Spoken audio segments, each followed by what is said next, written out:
chat and put that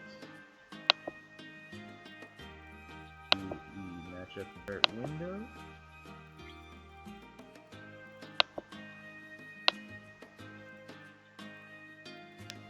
Alright. So, we're basically just going to do the same thing we did last time and run down our chart and update as necessary, I take it? Right. Like, we'll pretty much be like, did this matchup change? Yes or no? And then, if yes, how? Yeah. Okay. I believe that should tweet automatically for me on Twitter. Alright. I will pull up the chart. Cool. People are retweeting me, so that's...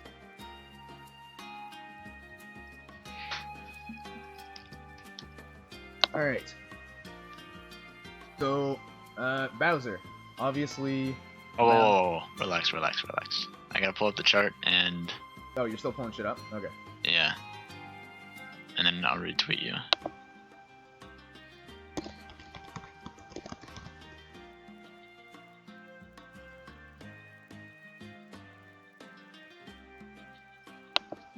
Yeah, I've got some nice mood music and Garplane's Night playing in the background in the stream.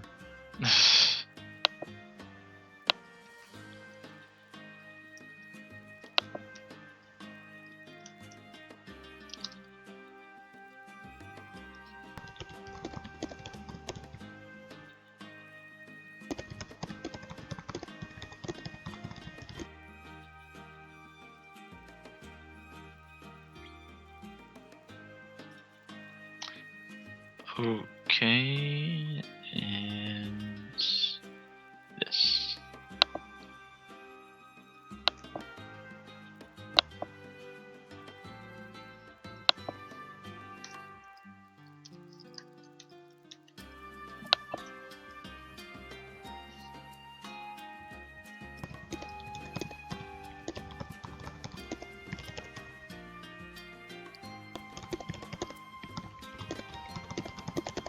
Alright.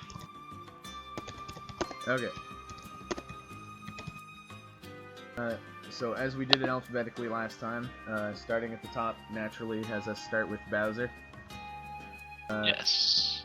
And Bowser is a character that, of course, got a lot of changes in the last patch. Well, actually, it was mostly just one change. One change that changed a lot. Yeah. Ooh, that's a good idea. Let me pull up the patch notes. Yes, very good idea. That is absolutely super important to have right on hand.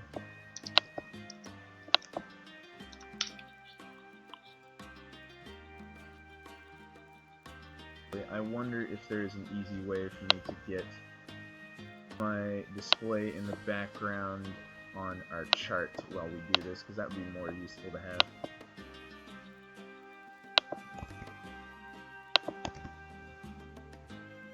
I can see if I can configure this.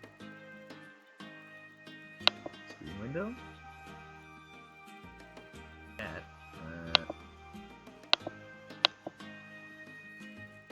Okay, that's full screen. Let's see.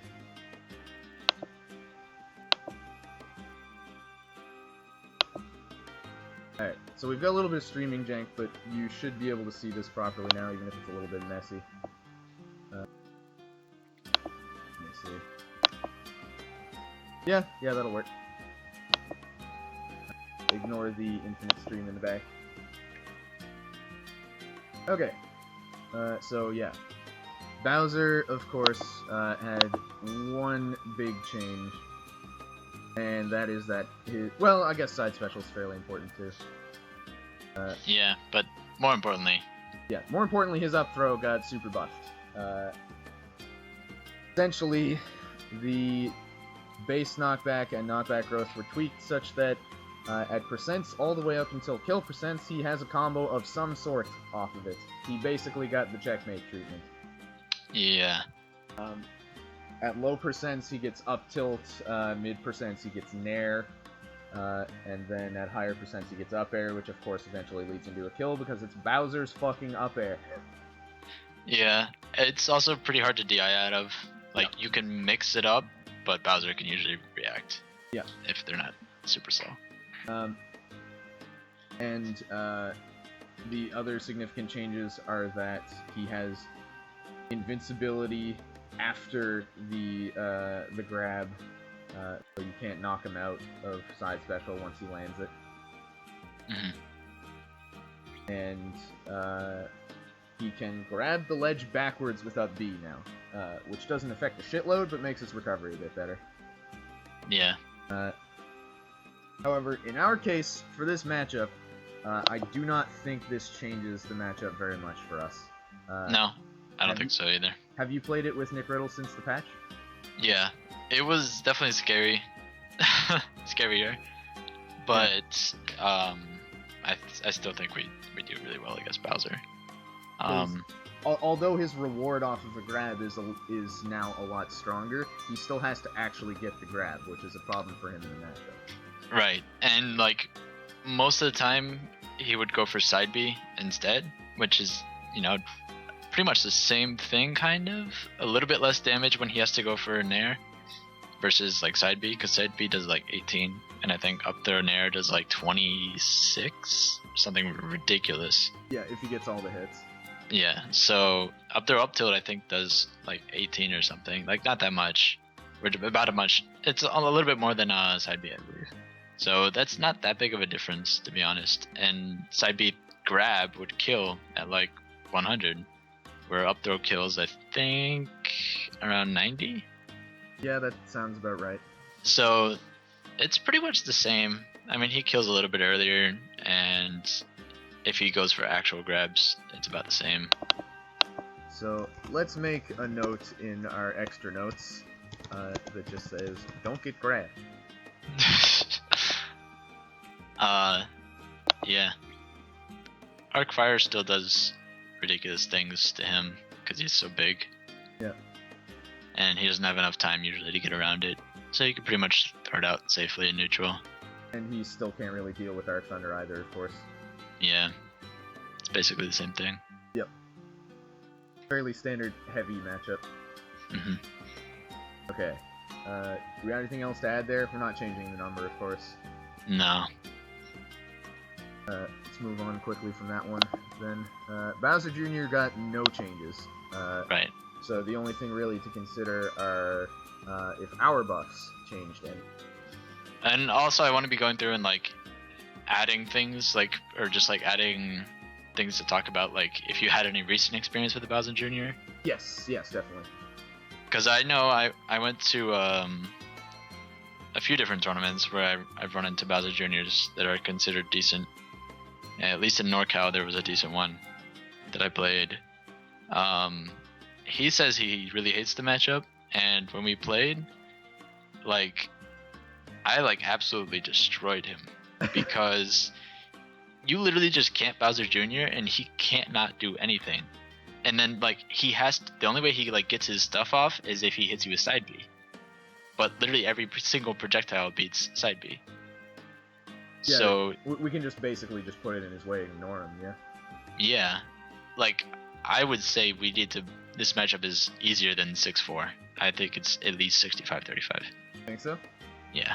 I don't have a whole lot of experience with this one because we had one player in our region who played Bowser Jr. for a little bit, but he switched to Ness and then just doesn't really play the game that seriously and actively anyway, so I have basically no Bowser Jr. experience. Okay. But I can see the theory for sure.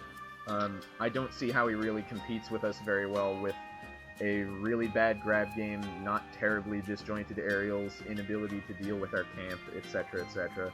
Yeah. The only reason that like I could see people arguing is because I legitimately haven't played Tweak yet, who is probably the only relevant Bowser Jr. So yeah, that's what I was gonna say. Is neither of us have played Tweak, so if he's going to Genesis, we could always try and seek him out, but we're gonna have so much shit to do with Genesis that's gonna be difficult anyway. Yeah. And I don't think he's going anyway. I remember they were looking to see if he was going to sign up, but he didn't, I believe. Yeah. I think that was him he's that they were pretty talking young, about. Isn't Yeah. One of those So hidden bosses, so to speak. for now, I'll just leave it there. We'll just leave it at 6-4. Yeah. I suppose you can update the experience. I'm just gonna write out camp on the extra notes.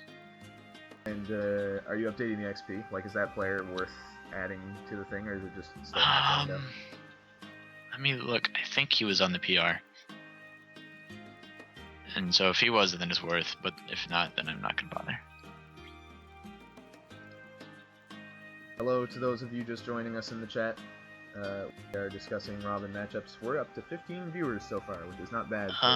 No, he wasn't. So never mind. Not bad for this late at night. Oh, I suppose it's not that late on the East Coast. And Yeah, it's 12:30. Yeah. Okay, we will be getting to the Meta Knight matchup eventually, Hypnotoad.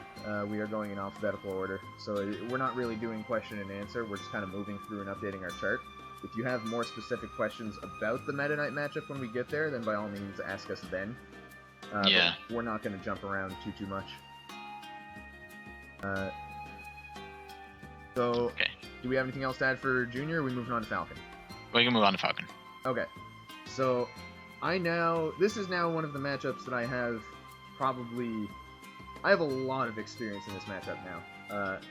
Okay. One of the guys that's in the chat right now, Sir Knight Chivalry, who picked a really goofy name on Twitch, is currently, after our next update, ranked 3rd on our PR as Solo Falcon. He has taken one set off of me when he first showed up, and I did not know the matchup that well. Yeah. And I have been slapping him around in it since. No offense, Dylan. Love you. But yeah, I feel a lot more comfortable in this matchup now.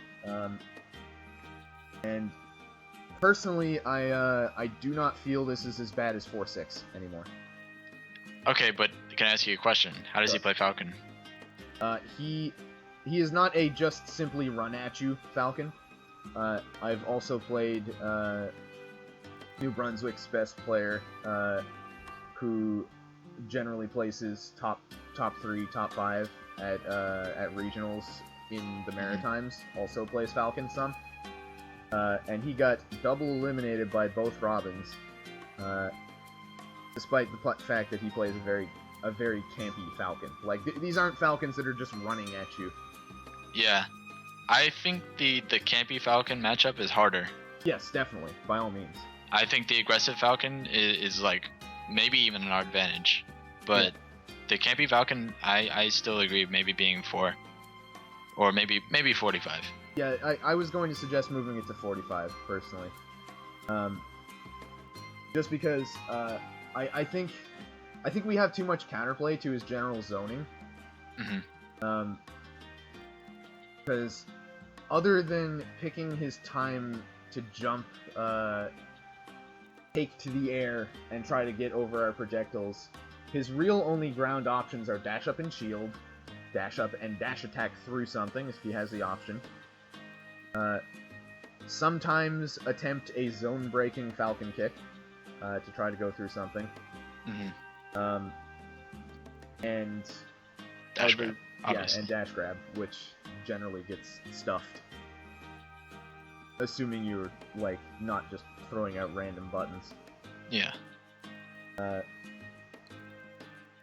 But yeah, I mean, I would be okay with moving that to 45 and just like leaving it like that instead of leaving it this ambiguous 40 or 50. Yeah, I think we definitely should compromise on the 45. Mm. I mean, like, I played against Fatality Yep. at Frame Perfect. You know, that one came 3 last hit. Yep. I played against Acid. I 3-0'd him in a money match. So, I mean, I would totally be okay with saying 45. Yeah, especially since you definitely could have beaten Fatality if you hadn't dropped the soap. Yep. That happens. It does happen. I had the setup and I decided to do a jump forward here. I rewatched that match that 5 seconds over and over. And now I'll never mess up the arc fire setup. Yeah, it is. It's definitely an interesting matchup, and like requires you play it pretty weird. But we abuse him hard enough off stage, especially, much as he does to us. That I think the matchup is pretty close to even. Mm-hmm. The only reason I don't want to say it's even is just because of offstage. Yeah. I would say he can abuse us a bit harder off stage. But I have seen great success with using Elwind Spike, which Dylan just mentioned in chat. Elwind is disgustingly good. Because even if you can't get the spike off of him, which is not that hard to do, because you can do it as his up B comes up to snap to you, and it'll trade. Even if it doesn't, even if it doesn't, it's still free damage, and you just it sends him backwards. He's now facing backwards, and yeah. Someone brought up that Falcon gets the freest dares on Robin. I don't really agree with that. Unless you use your double jump too early, it is not that difficult to avoid getting bodied off stage against Falcon. Mm-hmm. Yes, you do have to be careful, because if you fuck up and make the wrong decision, then yes, you are going to get down aired or up tilted or something. And if you get caught without your double jump, you're probably screwed. But it's very, very, very reasonable to play around. Like, I wouldn't call it something where it should happen every game, let alone every set, even. Yeah. Yeah, like, I have a Falcon that I play with literally every day, or pretty close to every day. But I was just practicing him today, and I think in all the sets that we played today, he probably got maybe 2 on me. And that, that's like 7 hours of gameplay. Yeah. Like, once you know how to play around it, it's not that unreasonable. I will admit it's super strong though, because if you get hit at like 30, you're probably dead. Oh yeah, definitely. I'm adding Dylan's tag to the experience thing since he's number 3 on RPR. Okay.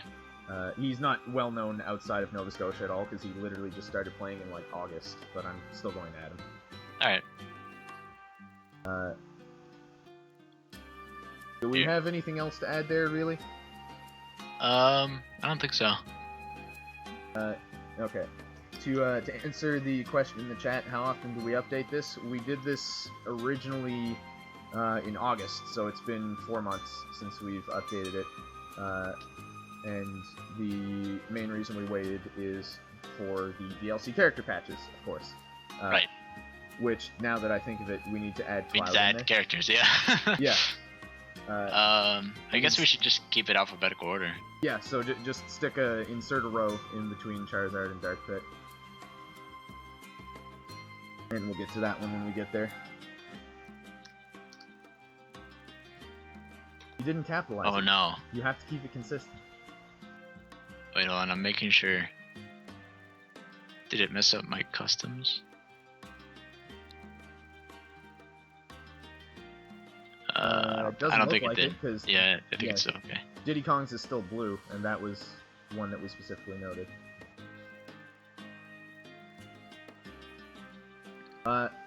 We will talk about Cloud when we get there. I've played against Cloud a lot. I've played as Cloud a good amount, so I have a pretty good feel for the matchup, I think. But we'll get to that when we get there. It's only one more anyway. Charizard's not going to take long. No, I don't think so. But we're done with Falcon? Yes. Yeah, I would say so. Okay. Okay, so Charizard. Did Charizard get any changes in the most recent patch? Charizard did. Does it matter? His dash attack recovers 5 frames faster, and got some angle changes. And his down smash got slightly buffed in knockback growth. And his up smash got, quote, tons of small hitbox position, size, angle, and duration tweaks. I have talked to Wampa, also known as Player 3 from Georgia. Yeah. And he's one of my close friends, and we play Wi-Fi a shitload. So I've played against his Charizard as well. And he says the up smash buffs help, but it's not, like, crazy important. So personally, I don't think this matchup has really changed much. I don't think so either. I would say the general notes still apply. Arc Thunder destroys Charizard. Arc Fire destroys Charizard. And I would even venture to say this is 65. Because Charizard's just worse Bowser. Like, yeah, in all ways. Even before patch, like, Charizard was just worse Bowser. That's true.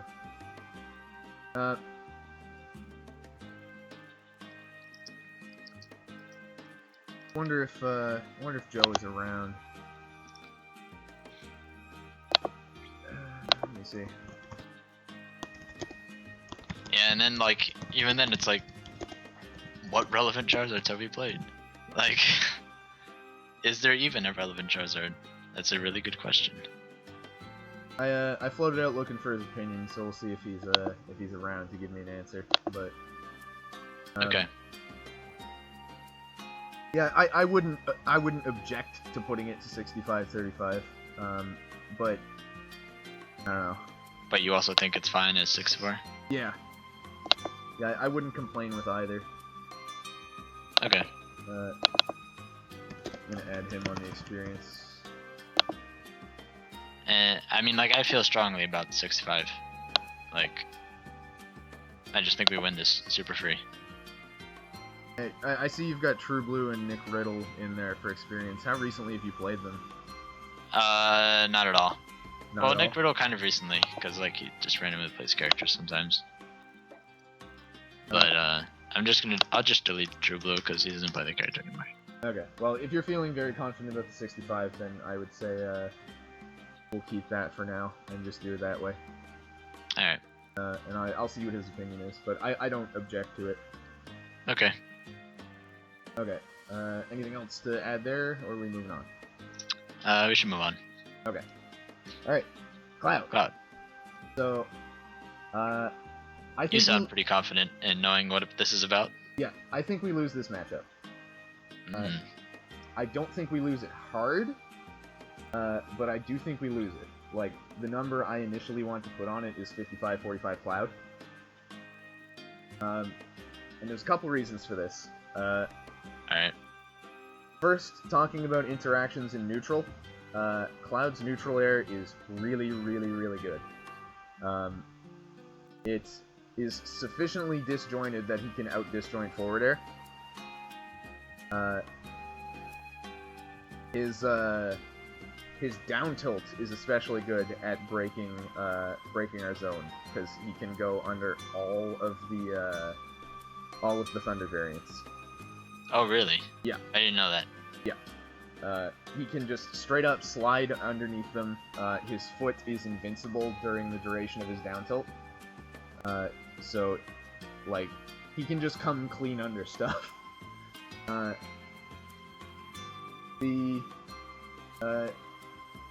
main edges we have in the matchup is, obviously his offstage game is not fantastic. And I literally think offstage, if he is recovering with up B, he is dead. Or he should be dead. Because you can hover around the ledge and just reactively up B.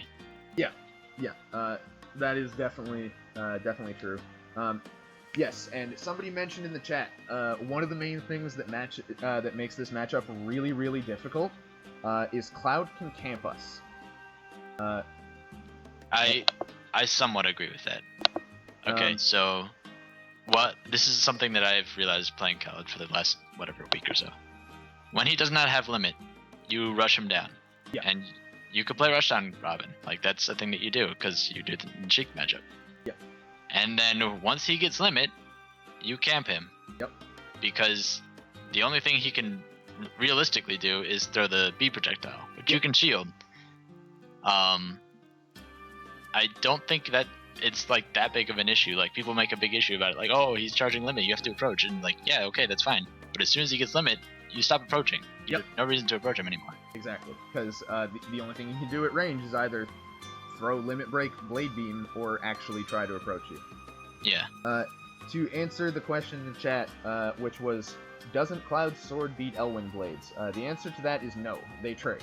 I have a clip from just earlier today, actually, in For Glory, where I Elwinded at the correct moment and upbeat him out of his upbeat. We traded, I just got knocked away slightly because it's Climb Hazard. And he died. But I think in general is like if you have your back towards the away from the stage, and you up B him, and then you were too early, so like always aim to go early. Yeah. I don't think he can recover like if he's trying to do like a max range up B. I would have to test that, but I don't think he can recover from that. I'm not sure. He definitely has trouble with it for sure. Yeah. And yes, to answer the notes in the chat, Limit Blade Beam is indeed transcendent and will go through all of our projectiles. We're well aware of that. That doesn't mean you don't camp him, because, like, unless you're at, like, 100 when Limit Blade Beam will actually kill you, then you don't really have to worry too much about getting hit by it. And if you're throwing shit from a safe enough distance anyway, you can literally just block and shield it. Yeah, you're always camping safely with the Transcendent in mind. Yeah.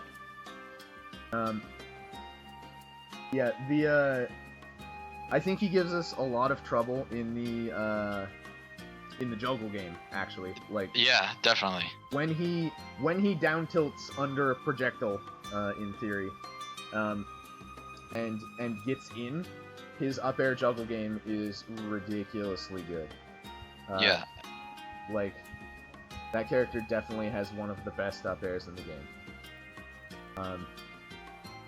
Because you cannot out disjoint it. The hitbox is out so long that it will clank with Elwind.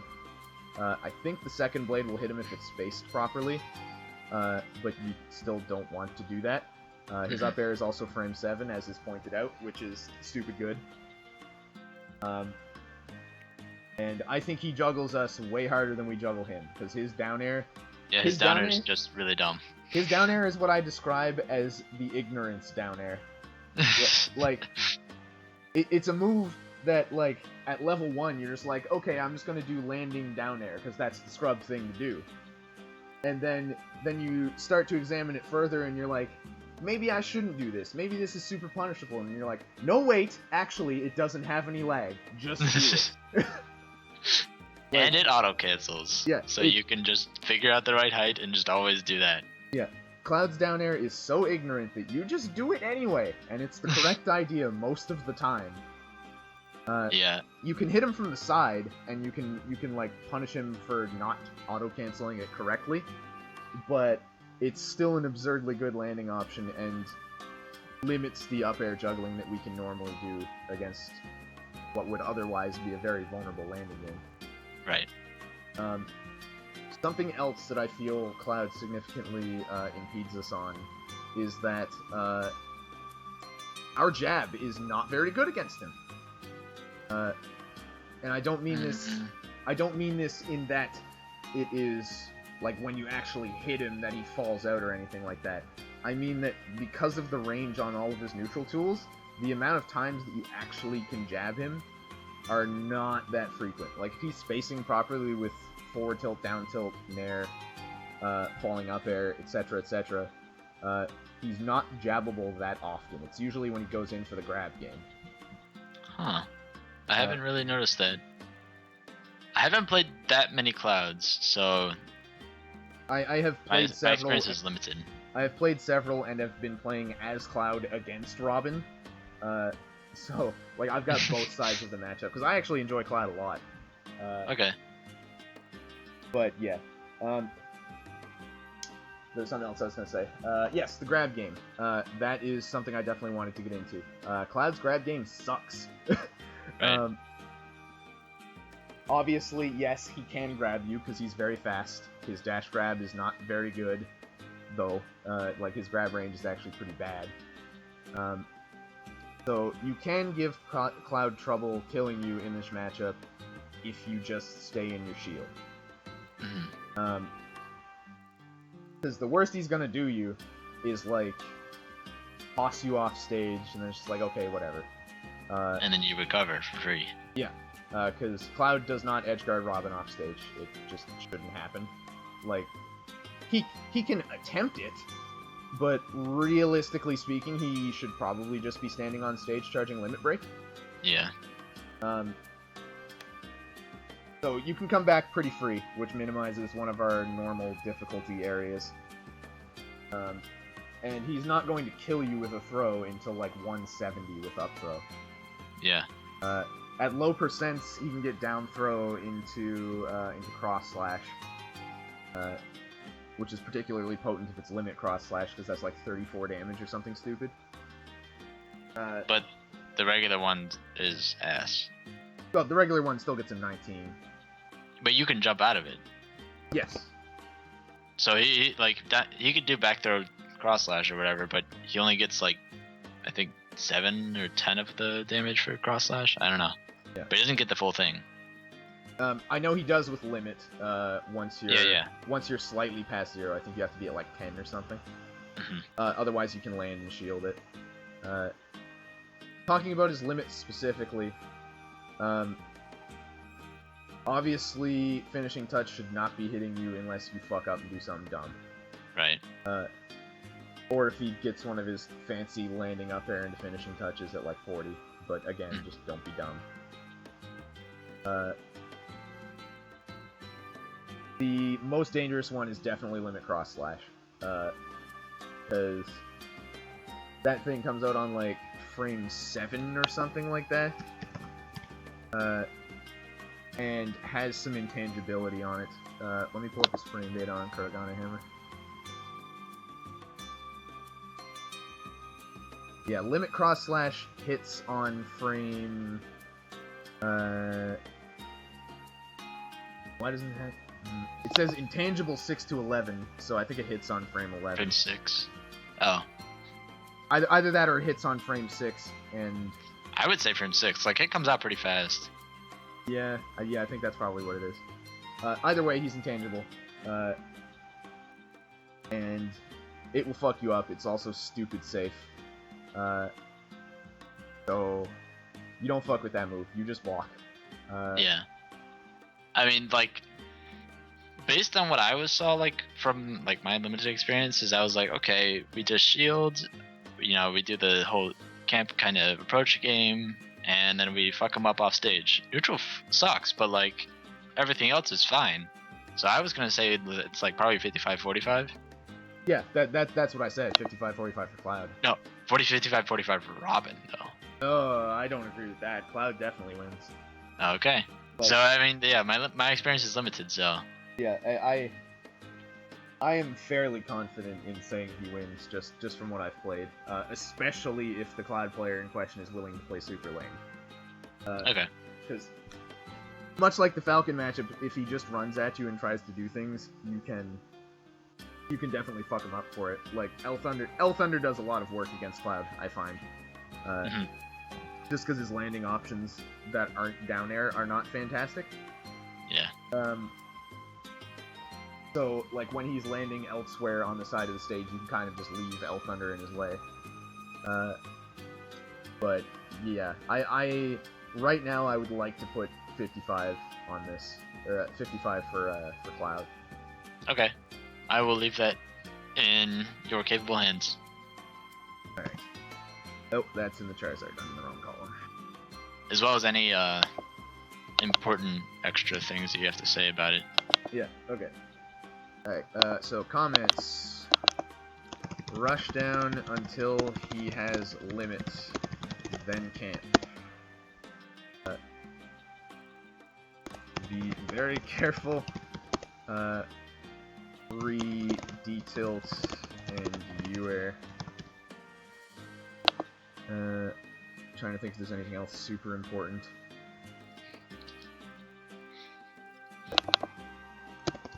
Do your best to harass him off stage. I have not played this matchup with customs at all. Customs are basically not legal anywhere except my region still. Oh. So yeah, there's no real reason to rate that. Why did that not wrap? Why is that? I don't know. Oh, I think because I made it a new one and I didn't like copy format. Oh yeah, it's all one thing, isn't it? Is there a format painter on this? I don't think so. Just put text wrap on. The short answer to rushing someone down as Robin is you charge Arc Thunder, and then you go abuse your +1 on shield perfectly spaced forward air. That about sum it up, Death? Yeah, that's pretty close. You literally stay like right outside their, whatever their fastest option is, like right outside that range, and you kind of weave in and out with forward air. Yep. And the second that they give you the option to plunk Arc Thunder on their shield, or straight onto them, you do that immediately, and then it is your turn. And then you go in and get a grab, and then they are sad. Yeah. And then you've got them on the ledge, and then you arc fire the ledge, and boom, you're in advantage time. You did it. 10 out of 10. Cheek matchup. Step 1. Step 2. Step 3. Basically. Yeah, I don't think I really need to add anything in the extra notes that isn't already... Yeah. I guess I can note limit blade beam goes through projectiles. D-tilt goes under thunder variance. God damn it, that one didn't wrap either. Oop all. You fix that. I'm gonna put the experience thing in. I already did it. Who have I played that matters most, I suppose is the question.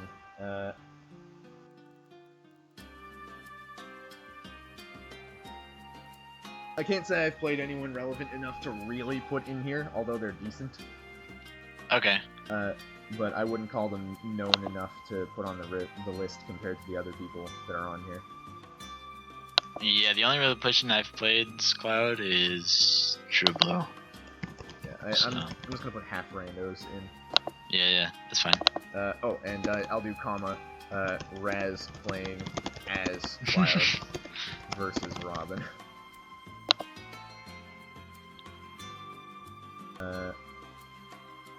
Okay.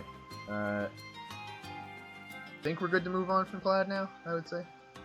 Yeah. Obviously there was a lot to cover there because he's a new character.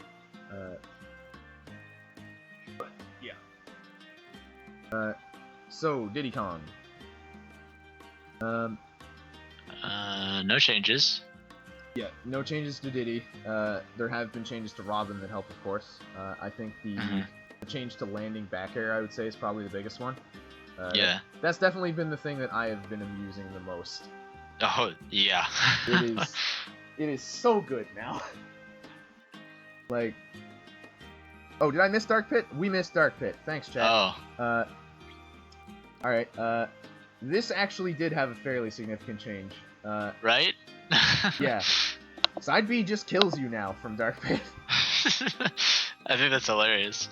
But I don't think that changed the matchup. I was gonna say, I don't think it overall changes anything. This matchup plays basically the same. All that changed is his reward for actually hitting you with side B. Right. My favorite part about side B is if you shoot a projectile at it, for some reason, it doesn't like reflect right, and you get to punish him for it. Really? That's pretty funny. I've had that happen like almost every time I've shot a thunder at side B. To answer the question, Bok Choi JDQ in the chat, Robin's back air had 2 frames landing lag reduced. So in combination with the shield stun changes that happened in the previous patches, Dath did the math, and our back air is now only -4 if you do it properly. Which means against a lot of characters, especially if you hit the back of their shield, like if you cross them up with a forward air and then do a falling bear, it is very, very, very difficult to punish. Many characters simply cannot punish it. And it's just stupidly safe to use as a landing option now to cover your butt. Yeah, and it's just like so big that like even if they did have like a frame 1 jab that could cover it, like it doesn't reach. Yeah. You can shield. Yeah, there's too much shield pushback.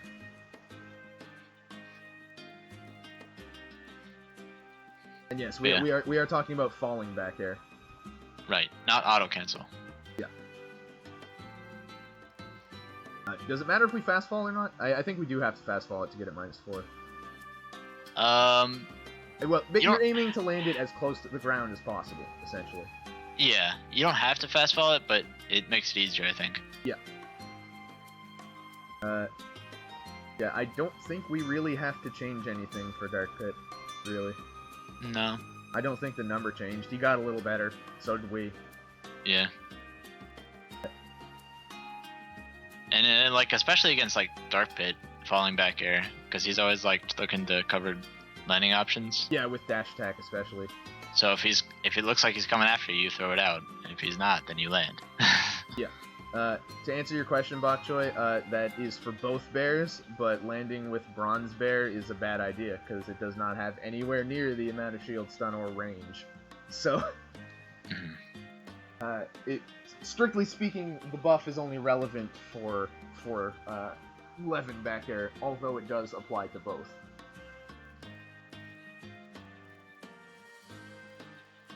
Ideally, you are never in a situation where you are landing with a bronze aerial.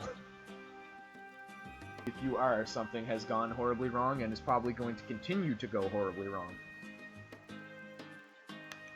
I'll be right back. I'm gonna grab the pillow.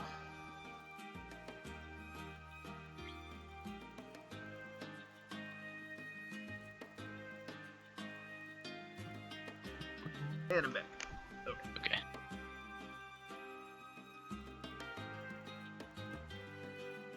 Lie down and get a bit more comfortable here. Okay. So, talk about the boy Diddy Kong. Diddy Kong, I believe, got no changes. No changes. Most of the top tiers got no changes. This has been basically a purely buff patch. Yeah, I don't think this matchup has really changed much. I would say probably the biggest things are the hitbox buffs to F-Tilt and Nair actually do improve our neutral game some in this matchup. Yeah.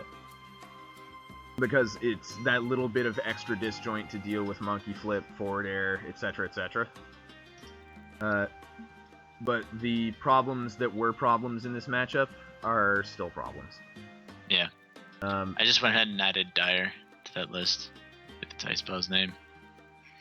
Okay, yeah, and I've already got JJ Rockets on there, because he's the one I most recently played at Big House.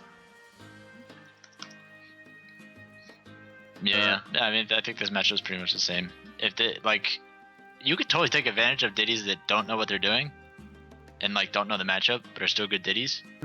But Dire actually practiced against Scorpio. Okay. And he knew the matchup so well, and I was like, okay, I give up. Like, he straight up 2-0'd me in a money match, and I was like, you know what? You deserve it. Got dummied? Yeah. Like, he knew exactly what to do every single time, and I was like, alright, you win. Yeah, that's rough. Yes, I do hope I get a chance to play Zenodo at Genesis. Hopefully not in bracket. But I'd like to get some games with him if I get a chance. And the funny thing is like, I've been taking MVD to Game 3, like, every single last set that we've played. Oh, yeah? So, you know, like, I'm getting closer to taking the set from him, but against Dire, I just got bodied, just because Dire knows the matchup.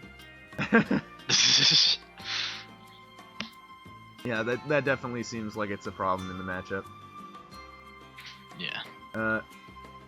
Yeah, I don't think we really have anything to change here in the notes or the number. The changes help us, but not enough to move it to a 45 by any means.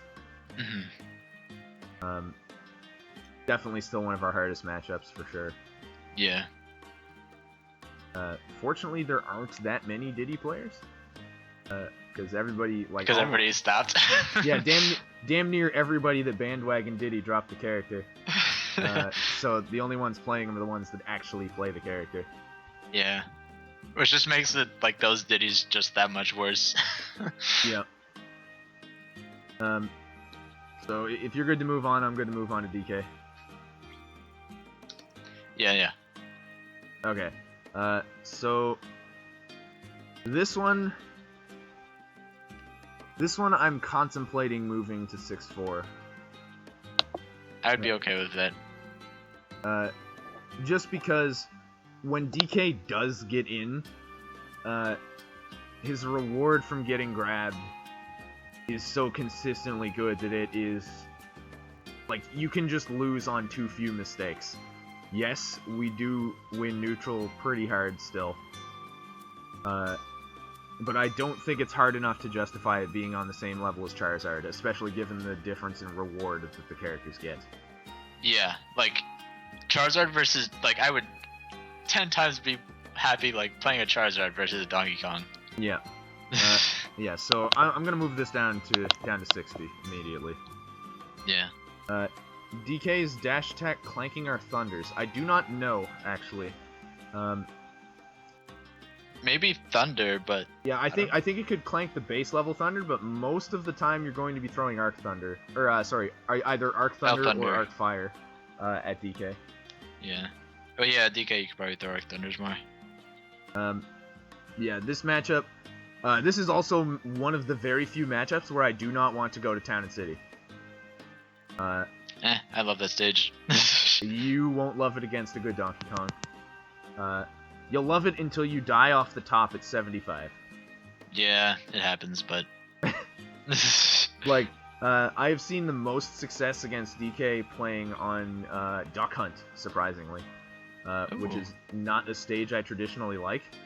But stages with platforms and shit to camp under consistently, like Lilac, Battlefield, and Duck Hunt, I find are very, very strong against Donkey Kong.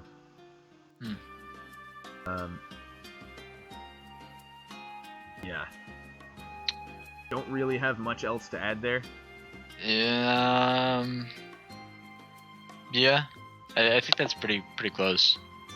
Would I willingly go to FD against DK? I would willingly? I would not take him there, but I would not use a ban on FD because it is more important to ban Halberd if it's legal, and probably Smashville as the other one. You would ban Smashville over FD?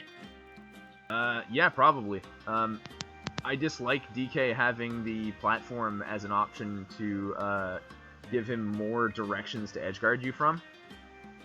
Because, like, what I have seen good Donkey Kongs do is, while you are attempting to recover, if the platform is on the side that you are recovering on, they will wait on the platform and then fall through the then go for down air. And edgeguard you with back air that way. And I just think the platform benefits him significantly more than it does us. Is your mic all right there? It's making clicking noises. Oh, I'm doing that. Sorry. Oh. Yeah, there's a button on my mic, and I just like pressing it. Yeah. Yeah, Halberd is definite ban. Depending on how comfortable you are on Town and City, you could risk it. I would not ban that stage against Donkey Kong. I don't think I'd ban that stage against anyone. I thought the same thing until it happened to me a few times, and then I was like, maybe not. But it's either way, that's subjective. The key thing is don't get grabbed or you die. But yeah, like I've played DK Will at, recently at Smash the Record, and I think we went to Town and City, and I don't see any issues with it. How did that go? Dies won most of the sets. Oh yeah, it was just it was just friendlies. Okay. Yeah, because I think we had money matched at.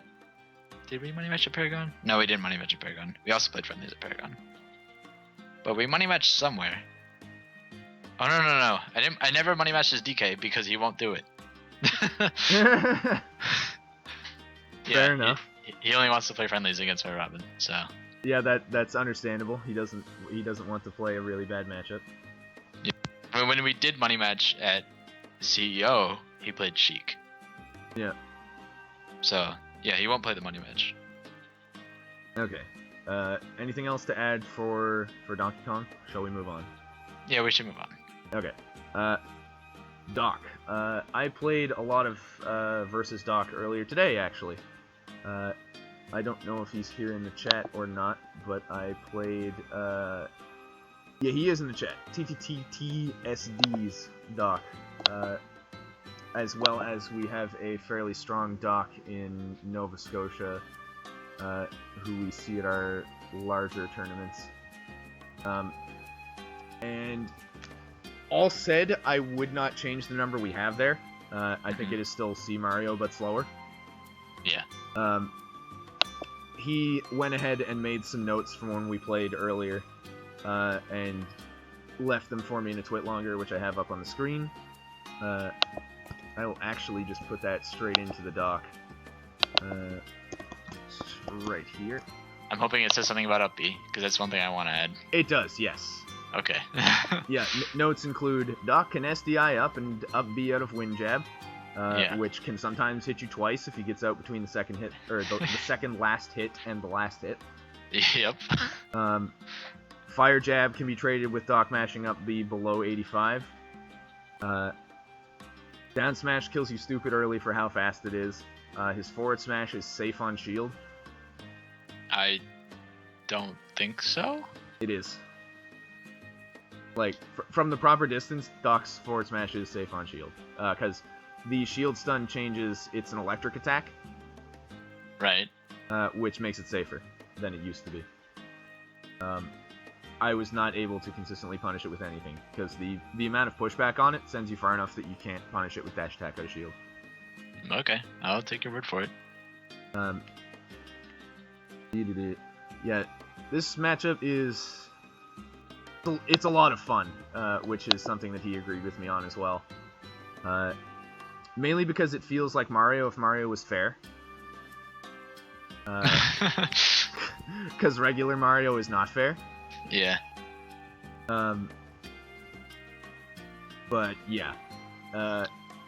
Basically, you just attempt to out-disjoint him with forward smash. Or, not forward smash, forward air. Forward air, yeah. And jab and pivot F tilt when he's on the ground. Yeah. And you can get decent gimps off stage, especially because he has to rely on his tornado. Mm-hmm. So you can just nair him out of that fairly easily, as long as you pick your moment. Yeah, there's not really too much else to add there. Basically, you just take the same things you do in the Mario matchup, and you can do them a lot more leniently. Yeah. Yeah, since we've made this, I got to play Rice, who I believe is 6th or 7th on NorCal PR. Okay. And yeah, he has a doc, and I played his doc in tournament, and I found out the up B thing. Yes. He hit me twice for a wind jab, and I took like 28, and I was like, excuse me? Yeah, it's pretty dumb. Like, I'd rather you didn't do that.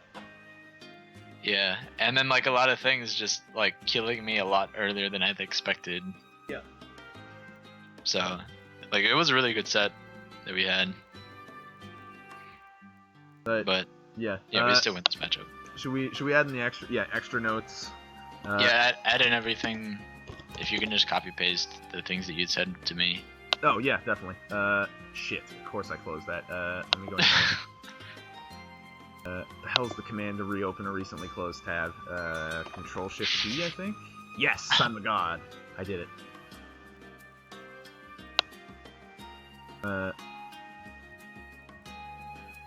I'll just copy and paste the important stuff.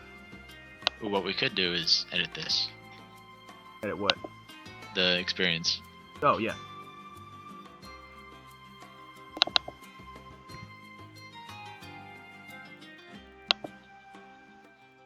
Is it 5 Ts? Yeah, it's 5 Ts. Okay.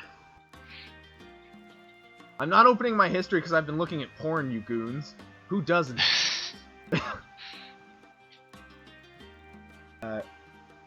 Yeah, enough of that. Let me do this. Oh yeah, that makes it way too big. Like what I would do is I just like split up things between comments and extra notes. Yeah, fair enough. Alright, let's just summarize this shit and cut out extra stuff. Okay, we don't need that. S smash is safe on shield. Let's condense this stuff into single lines. Smash actually KOs. Take out that note.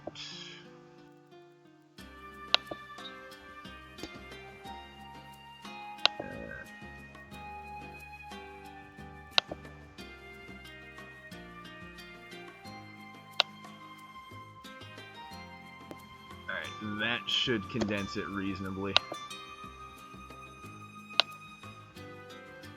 Oh, what happened to it? It didn't wrap.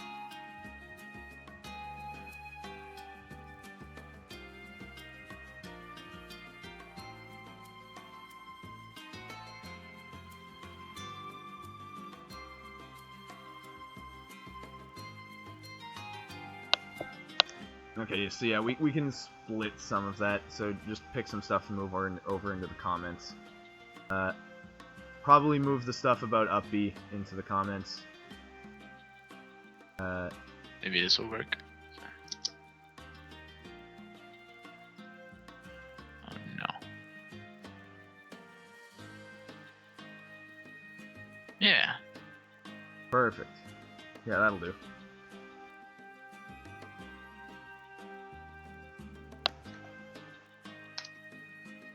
Alright, anything else to do there? Are we good? I think we're good. Alright, so talk about Duck Hunt Dog. So I, of course, still have to play this matchup a fair amount. Because Croy still plays Duck Hunt, because he's, for some reason, still clinging to that unbelievably awful character. Yeah. MVG doesn't play that character anymore because it's trash. Yeah. Character's still really fucking annoying. Not much has really changed in this matchup. No, but the only reason I would move it is because this character's just so bad, and our character's not that bad. Yeah, you're right. Did Duck Hunt get any changes? No, no changes. No. Okay, I would not at all be opposed to moving it to 6-4. Alright. Just because the gist of the matchup is you just fucking jump in on him when he gives you the opening with either Disc or Gunman. And just land and jab or land and grab or falling fair. Because Disc It doesn't matter. Yeah, Disc is super fucking laggy. The main key to the matchup is he doesn't kill you until like 170 when you finally get hit by a fucking can off stage or something. Yeah. Or forward air finally eventually kills you. Until then, you get like checkmate at 75.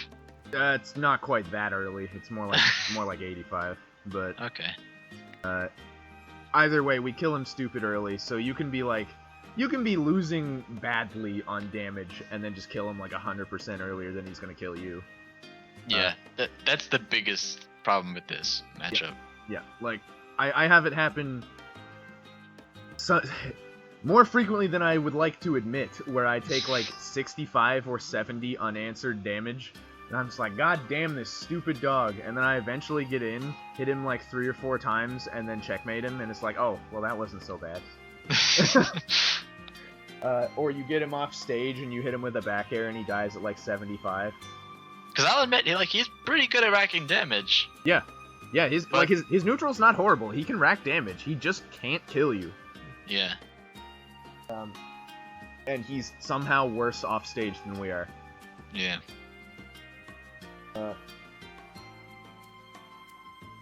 Yeah. Not really a whole lot else to add there. Yeah, enough with that character. Yeah. Did Falco get any changes? I don't think he did. No changes. Oh, okay. Poor bird. Yeah, that bird needs some buffs. This matchup hasn't changed except in our favor. No. And it definitely didn't go enough in our favor with back air changes to make it 65-35, so I don't see a reason to change anything here. Yeah, it's probably about the same. I suppose I can add into the experience. I did play Mav at Big House. Okay. And he also secondaries Robin, so he has a pretty good understanding of the character. We played a best of 5 where he played both Fox and Falco that I ended up winning 3-2. And it was an interesting set. His Falco was definitely easier to fight than his Fox, though. Mm-hmm. And I think that's just because the character is not as good. Yeah. But there's not really a whole lot to add here. Falco's just... Yes, that is the Gar Plains Night theme. I have that playing in the background. Because it is night. Yes. Falco just does... Yeah. As was mentioned in the chat, Falco is slow. That is his biggest problem. He doesn't run fast enough to really punish you in neutral. So you can just outspace him, unlike when you have to fight against Fox and he can actually break your zone more easily. Yeah. And surprisingly, Fox's lasers are better than Falco's. Yes. Falco's lasers got fucking gutted from Brawl. Which is good, because they were stupid obnoxious in Brawl. Yeah, that's true. Yeah, otherwise it's pretty straightforward. You grab him at like 85 and he dies. So, you know. He doesn't really have a strong out-of-shield punish to do anything to falling back air either, so his pressure is a bit weaker in the most recent patch. I don't think his up smash can punish a falling back air out of shield. No way. Yeah, I'd say we can move on from Falco if you want to. Yeah. Alright, do I already have Shofu in the experience? No, we don't. Okay, I played Shofu at Big House. Doodle. You played Falco? No, Fox. Oh. Yeah, I'm moving on to Fox. My bad. No, Shofu did not play Falco against me. Yeah, I don't think Fox had any changes either. Yeah, nothing. No, nothing. Yeah, I'm gonna... Oh, Shofu's lowercase? Okay, thank you for correcting. Name that's irrelevant. Go for it.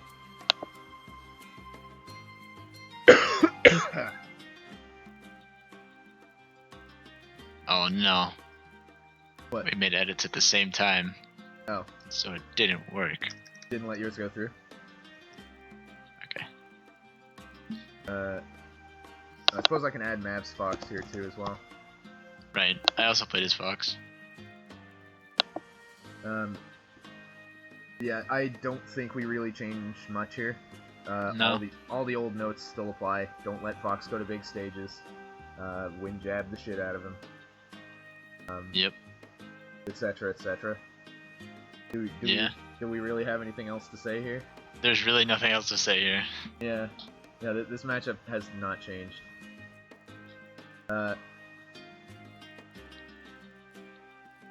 Okay. So let's just move straight on to Dorf then, I guess. Yeah. So Dorf, I know, did get some changes. What's the threshold? Okay, we had a question in chat. What's the threshold where down throw is safe on Fox? I believe Fox can never punish us for down throw. I think it's 0 he can land in shield before we can jab. Okay. So he can't punish us for that, but we can't get our normal follow-up at 0. Okay. Something we do need to know though. What's that? We always get punished from Nosferatu. What? Yeah. If we land Nosferatu, there's nothing we can do to avoid getting dash attacked. Really? Yep. I can't say I've had that happen, but on the other hand, I haven't landed that many Nosses in that matchup. Yeah, definitely note that if that's the case. I'm surprised that's true. I guess it must be his fall speed. Yeah, it's a combination of his fall speed and like speed.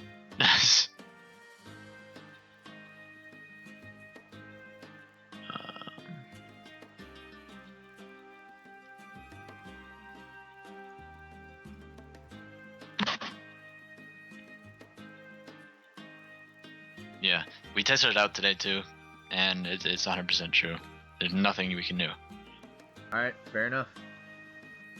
Okay, so back to Ganondorf, after that momentary distraction. Yeah. This I would say we should probably move to 65-35.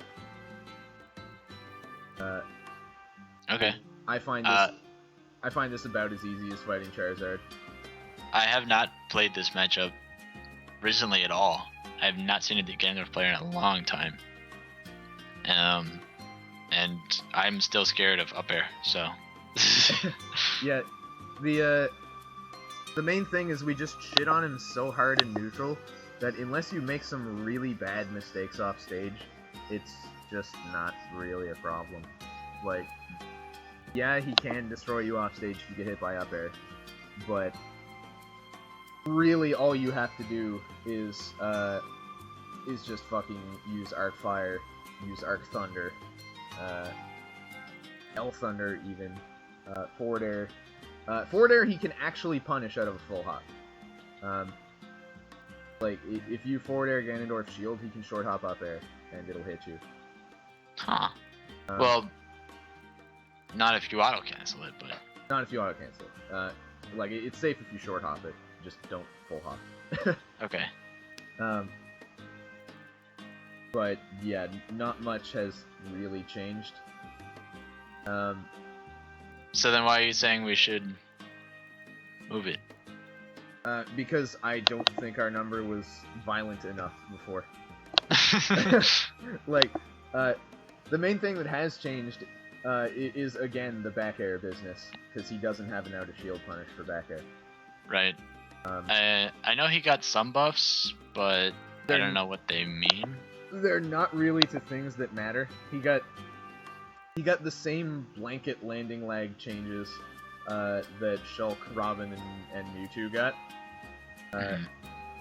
Except his were slightly less, actually. He got like 1 frame off fair, 1 frame off nair, 1 off fair, 1 off U-air, 2 off down air.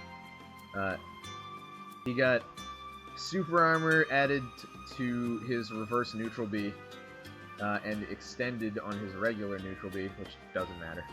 Yeah. And his up B got slightly stronger, and will now kill you at like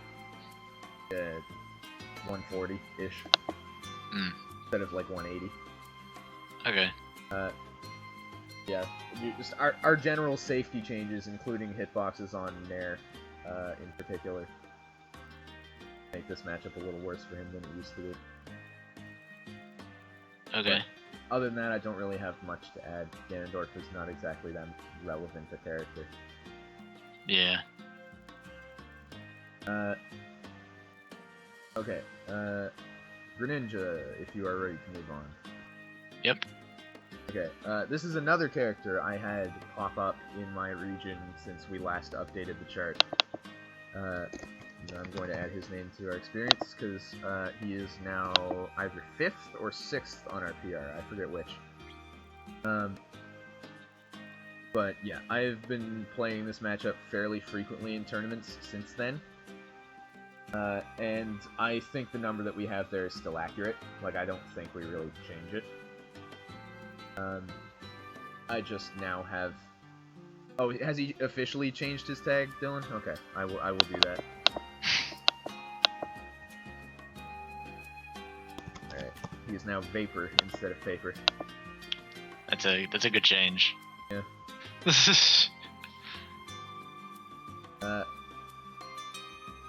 Yeah, basically, Greninja, you just play the game where you grab and jab him a lot, and you anti-air anything he wants to do to get in with forward air.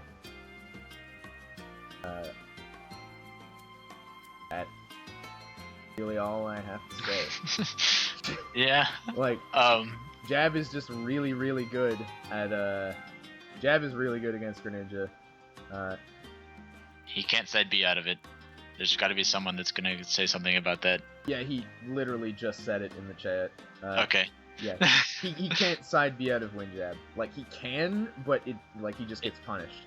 Yeah, he gets punished for it, or he gets put back into wind jab. Yeah, either you jab him again or you dash attack him or whatever. Like, it's not an actual escape. Yeah, he's very, very easy to checkmate once you get the grab. Don't up B early. Yes, do not up B early. If you up B too early, you will get water boxed and feel like a jackass. I'm happy to say that has not happened to me in tournament yet. In tournament, yeah. It hasn't happened to me in tournament. It has happened to me -1 times, in fact, as he saved me with his water box by accident once. Which was hilarious. Yeah. Okay. Yeah. I don't have much to say about that. Someone in chat asked, what do you do if he starts throwing water shurikens at you? And then the answer to that is the same thing we do every night, Pinky. Charge Arc Thunder and then rush him down. Alternatively, depending on how, like, campy he seems, you just charge the Thoron. Also and just shoot him. Yeah. Like, if he's willing to keep throwing it once you get the Thoron, then you can just do that. And you're not going to go to a stage like FD where you can't escape the projectile spam. You go to a stage that has a platform. Yeah. Like you should always be doing. I always ban Omegas against Greninja, especially because he has wall jump shit he can do on a lot of them. Which is stupid obnoxious. My bans are usually FD and Duck Hunt against Greninja. Okay. We only get one ban because we don't have a stupid reel set, so... I mean, those two stages are both in that rule set, so... But I'm saying we don't... What, you guys still have Halberd? Yeah. That stage is dumb. You don't have any Rosalina players? No, we don't, actually. Rosalina has a true combo on Halberd that kills any character at 0. So ban Halberd against Rosalina. Yeah. But it's dumb. Wah. Wah. Anyway. Yeah, that's all we really have to say about Greninja, I guess. Yeah. So, Ike, then. Ike. I still have not actually played a good Ike since we last left this as who the fuck knows. No. I changed the wrong thing. I do definitely think we should not leave this as 6-4, though. No, I played Rio. Oh, you played Rio since? Yeah. Okay, I'm feeling either 5-5 or very slightly our favor. Yeah, I would say very slightly our favor, 55-45. Yeah. It's pretty much like a Marth mirror in Brawl. Yeah, I get exactly what you mean. You kind of have to like outspace each other, and then like the differences come from your projectile and his like better early grab combos. That's pretty much it. He gets up throw fair, yeah. Yeah. And I fucked up the freaking style or whatever. Oh boy. What, did you ruin it? Yeah.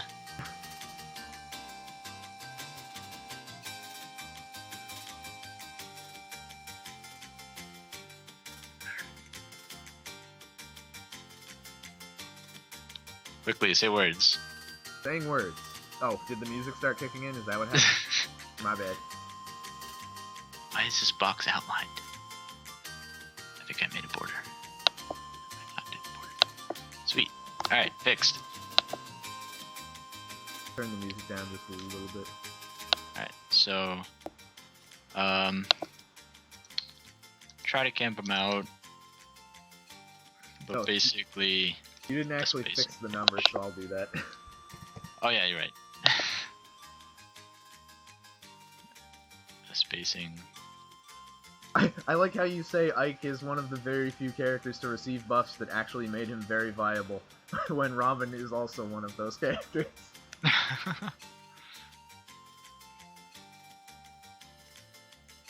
Yeah, Ike, Robin, DK are definitely the characters that got the most out of their buffs. That's true. Possibly also Wii Fit. Yeah, but that character's irrelevant still, so...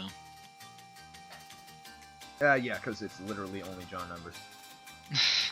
There's exactly one Wii Fit trainer. Yeah, and he doesn't travel, so...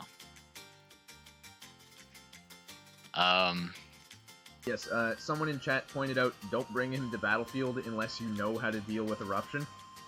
Which is true, because he can Eruption you through the ledges on Battlefield. Yeah, I mean, he can Eruption you through all the ledges, I think. It's particularly bad on Battlefield because of Battlefield's weird ledges, though. Okay.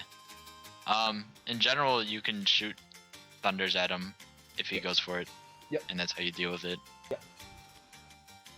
Ideally, try to have an Arc Thunder stocked so that if he tries to set it up, you can just throw it at him. It'll either hit him or keep him locked down long enough that you can get to the ledge. Yeah, if you have like a forced recovery where you have to do a perfect recovery, then there's nothing you can do about it, and you just have to risk it. Yeah. Obviously. But in that case, you should probably died anyway. So. Yeah, exactly. Because at that point, he can just down air you anyway. Yeah. People in the chat are asking about what stages to take Ike to. Someone asked if TNC is alright. I would say TNC is pretty good. Yeah, TNC is fine. Would FD be good against Ike? I would not say it's good. It's not bad, but... The problem is it's just like dash attack catching landings. Yeah. That, less areas to mix up your landing, you can get punished harder, especially if you are trying to rely on high recoveries or Elwind landing mix-ups, because not having any platforms to land in, or to land on, rather, is bad news. Bad news bears. Yeah. But like I would rather get hit by a forward air or a neutral air than a dash attack. Yeah, definitely. So, yeah. Aim for platforms over landing on the ground. Yeah. Worst case scenario, if you do a really bad landing onto a platform and he's got plenty of time to get into position, you'll get up smashed, but, like... You would have got up smashed anyway. Yeah, you would have gotten up smashed anyway without the platform, so... Yeah. Yeah, Town and City is a good go-to. Lilat and Battlefield are also pretty good. Assuming you know how to work around the ledges on Battlefield. Other than that, not really. Do you have anything else to add? You're the one who played Rio, so... In terms of stages, stages are, just a general idea. You want to stick with your best stages. I don't think Ike really has a good stage that I could think of.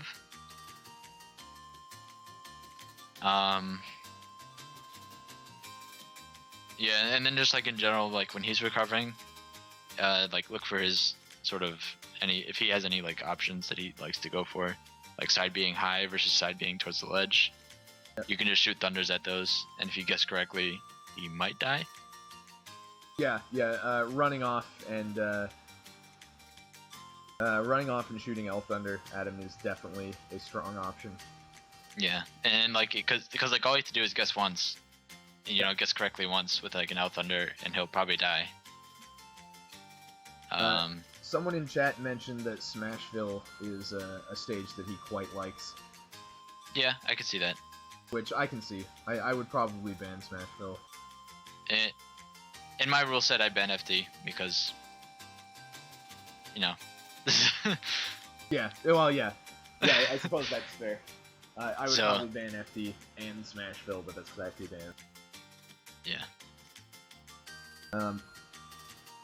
Else to add? No, I mean it's just basic more, and forward air is still really good, and back air is still really good. Yep. But he's got just as big as a sword, so make sure yours come out first. Yep. You know, don't try to like hit him with something and then run up forward air, because he could probably hit you first. You know, stuff like this. You know, like really simple stuff. Like Yeah. pretend you're playing a Marth ditto. Yeah, basically. Okay. So Jigglypuff. Have either of us played this at all since No. last? Who plays this matchup? Yeah. I mean, there aren't Jigglypuff players. It's just weird to see it listed as a 5-5 matchup. Yeah, that's definitely very weird. It's like, who plays this character? But at the same time, Jigglypuff's aerial mobility is good enough that short hop air dodge is actually stupidly annoying against Robin.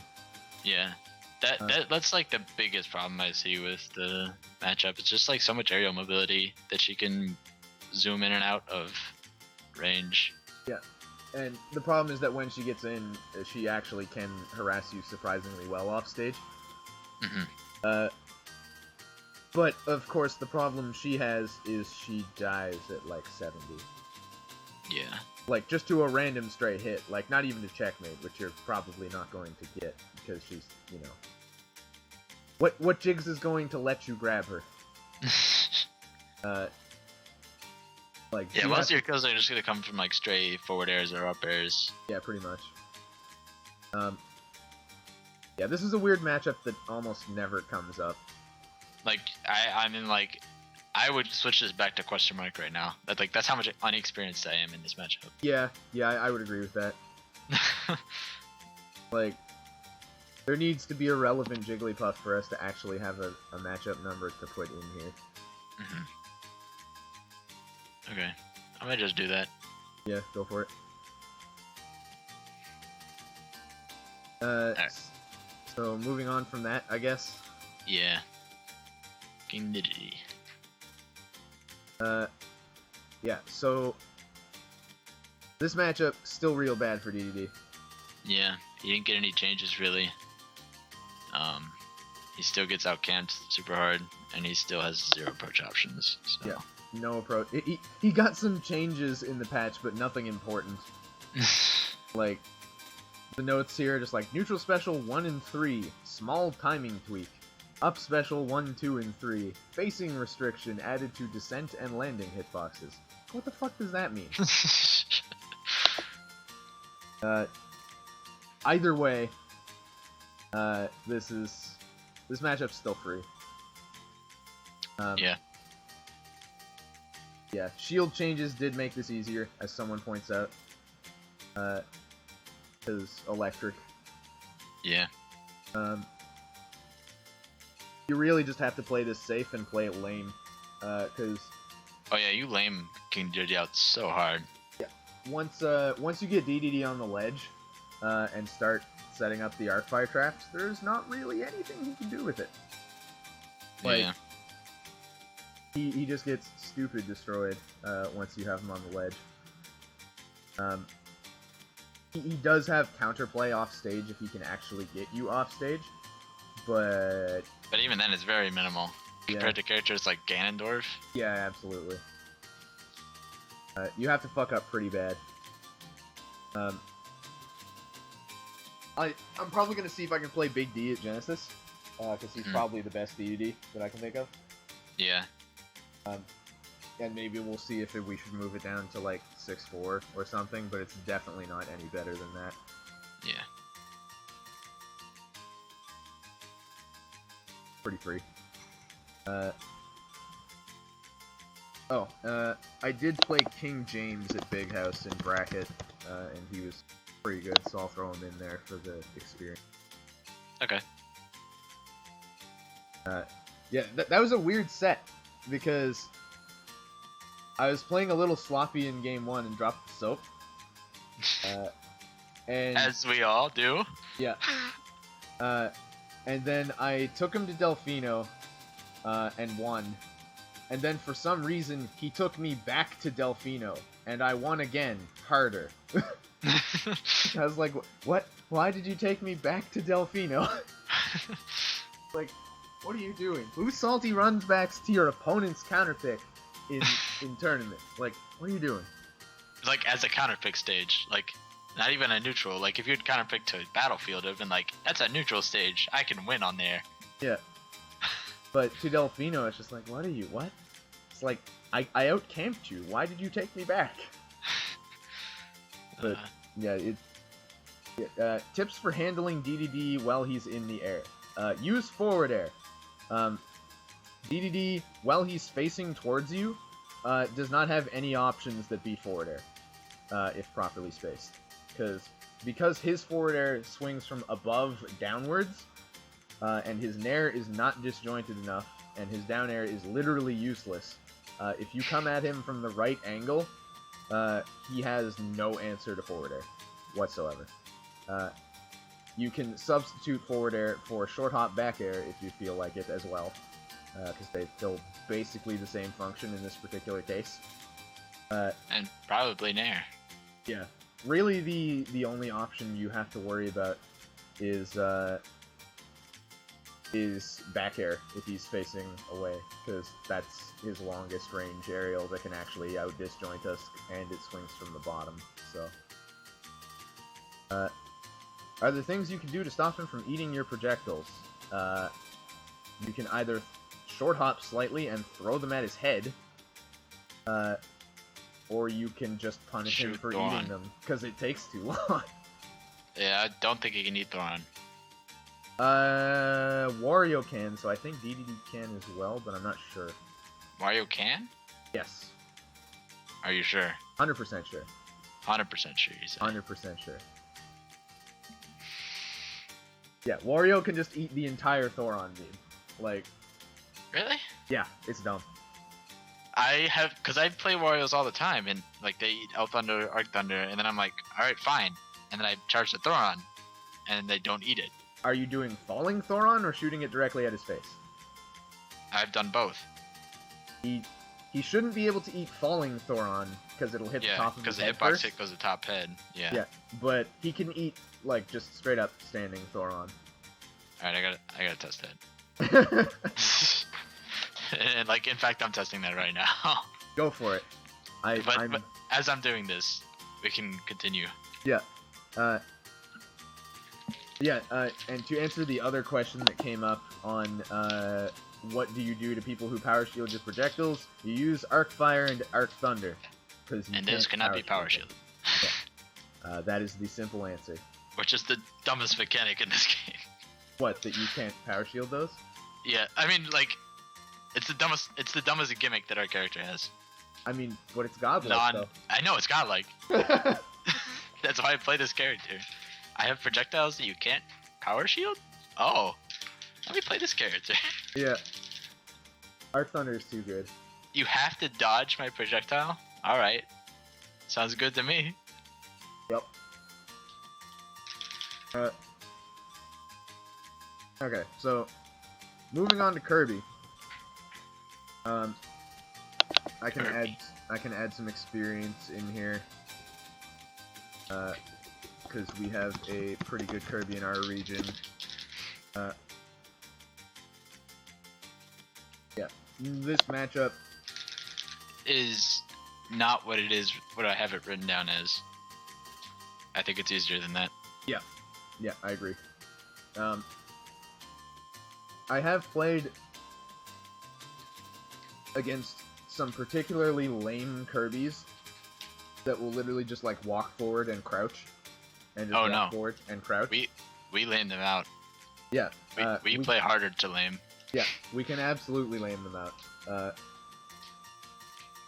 I don't think this matchup's quite 6-4 though. Nah, but I definitely would agree with 55-45. Yeah, Kirby got a bunch of token buffs in this. No, this is not Wolfie that I'm talking about. In this case, the one that plays really super lame is one of my friends from Texas, who is Gova. And yeah, he just walks forward and crouches, and does that repeatedly until he eventually gets to me. And then I just jump over him and continue to... yeah, Expert Duel actually happens to be in the chat, who is the one that I just added to the experience thing. And he adds this, which is, I think Kirby has a positional advantage at Robin's arc fire range and farther. Basically, if you throw out moves, Kirby can punish aerials on shield with a smash attack. But checkmate is stupid good. If the Kirby can play to not get grabbed, like never shielding, only attacking, it would be hard, so I would say it's even or 45-55. But, like, that's not exactly terribly useful information, but... Wario cannot eat standing Thoron. I'm like 90% sure Croy has eaten my just Thoron tested at it some point. right now. Are you... I just tested it. I'm like 100% sure I've seen him eat it before. And I know he can eat Out Thunder and Arc Thunder, but he cannot eat Thoron. Alright, well, you're testing it right now, so I'll take your word for it.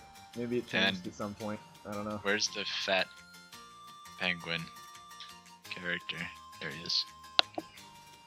I don't think he can eat it either.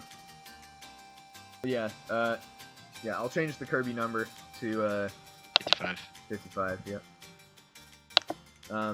Yeah, the short answer for this matchup is checkmate destroys his entire life. You grab Kirby at like 70, or even like 60 if you've got some solid rage, and he just dies. Yep. Anytime he jumps in the air, forward air. Yep. Or up air. Yep. You will win. He has no answer. Okay, Dedede can sometimes eat Thoron. If you're close, it looks like he can't. But if you're farther away, it looks like he can. Oh, someone said, I think Wario eats Thoron if you don't extend it to Super Thoron. Oh. Okay, well, why would you ever not? Yeah, basically. Alright, apparently if you're far away, Dedede can eat it. Huh. I don't know why that interaction happens. Yeah, the spacing out Kirby is basically a matter of use L Thunder, Arc Thunder, and if you're far enough away, retreating pivot Arc Fire when you're on the ground. And the second he jumps, you jump up and forward air or up air. Yeah. Like, that matchup's not bad. Like, landing bear is super safe against Kirby. Yeah, and if he, and like, I found really effective is like, if he's crouching like a little bit closer than arc fire range, roll cancel grab. Yeah. 99% of the time you'll grab, because they can't react. Yeah. To answer your question, Chibi Zayoi, this stream will be saved, yes. This will be archived and uploaded on YouTube. So you don't have to worry about that. Yeah, I don't really have much to add for Kirby there. No. His buffs that he got in the recent patch help him somewhat. Most of them are token knockback growth buffs. However, he did have his ground run speed increased, and his air hammer hitboxes got a bit better, and up throw got buffed is the other big thing. Oh yeah. But it doesn't really change the matchup significantly. Ground run speed does help him, but pivot F tilt also got better for us, so it's kind of a bit of counterplay.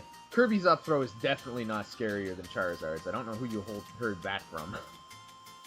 Like, it got buffed from 63 to 74 knockback growth. It did not become better than Charizard's.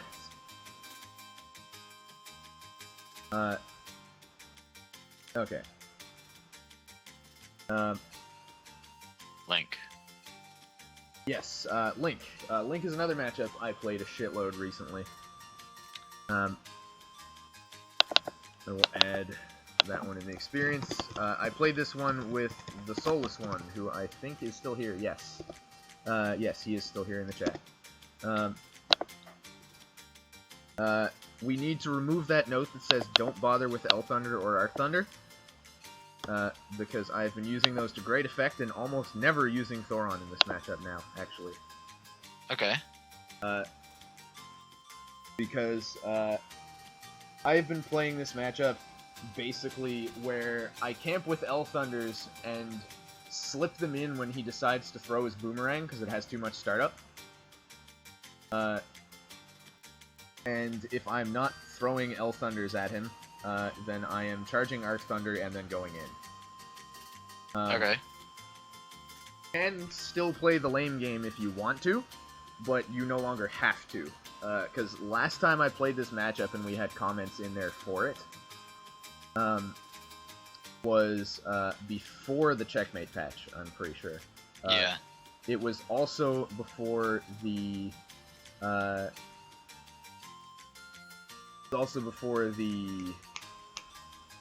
Shield stun? Yes, the shield stun changes, yes. Which, to quote Solus 1, shield changes ruined everything and it makes me sad. Which is absolutely true. Link has literally no answer to forward air. Oh, yeah. There's nothing he could do about that. What is his jab, like frame 7? Yeah. That's his fastest option? Yeah. That's never touching us. Yeah. If you space it properly, you can forward air Link's shield and then footstool him, and there is literally nothing he can do about it. I was doing that consistently when I was playing Solus 1 earlier. Oh, what's your follow-up to footstool? Jump away. You're now back in neutral. I mean, I would be content with forward air land in front. Yeah. He's in shield. Yeah, I mean, you can do that too. Because then you just frame tap him with jab. Yeah. But yeah, basically, all of the changes to shield stun destroyed Link. Because his already bad out of shield game got even worse. There is literally nothing that he can do to you if you back air the back of his shield. Like, if you cross him up with the forward air that he already can't deal with, and then back air the back of his shield, he can't do anything about it. Yeah. And the biggest, like, he can compete decently well in neutral, just because of his range, and his projectiles. But, he has a major problem in that... Up close. Huh? Up close? Not only up close, but he can't kill you. Oh, but didn't they just buff his, like, killing power? They did, but he won't hit you with anything that he actually kills you with. Oh. Like, played properly and spacing correctly, he just can't hit his kill moves. Like, the things that are most reliable for killing you is, like, forward air, forward tilt, Up smash. yeah, up smash. That's about it. And none of those things are consistent punishes or consistent neutral options. Mm-hmm. I think in playing Solus 1 for like an hour and 45 minutes, I think I died to up smash maybe twice. Maybe. And to answer a comment in the chat, which is down smash isn't too bad either, I survived back hit down smash at 140. Alright. So, it's not that good. It's definitely not good enough. I was consistently living to like 170 and dying to up throw. How are you getting grabbed? Because I just decided not to get hit by anything else. So eventually he would find a grab. But yeah, like, if you're playing right, you shouldn't really ever get hit by anything that will kill you. You have to fuck up to die in this matchup. I guess to add on to that, there was a Link player at Frame Perfect who's just recently started becoming somewhat relevant. And he just like got a hobby out of money matching me. So since then, I have made like $30 off of him, and that is probably the freest money I've ever made in my entire life. Like, I just don't understand how anyone could think that matchup is hard for Yeah. Robin. Yeah, I think we should put this one to 6-4 for Robin. Yeah. Because just the shield changes just wreck him too bad. This matchup used to be even back when Robin was a bad character. Robin is not a bad character anymore. Post checkmate, I can see this being not 6-4. Say what? Post checkmate, I could not see this being anything less than 6-4. Oh yeah, fair enough. Solus One mentioned that as far as he knows, Caesar and Izza are both attending Genesis, so we could potentially play one of them if it presented itself. Does Izza play Smash 4? Evidently. Okay. Okay, extra notes. Shield stun changes. Ruin Link. Should never die unless you screw up bad. But like... Oh, you'll need to fix the wrap there. Oh. Oh, where is that?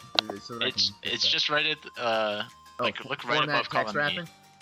Yeah. Found it. Yep, there we go. Alright, yeah, there you go. Does checkmate work on every character? The answer is yes. The percents vary, but it does work on every character. Well, I guess the short answer is yes. Yeah. I have trouble on, like, Rob. Yeah, it's tough on Rob. Yeah. Anyway, that's enough talking about Link, I would say.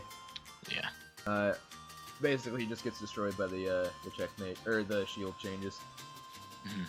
Alright, moving on to Little Mac. Ooh, a fun one. Yeah, this one will see some changes. Obviously, we do not agree with Alphakin's ludicrous notion of this being 65-35 in Mac's favor. That is straight absurd. I don't think any matchup for that is that for Little Mac. Yeah. Maybe like a really bad character. I Maybe don't know. like King Dedede. But, Maybe. Yeah, I've played Soul now so many times. For the most part, we'll go even.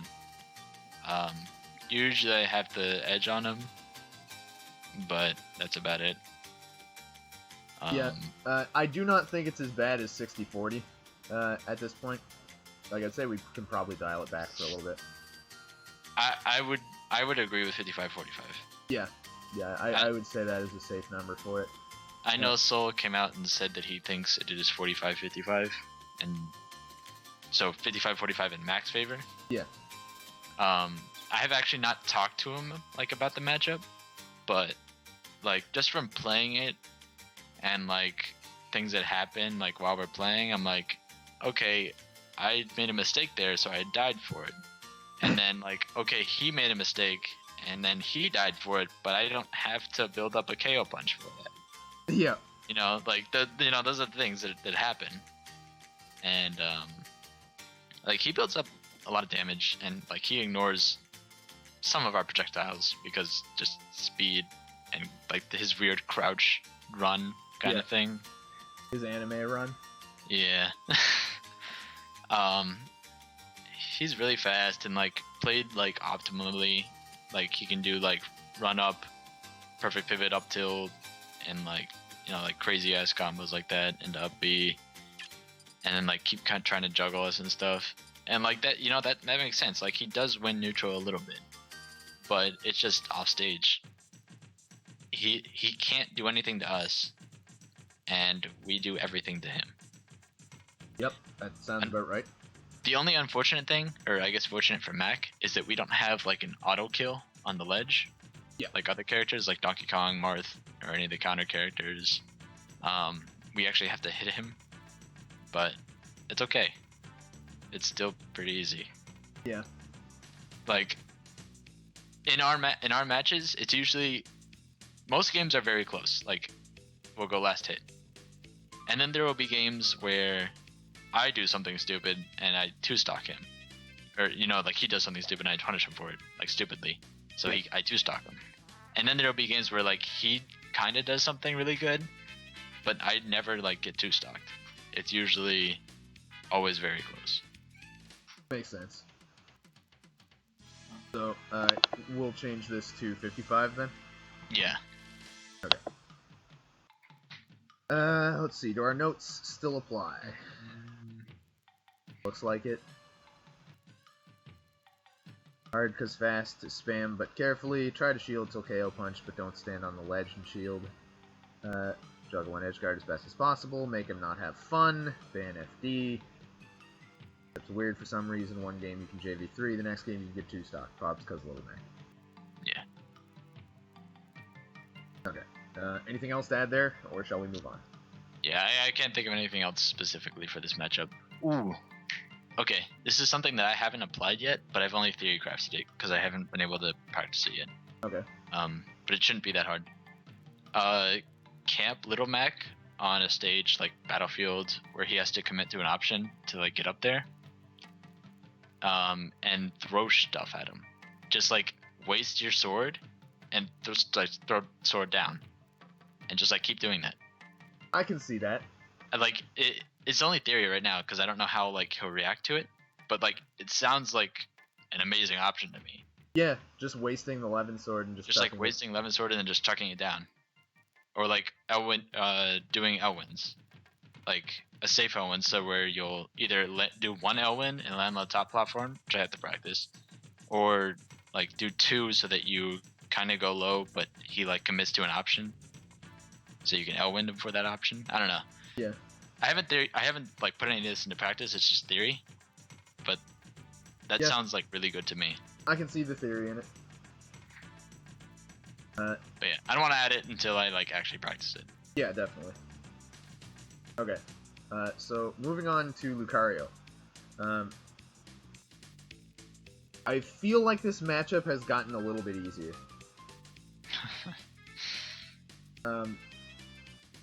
Reason being for that is mainly the shield stun changes. Okay. Mostly the back air is safe now because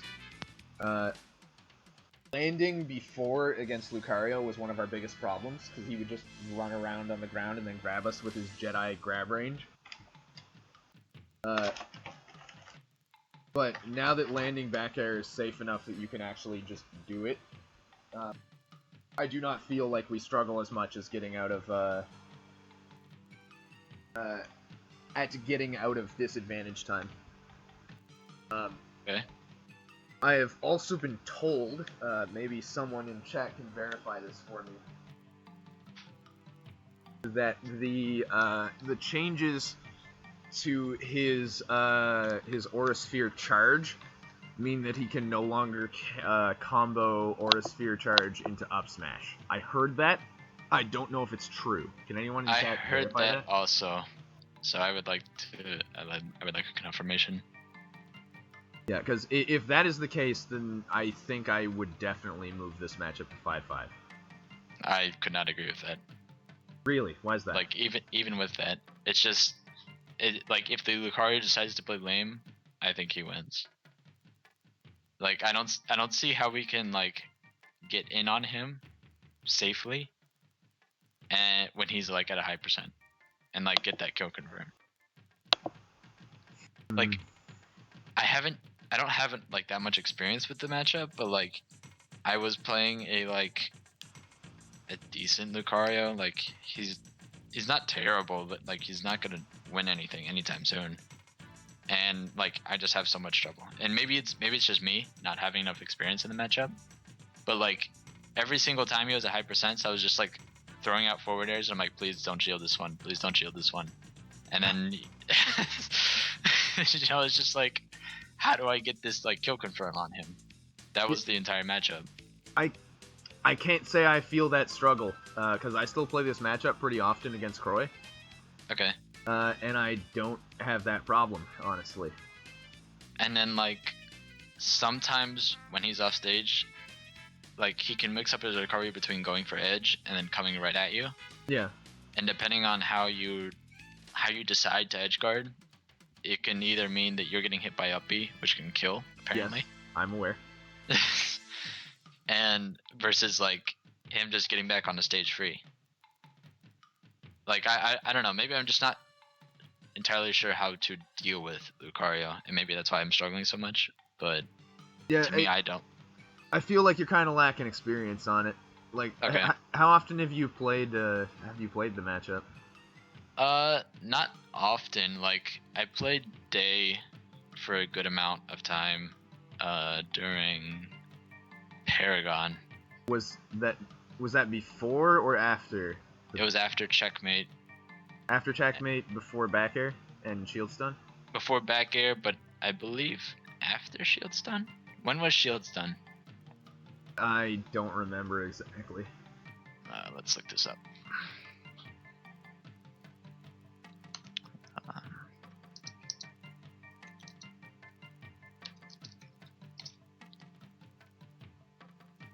So delightful that we have to cross-reference matchup experience with which patch it was played on.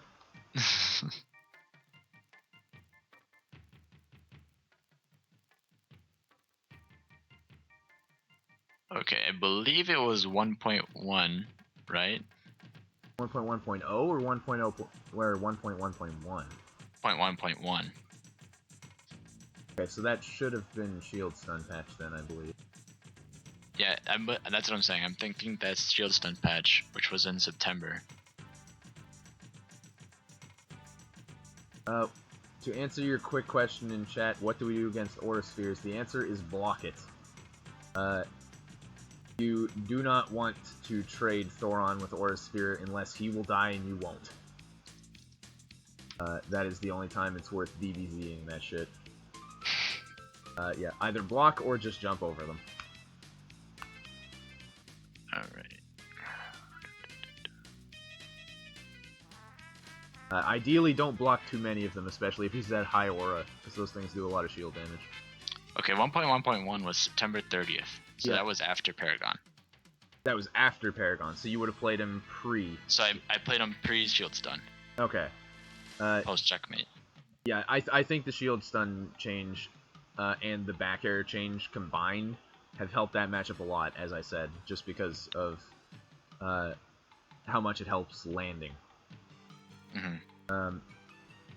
And I find in this matchup I get a lot of mileage out of going like super aggressive off stage, like not trying to meet him halfway and get him out of his out of his recovery with Elwind or something, but simply jumping all the way out and trying to forward air him before he even makes the decision to up B. Okay. Because he really doesn't have aerials that defend him with any sufficient range. Yeah. So I've seen a lot of success just going super ham off stage. Like, I mean, like, his aerials are poopy diapers compared to ours. Yeah. Like, and we can still super outrange him, but I just think the neutral is very, very difficult when he has aura because of aura spheres, and we have to approach with it when he has aura spheres. You know, there's nothing we could trade, and like it's a kill confirm. So I don't know. There's just too much, I think, pressure on neutral for us to not make a mistake when he's at high percent, and he can just like play super lame at that percent. That's the biggest issue, I think. I don't feel it's disadvantaged though. Like I see your points and I agree that they are true, but I think it's even, not a disadvantage. So like, what would you do? Let's say you're at like 90, and Lucario is at 140. Like, what would your game plan be? Charge Arc Thunder, hang out in mid range, try not to land on an Aura Sphere, eventually land Arc Thunder on shield, grab, back throw. Okay. Like. And yeah, so you would wait for Aura Sphere before coming in? Ideally, yeah. ideally, yeah. So like, I guess that's the kind of thing is you have to play reactively to Lucario. Yeah, I agree with that. So I like that. I think that makes it more difficult in the sense for the neutral, is because you have to play reactively, and if you don't react, then you die. Like in a lot of other matchups, like you don't react against Sheik, you take needles 5%. All right, try again. You know? Yeah, that's fair. I do feel really strongly about this being even though. Like, okay, I mean, like you would be the person to argue for, like, be able to argue about this matchup. Like I don't have enough experience to talk about it that much. Yeah, because So I if play you believe Croy a it's- lot in it, so. Okay. Like if you believe it's 55 even, then you know that's all right, then it's even. You know. Yeah. But like I hate this matchup so much that I would consider it playing a secondary for it. You hate it that much? Yeah, I don't like this matchup at all. Jeez. Yeah, I don't think it's that bad at all, honestly. It's frustrating, and you have to play it weird, and you have to constantly have your butt cheeks clenched and hope you don't fuck up. But that's playing against Lucario in a nutshell. Yeah, you're right. But like, I want to play Villager in this matchup. Like that's how bad. Like fuck this character. Alright, well I'm still changing it to 50-50. Alright. Let's see, where the fuck's the fill? Hopefully I'll be able to get some more experience in it. Yeah, if you want to discuss it more when you have some more experience, then definitely. But yeah, like the Lucario I played in tournament when I was up at Central Florida, I played him in friendlies like right after, and like every game was last hit with Lucario, went against with Robin, and then I switched to Villager and I 2-stocked him. That sounds like 50-50 if it's last stock, last hit. But he's not like a good player, is what I'm saying. Then maybe like, he should be better. Like, if he was of equal skill, then yeah. Like if he was Day and I was going last hit with him, that makes sense. But he was a player that is not going to win any tournaments anytime soon. Alright, well, I think we have discussed this one enough now at this point. Definitely. But yeah, I don't think it is that bad anymore. Okay. Yeah. Moving on. Have you played a Lucas? No. I have not played a Lucas. We shall leave Lucas as a question mark. However, we can probably change the note on him being bad to him being mediocre. Okay. Because he did get some buffs. Some non-trivial buffs. Yeah. And grab being safer than ours, whatever. Yeah, he's still not, like, nobody plays that character, though, so. Moving on, enough of that. He's not relevant, neither of us has played a Lucas that matters, nothing to talk about here. Yeah. You know. Yeah, hasn't changed, really, except back air is safer now. Yep. I don't think it moves it to 6-4, so. No. Luigi. Yeah, we don't really have anything to change there. Yes, this one is 57.5 because we couldn't decide if it was 6-4 or 55-45 and felt it was somewhere in between. Yeah. So we put it at 57.5. And I completely like the 57.5. Yeah. Yeah, I think this matchup only got better because what does Luigi do to landing back air? Maybe this is probably 6. No, he has too much throw combos. Yeah. Maybe. I haven't played against any like relevant Luigis lately. Yeah, neither have I. Like everyone dropped that character called Turkey. Everybody dropped him, so I don't get as much like practice as I used to. Our only relevant Luigi picked up Robin. So yeah, Lancelot picked up Robin. How about that? That's pretty funny, actually. Luigi dropping Luigi for Robin. Like he still plays Luigi, and like he's kind of co-maining now. So, but he plays Robin a lot more. Yeah, Do you think there's... We don't really have enough experience recently to consistently say, or confidently say that that we would change it to 6-4, yeah? Yeah, that's the issue, is we don't have enough recent experience. Yeah, okay. So I'd say we just leave this as 57.5 then. Yep. And also it fits Luigi being weird. Yeah, basically. Him and his dumbass 1 in 500 trip rate when everybody else is 1 in 1,000. That jank character. Alright. Mario. I feel like we might haps move this one to 4-6. The only... it's just our sword is so big and his limbs are so small. Yeah, but he moves so fast. I don't know. I just feel like this is comparable in difficulty to Diddy Kong from what I've played. Okay, the one change that I like, or that I have been using in this matchup that makes it a lot better. Okay. Oh god, my computer just reloaded the Excel sheet. Okay. Down air his up B. Down air his up B. Right when he has to recover, like every Mario does this, they'll up B like right at the perfect angle, so they'll like grab ledge. Okay. Just put it down air right there. They'll get spiked like 8 out of 10 times. I did not know that at all. Okay. I've been doing this so much now, and it makes the matchup so much better.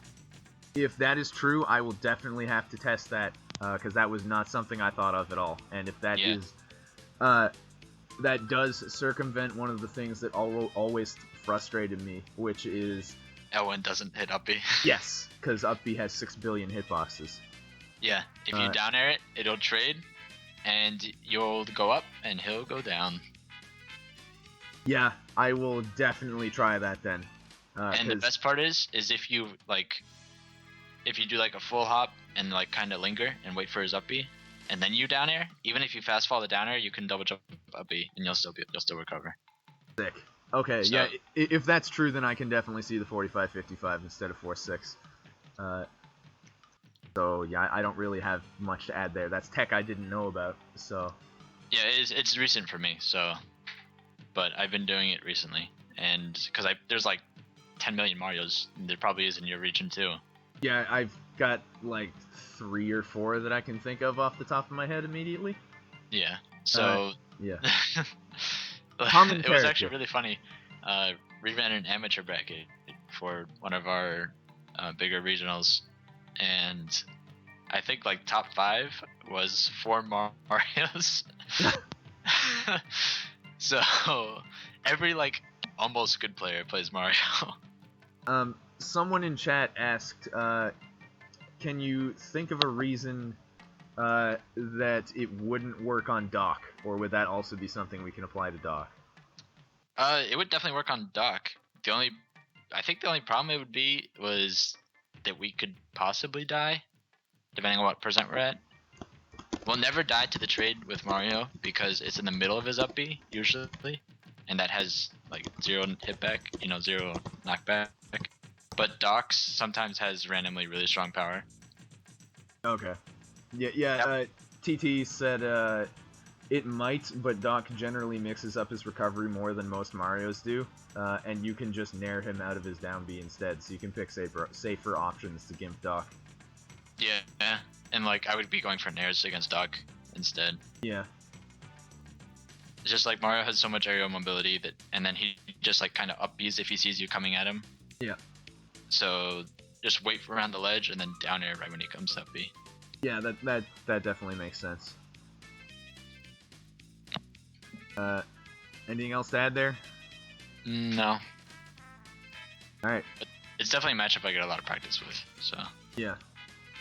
I don't get to play it as much because the Marios are... the best Mario in this case is like 3.5 hours away, so he only gets out to the big stuff. Mm-hmm. And our other best one just recently... his girlfriend had a child, so he does not get to get out to much stuff currently either. Okay. Yeah. One sec, I'm giving your Twitter to someone in the chat.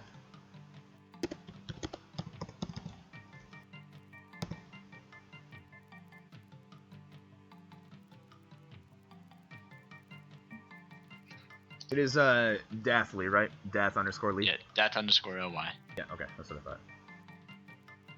thought. Yeah. So Marth. Just like Lucina, who plays this matchup, Pretty but much.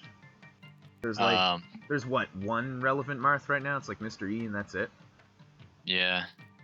What I could do is I could just say that Nick Riddle likes to play this character sometimes. But that's about it. Yeah, I don't think there's really anything to change here. No. Most principles in the matchup still apply. Yeah. The shield stun changes didn't really change too much, because I believe Marth can still up B our back air out of shield. I think. Probably.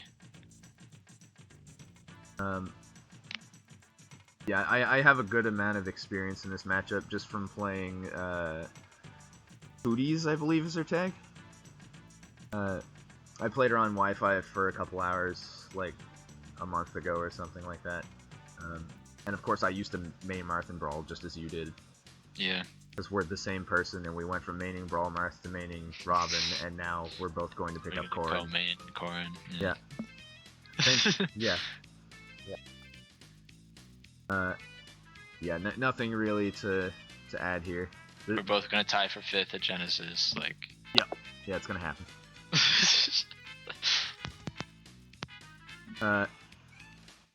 Alright, shall we move on to Mega Man then? Yeah. Alright. So I don't know if I don't think Mega Man got any changes. I remember I was complaining about. Yeah, he didn't no make any changes. Like, Mega Man hasn't gotten touched much at all. He got like a leaf shield change and that was it, or something. Mm-hmm. Yeah. I don't think we really have anything to change here. No, I haven't played. I've played one Mega Man recently, and it was just because some guy switched to Game 2 to Mega Man because he was getting bodied because he played Kirby, and that was it. Does Seabrick play Mega Man at all anymore, or is he basically solo Meta Knight? Basically solo Meta Knight. Like, he says he plays Mega Man, and I'm like, no, you don't.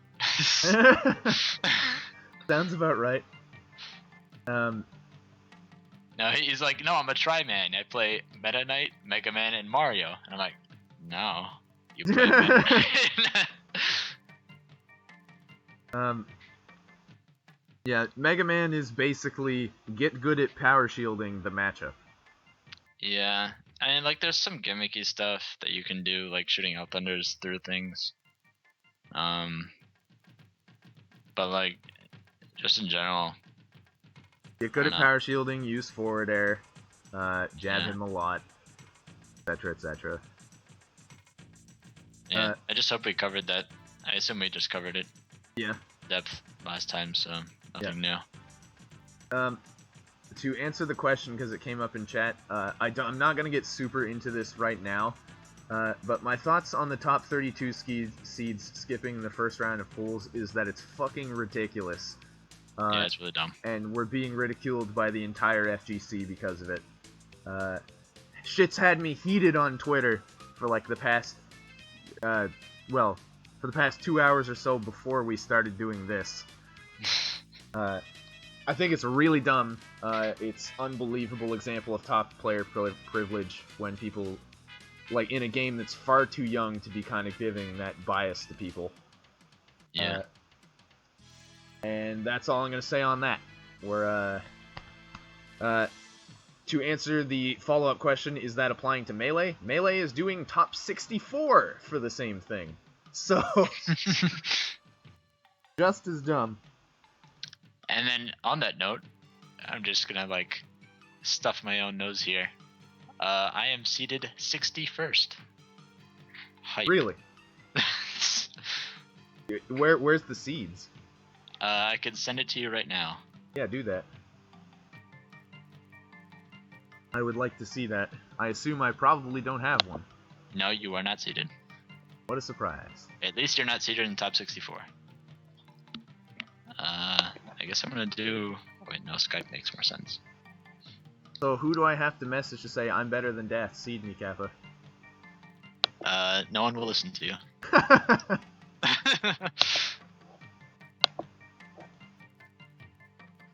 Let's see. Okay. Why the fuck is Ranai 3rd seed? Probably because they want to keep, like, American, Japanese, like, equal seating. That seems somewhat questionable. Yeah, it's weird, but...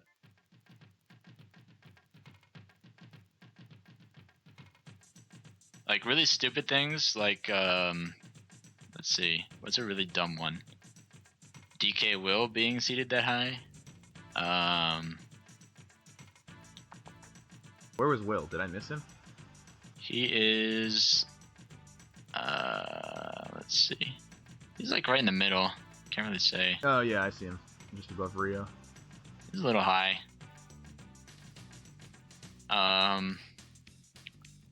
Who else should not? Who else am I gonna like shit on? JJ Rockets. Chemicario is seated? Are you fucking kidding should me? not be that high. What?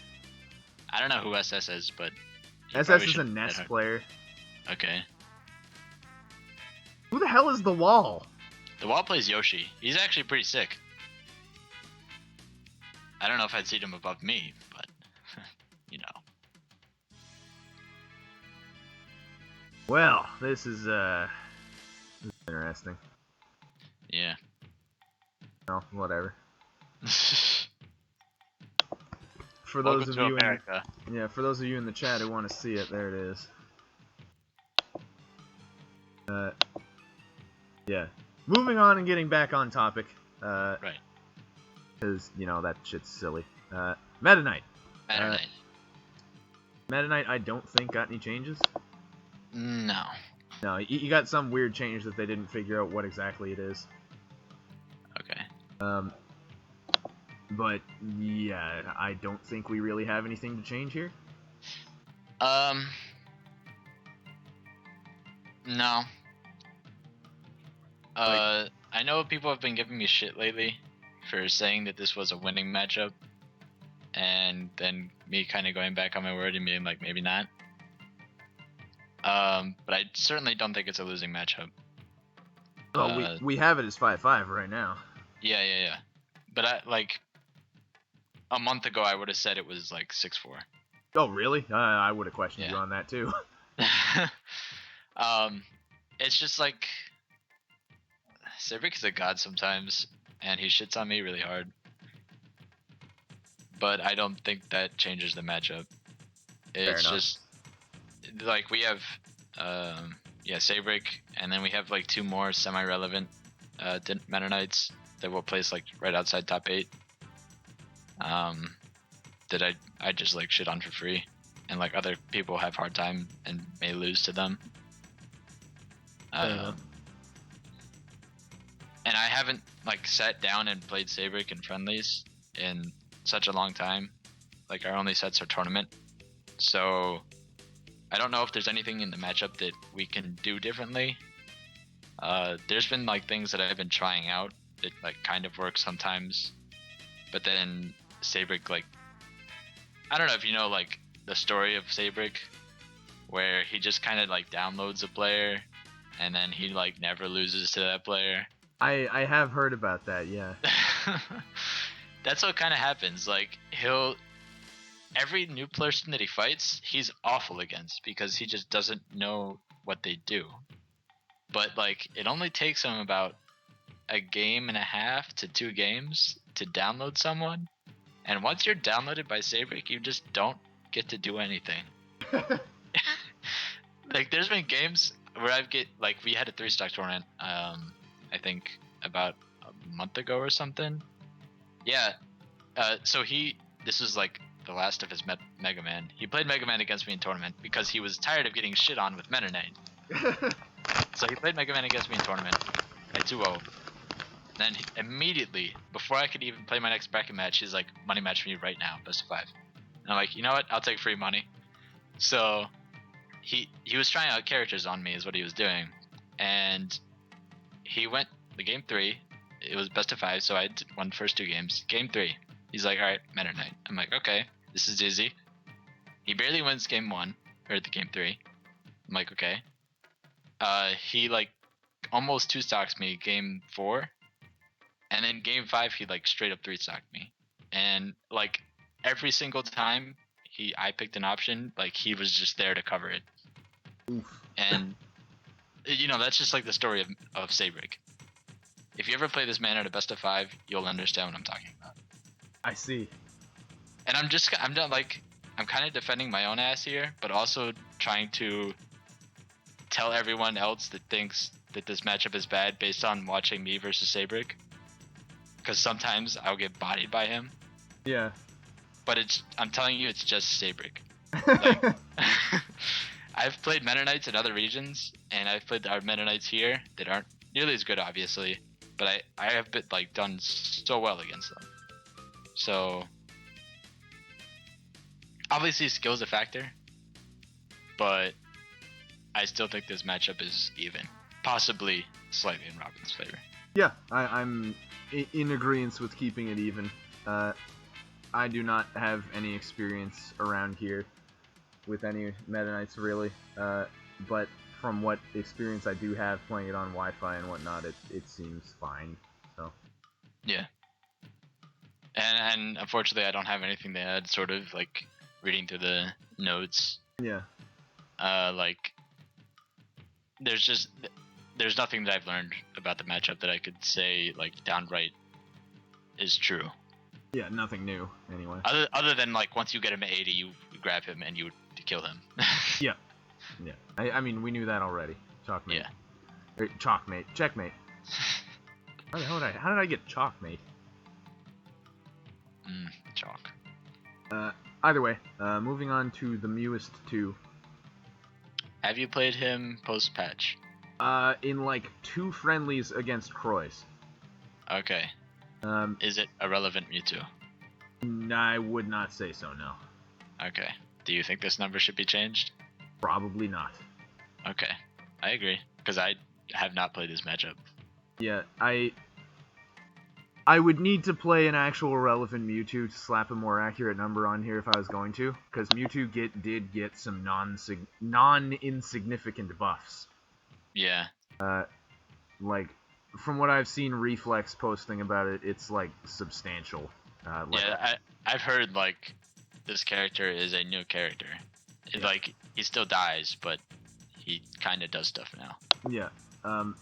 So I would want to maybe we mark it as a question mark for now until one of us can play one post patch because he's basically way better now. Yeah. Okay. I'll have to see if I can play Reflex in it sometime. Maybe put in brackets previously 55. Okay. Just to indicate that we don't have a number in here because we haven't played it post-patch. Alrighty. Yeah, other than that, I think we can just move on because we don't have the experience for it right now. Yeah. Me Brawler doesn't matter. Not legal anywhere. Which is good because, Jesus Christ, that matchup was terrifying.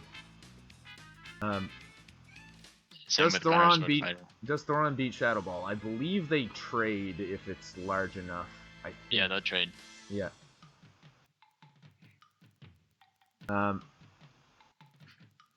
Yeah, I know if it's not full size, you can even clank it with L Thunders.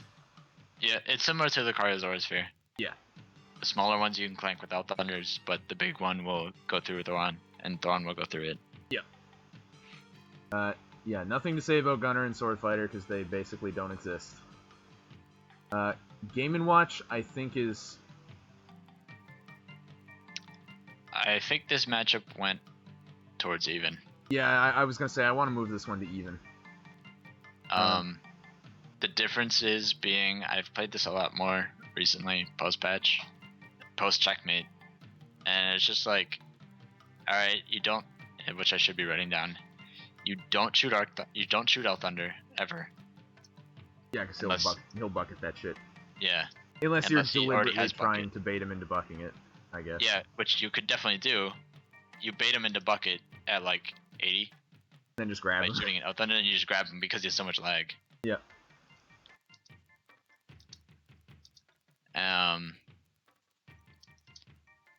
But yeah, it's just like he just dies so early to everything. Yeah. And like you could still shoot Arc Thunders and not be scared of bucket.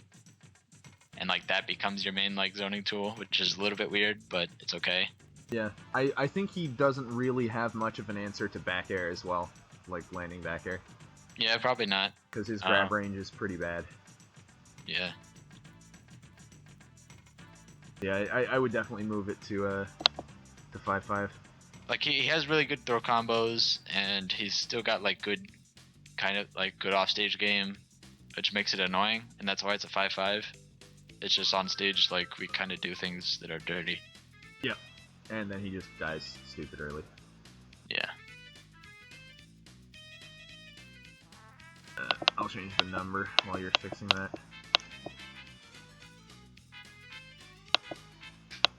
And let's get rid of the fill. And text back to black. Oh, damn it. Why does that delete the friggin' things on the sides? I have no idea. Oh, now it's back. I fixed it. Okay, good job. Alright. Yeah. Ness. Moving on. I don't think Ness changed at all. No. Only Generally teams. speaking, if they're a good character, you assume they don't change. I mean, he got nerfed in teams, so good. Fuck that. Yeah. Speaking of that, praise Sakurai that freaking goddamn villager Sheik Game shit. and Watch. Villager shit is dead. Sheik Game and Watch is dead. Goddamn, that shit was annoying. Had a Sheik Mega Man, or not a Sheik Mega Man, Villager Mega Man, and a double Villager team around here. So glad those are dead. Just walking around, going to doubles tournaments, not even entering singles. Well, no, both of them entered singles, but playing different characters. And then they just play double Villager and just like, ugh. And die to a tree at 0. But alright, Ness.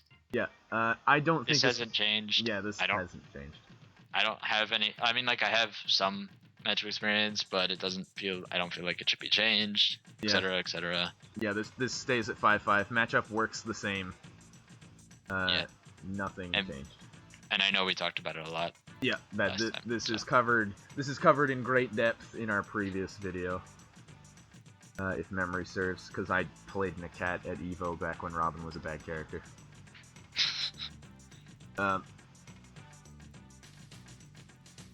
Olimar.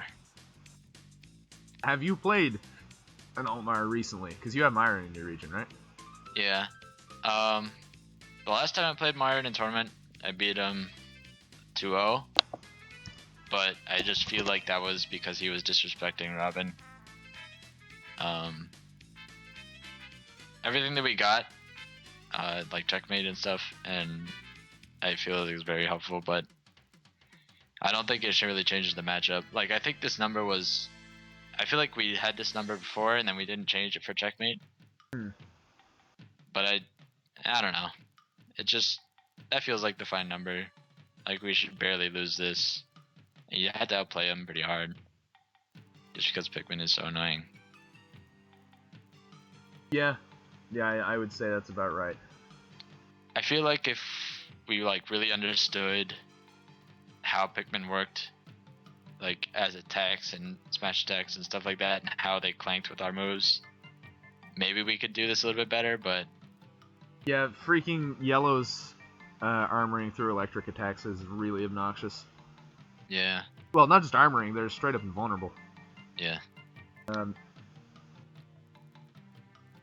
One thing that I do like doing, or actually like a few things that I could just sort of add, watch his Pikmin order. Yes, yeah, absolutely. That's something very important that a lot of even just like people that are just starting to play the game, or like just starting or learning the matchup, and with any character, is like watching Olimar's Pikmin order is super important, because basically telegraphs what he's about to do. Yeah.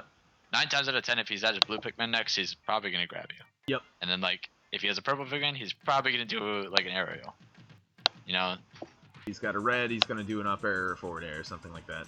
Yeah. So yeah, just like watch his Pikmin, especially when you're at kill percent, and be very careful of letting him have too many purple Pikmin. Yep.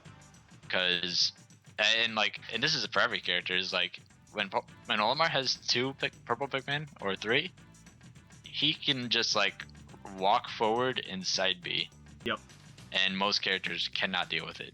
And like Robin kind of included, she can shoot Thoron if she has it, but otherwise everything gets like beat out. So yeah. So one of the guys in the chat said, frankly, he thinks Olimar outright wins 60-40 in Olimar's favor. Pikmin eat all of Robin's projectiles except Thoron, and Pikmin clank with like everything. Down throw fair is true forever. I don't think it's that bad, and I am inclined to agree with Dath on his experience against Myran, who is a very relevant Olimar. Yeah. The like you said is like all the Pikmin clank with are Thunders, and that's because you don't use Out Thunder and Arc Thunder in the matchup unless you're gonna play Arc Thunder for close range. You camp them with Thoron, and then when you want to go in, you charge Arc Thunder, and you make sure you use it really up close. Yep. So like throwing Pikmin at Out Thunder and Arc Thunder should not be an issue. Yeah, because you just play it differently. If you're gonna be throwing shit at him, it should be the Levin Sword and books. Yeah. And you'd be throwing those above the Pikmin anyway. Mm-hmm. Or deliberately to kill a purple Pikmin. Right. Which is actually good because purple Pikmin have exactly, I believe, 18% health, and books do 18. That's pretty convenient. I did not know that. I think that's what Myron said. I'm trying to think back. Maybe that guy can confirm, because he sounds like a Pikmin Olimar player. I'll see if he posts something about it, but yeah. So yeah, leave this the same. So Pac-Man. Pac-Man, still not a relevant character. Right. I think we just leave this question mark still. I don't want to put a number in here that's just theory craft. Yeah. What I'm gonna do is put a gray thing there. And a gray thing here. Because we forgot to do that. Gray thing on which one? On the ones that we have question marks? Oh yeah, okay, fair enough.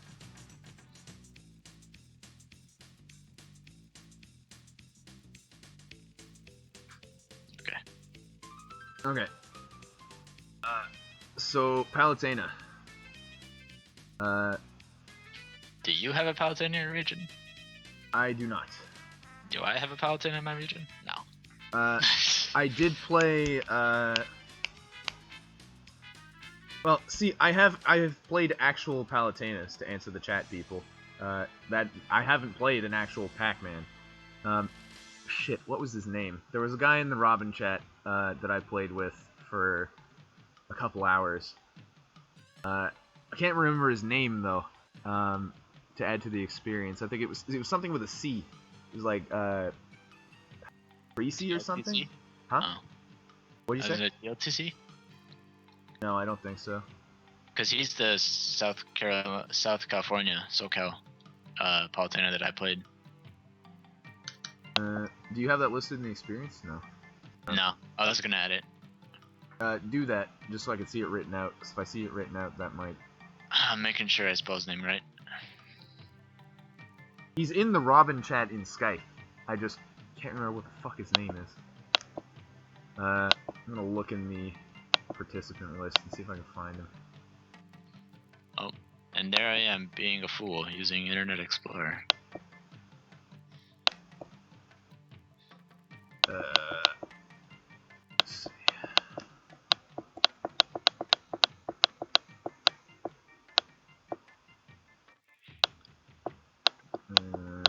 Yeah, TLTC. TLTC? Okay, that's not the same one I played then. He's a SoCal, Smash 4, Palutena. He's number 20 on their 20 length power ranking.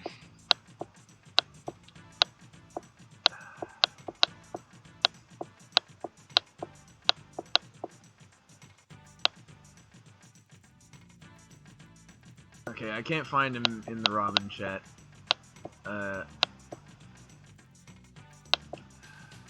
I'll look into that later. Yeah, I did play this one a decent amount, so I feel like I can actually talk about this one. Basically, this is a matchup where it feels even. Oh yeah, it's creased. Okay, thank you, Telex. I appreciate you. Yes, that one. Yeah. This matchup feels even until you learn how Palutena works. And then you're like, oh, actually we win this, because Palutena can't kill you if you don't fuck up. Yeah, there's probably something with specific DI and stuff that I don't know about. Yeah, it's like, once I learned to avoid the up smash setups and the up air setups and shit like that, then this matchup got a lot easier, and I started living to like 130, 140 most of the time. Yeah, because you don't really die to forward air. Yeah, forward air should never kill you. Dash attack will occasionally kill you, just because of its stupid armor. Yeah, basically, Palutena can compete in neutral, but we're way better at killing than she is. I don't really have too much else to say, like adding to the notes. I just played this more to further feel like I can confidently agree with our number that we already have in there. Yeah. And it's really unfortunate because we have Prince Ramen in Central Florida. Yeah. But he doesn't go anywhere. I don't know if you've heard about him. I have, yeah. Yeah, apparently a great Palutena player, but he literally does not leave his house, so... Oh. Even when I go up to, like, Central Florida, he just happens to not be at the tournament I go to. So... Yeah, I think Josh played Ramen on Wi-Fi or something, but he said he was switching characters a lot. Oh, okay. Because I remember him bringing that up in the Robin chat. Yeah, willing to move on if you want to. Yeah, I don't have anything to say about it, so... Okay. So, Alright. Peach, you played, I watched you dummy, who was it, Saj? Was that his tag? Saj. Yeah. Watched you dummy Saj at fucking, was it Paragon? Or was it Frame Perfect? This was Frame Perfect. Frame Perfect, okay, yeah. I think we could potentially move this to 6-4. We can move this up, so, oh my god, this matchup is ridiculously easy. Yeah. It might even be 65-35. No. I don't know what Peach can do in the matchup. I literally do not know what Peach can do. Let's not get too hasty. It's not as easy as Charizard. Like, that's our benchmark, is if it's as easy as Charizard, then we can move it up to 65-35. It's not that easy. I was talking to him after I beat him twice, and I'm like, I'm sorry, I literally do not know what you can do in this matchup. And like, he was like, yeah, I don't know what to do either. And I'm like, great. So we've met a consensus. Sounds about right. And like, it sucks, cause like, if I had to play against some mediocre Zero Suit to get out of pools, and like, I lost to them twice, I would be ultra mad. Like, that's fucking bullshit. But I don't know what Peach does in this matchup. Yeah. Like, yeah, this matchup is just very, very straightforward. Peach does not have good options for dealing with the forward air, L Thunder, Arc Thunder, Arc Fire core. She just doesn't have options for it. She can't deal with the neutral game. And she dies really early to checkmate.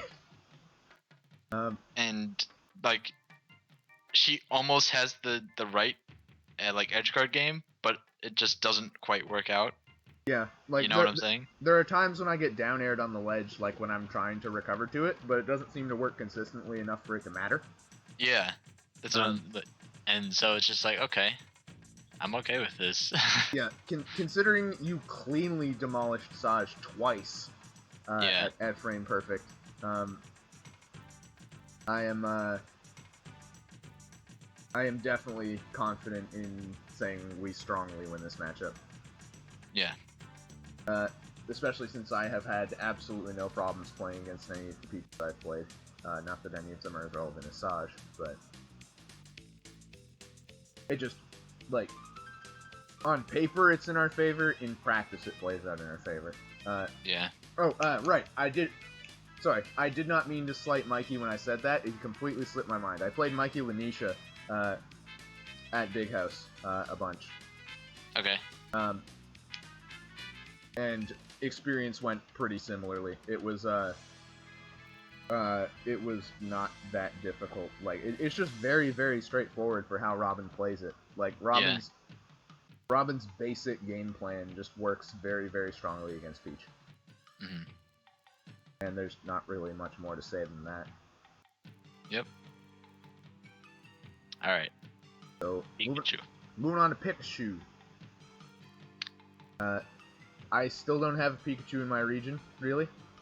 So this is all you. Alright. Alright, so Esam came back to South Florida like 3 weeks ago or something. To like come into one tournament. At that tournament, I money matched him because I didn't get to play him in tournament, and he didn't have a lot of time. So I was like, alright, money match. This isn't as bad as we think it is. Okay. Yes, he's super annoying off stage, and we had to be very careful recovering. But unless we're like retarded, we should not die. We'll take damage for sure, but like we shouldn't die. Yeah. Unless we're at like 110, something where back air will actually kill. That's what I see a lot of Esam struggling with when I see him play high-level matches, is he seems to have a lot of trouble getting kills, and that seems to be an intrinsic flaw of Pikachu itself. Right. On stage, isn't terrible. Like, yeah, he's super fast and quick attack's super annoying, but like sometimes if you're like, he's probably gonna quick attack here, just throw it up smash, and you win. Yeah, I feel like Pivot F tilt's probably pretty decent in this matchup too. Yeah. Arc Thunder's so much all the time. Yep. Because 90% of the time he's trying to get in your face. And if you just like randomly throw one out, sometimes you'll catch him. He dies super early, checkmate, like at 82, 85, something like that. It's probably 6-4, or like 6-4 Pikachu's favor. Yeah. Alright, so yeah, go ahead and fix that number then. Like, yeah, it's still annoying, and it's still hard recovering, but like, if he tries to do something that's a little bit too much off stage, and you absorb tech, and then up B, like 80% of the time you'll spike him with up B. Yeah, that sounds about right. Because he's usually like right in that area where you'll absorb tech and then fall down a little bit. He'll be right in that area for up B to spike him. And like, yeah, I found that out on accident, and then I just started like, kept doing it, and I was like, oh, this kind of natural feeling to just up B right here, and then it spikes him. So, I don't know. It's just like you have to be very good with teching off stage, very careful off stage. Obviously, never follow him off stage. Yeah. Look for like quick attack, I guess habits. Yeah, like quick attack habits. And once you start like catching on to them, then that matchup becomes a lot easier. All right. Anything else to add to that? Not really. All right. Yeah, Pit. Nothing really to address here. I don't. Yeah, he didn't get changed, and it's pretty much the same. Yeah. Same thing about frickin' same as Dark Pit basically. Well, I mean it's easier than Dark Pit now because his side B isn't as good. Yeah. But yeah, either way. So Rob then. Right. How do you feel about the Rob matchup currently? I talked to 8-Bit Man about it, and he thinks actually that the matchup is even. Ah, I knew it! That's what I was going to try to say to you. But I wanted to see what you thought before I actually put that forward. However, I still can't see it. I still think it's very slightly in his favor. Like, I would move this to 45. I can agree with that, but like, the problems I have is off stage, Rob can literally follow us and like wait for us to do something off stage, and then down air or then forward air or whatever he wants to do. That's the biggest problem. Like I feel like on stage we're equal. I feel like, in terms of projectiles, because he gets a lot off gyro. Yeah. And like we have like all these little tiny hits that we get in, but then he gets like one gyro, and that turns into like more gyros or something else, and that's like where he gets his damage. We get all these like little tiny hits, and then so that's about equal. But then it's off stage, and we get a little bodied compared to him. You think so? Because that's what I wanted to what I wanted to ask you about was how aggressively do you edgeguard Rob off stage? I understand like you're supposed to be very aggressive to him off stage because his only real option out of up B is to nair. I mean, like he can kind of forward air, I guess, but it's up air that I get hit by most of the time. Yeah, I would never go like. I mean, like I would go down, but only if he had to go a certain way. Like if he was going like straight up, I would never go after him because of up air. Yeah. But if he was like coming from a diagonal angle, then I would come down with like a nair or something. I usually go out with forward air. Forward air or back air. Yeah, I could see forward air working too. Or back air. What I wanted to say was the second best player in my region plays Rob. So I play him pretty much every tournament that we're both at. Mm-hmm. And at the last major tournament that we both went to, which was Winter Mission, that was the weekend that we both won tournaments. Okay. I dumpstered his Rob.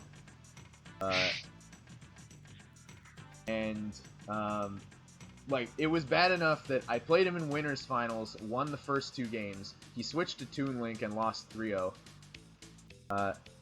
Then in Losers Finals, he got dumpstered with Rob, lost with Toon Link, and then tried Cloud. Like, it was not close. And I feel like I've really, really gotten a handle on how to play that matchup off stage. And I play it a lot like I play against Lucario. I just go super aggro off stage. Okay. Because basically, I do to Rob exactly what you described that he does against you. But he has so much control over where he goes. Yeah, but we can just float out and wait. Like, well, we don't have it. We cannot stay out there as long as he can. Not quite as long, but I don't have trouble intercepting him with forward air. Like, I jump out and I corner him like slightly below and in front of me. Yeah. And that forces just kind of like fall and wait. Yes, and that forces him to either try to go around me vertically, which is when I swing out the forward air, or try to go below me, and if he does that, I just L-wind back to the stage, which will usually hit him and reset the situation. And we can go over some footage over this at a later time if you want, but I strongly feel we should adjust this number to even, especially if 8-Bit Man is supporting that claim. I mean, like last weekly that we were both at, we played, and I bodied him. Like, it was pretty bad. Like, that's the worst I've ever beaten him before. Yeah. But I don't know. I have a hard time saying it's even. Okay, well, 8-Bit Man thinks it's 5-5. Yeah, if you think it's 5-5 and he thinks it's 5-5, then I guess I have nothing to do but concede. Yeah, like, this one was one I always kind of conceded to you, because it's like, okay, 8-Bit Man is without a doubt the best Rob. Yeah. But if he also thinks it's 5-5, then I am much more confident in pushing that number. Yeah, and like, when he said that, I looked at him, I'm like, are you fucking crazy? But like, since then, like, it's just been like going higher and higher and higher for me. Because there was definitely a time where I thought this was like 37.5. Yeah, I know. I had to talk you out of that shit. And then you had to talk me out of it. And I was like, what do we do against Gyro, though?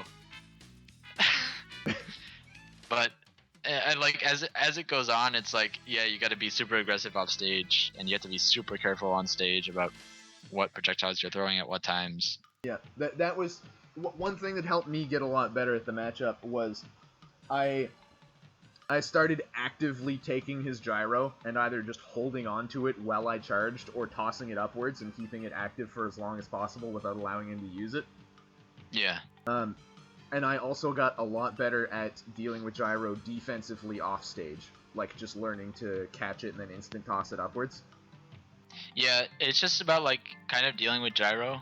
I think the biggest thing for me was like what I said to myself like before the last time we played. I was like, all right, what I want myself to do is stand still and shoot projectiles. Don't you dare move from that spot.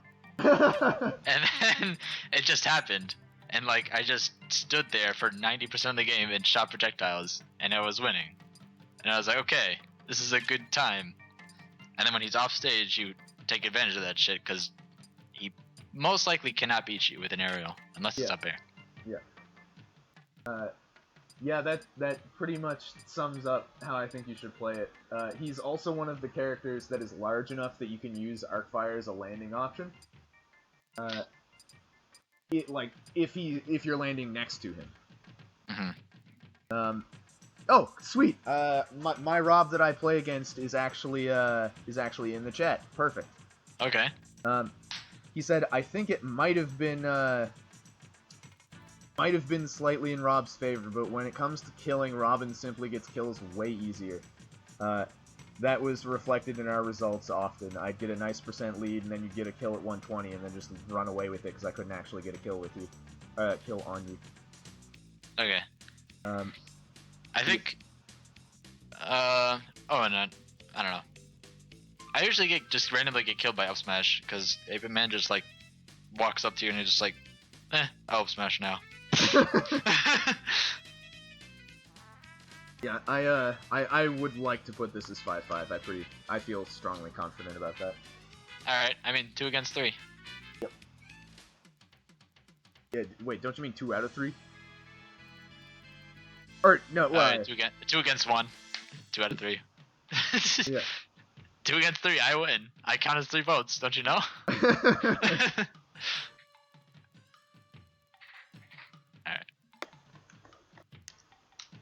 Yeah, because this is a it's a matchup that's very difficult when you first start approaching it, and then you're like, okay, I kind of understand how to deal with gyro now. This isn't so bad. Okay, now we go ham off stage. This isn't so bad, and like, it just requires different play than a lot of our matchups.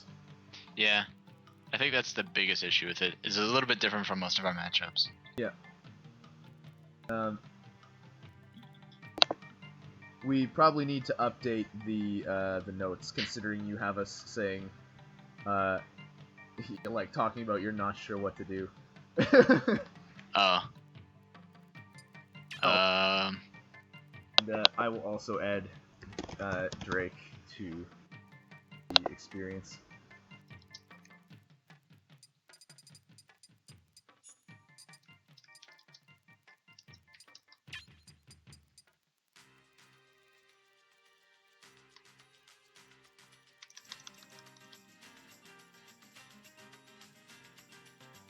Dexter, why would you go to Genesis as a spectator if you were, like, why would you not compete if you went? Please like, compete if you're gonna go. If you're flying from Nova Scotia, why would you not enter?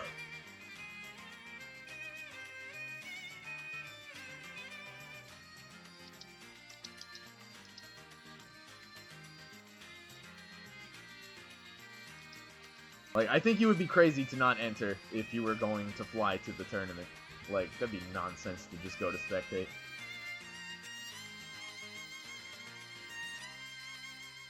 But you're complaining about it being $100 to enter, but like, do you have a connection that allows you to fly out there for free or what?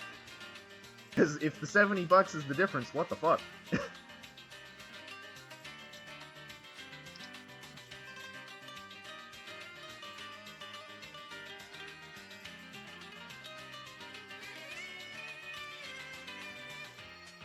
Oh, there's the Kappa. That explains it.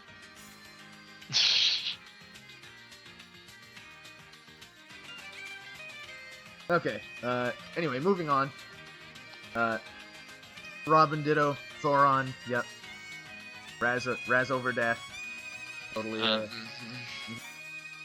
Yep.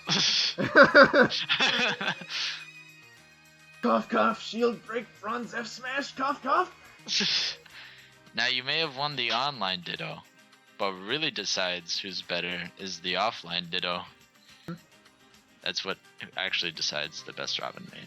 Yep, no, I just beat you consistently online, so we'll see how it goes offline. Beat me consistently, he says. Well, I mean, you haven't won any of our exhibition sets that we've done in training sessions. Actually, you're right. But you know what? I'm gonna pull the I'm usually too tired by then, John. Oh. This has been the Casual Shit Talk Minute. Moving on to Rosalina and Luma. I feel like we should probably dial this one back to 50-50. About that. I think it's worse than that. As in 45-55? Possibly 45-55. Actually no, for sure 45-55, possibly worse. You just get bodied off stage by this character. There's nothing that you can do, I feel like. Back air hits everywhere, and if you get hit by that, you're probably dead. Down air hits everywhere. I've died to down air below 50% because Xaltis would miss the spike, but hit with Luma, and then I would die to down air. Yeah, Luma Dare is really stupid. So, like, it's dumb because, like, I didn't get hit by the spike, so I'm gonna die to the side. Alright. I also played the Buzz since this at Paragon, and he kind of shat on me. I was gonna say, you got dummy, didn't you? Yeah, like game 1 was kind of close. Like he was at like 50, and then he like shat on me again too. Yeah, it's just like if the Rosalina doesn't know what to do in the matchup, yeah, you're gonna shit on them. But once they like kind of understand, like, okay, I can do this, I can down B projectiles, and like if you try to shoot 2 projectiles, sometimes one down B will eat both. Cool. And then just like Luma, like back air with Luma is the biggest hitbox you've ever seen in your entire life. Yeah, definitely. And down air with Luma is the strongest hitbox you'll ever see. I don't know how to approach the matchup anymore.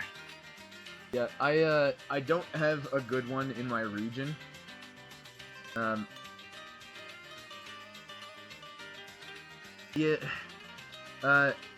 One of the guys in the chat brings up, is it fair to make a comparison talking about the matchup fighting the Buzz? Like how much of that is player skill and how much of that is the matchup? Well, the very first friendly that we played, I beat him. And then the second, like we played about 7 friendlies. I won the first one, he won the second one, I won the third one, and then he continued to body me for the rest of the friendlies. And then we played in tournament. So that was really stupid of me, first of all. That's because I didn't think I was going to play the Buzz. But he also lost to like a friggin' Olimar. Yeah. So obviously some of it for the Buzz is skill. But I've also been consistently losing to Xaltis, who is not nearly is probably about equal to my skill, I would say. Yeah, weren't you beating Xaltis previously? Yeah, I was consistently beating Xaltis in this matchup. And so what happened then? I don't know. What she had told me is she talked to DeBuzz about how to play it, and he said that she should back air more. Like, because he watched one of the sets where I 3-0'd her for free, and he was like, why don't you back air more? And I was like, don't do that. Yeah, and then you'll see like she starts back airing more, and it just covers all of your like recovery options. So like you play the neutral, and neutral is about even, because like you have a big sword, but she has a Luma, whatever, and then you get hit once off stage, and you most likely will not recover. And like the problem is like when you hit Rosalina off stage, it's like, all right, I'll cover the ledge option. And then she goes around. And you're like, great. I'll cover her landing, and then you get hit by Luma. So she just has more recovery options than you, and her recovery is a lot less linear. Yeah. So while you can technically do the same thing that she can do to you, she just does it better because you have a linear recovery option and she doesn't. Yeah, that is true. Well, I have no objection to moving this to 45-55, honestly. So yeah, I would move this to 45-55. Yep, by all means.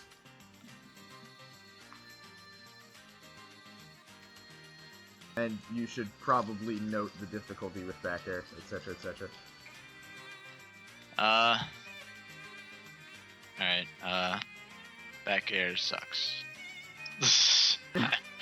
Like, what do you want me to write here?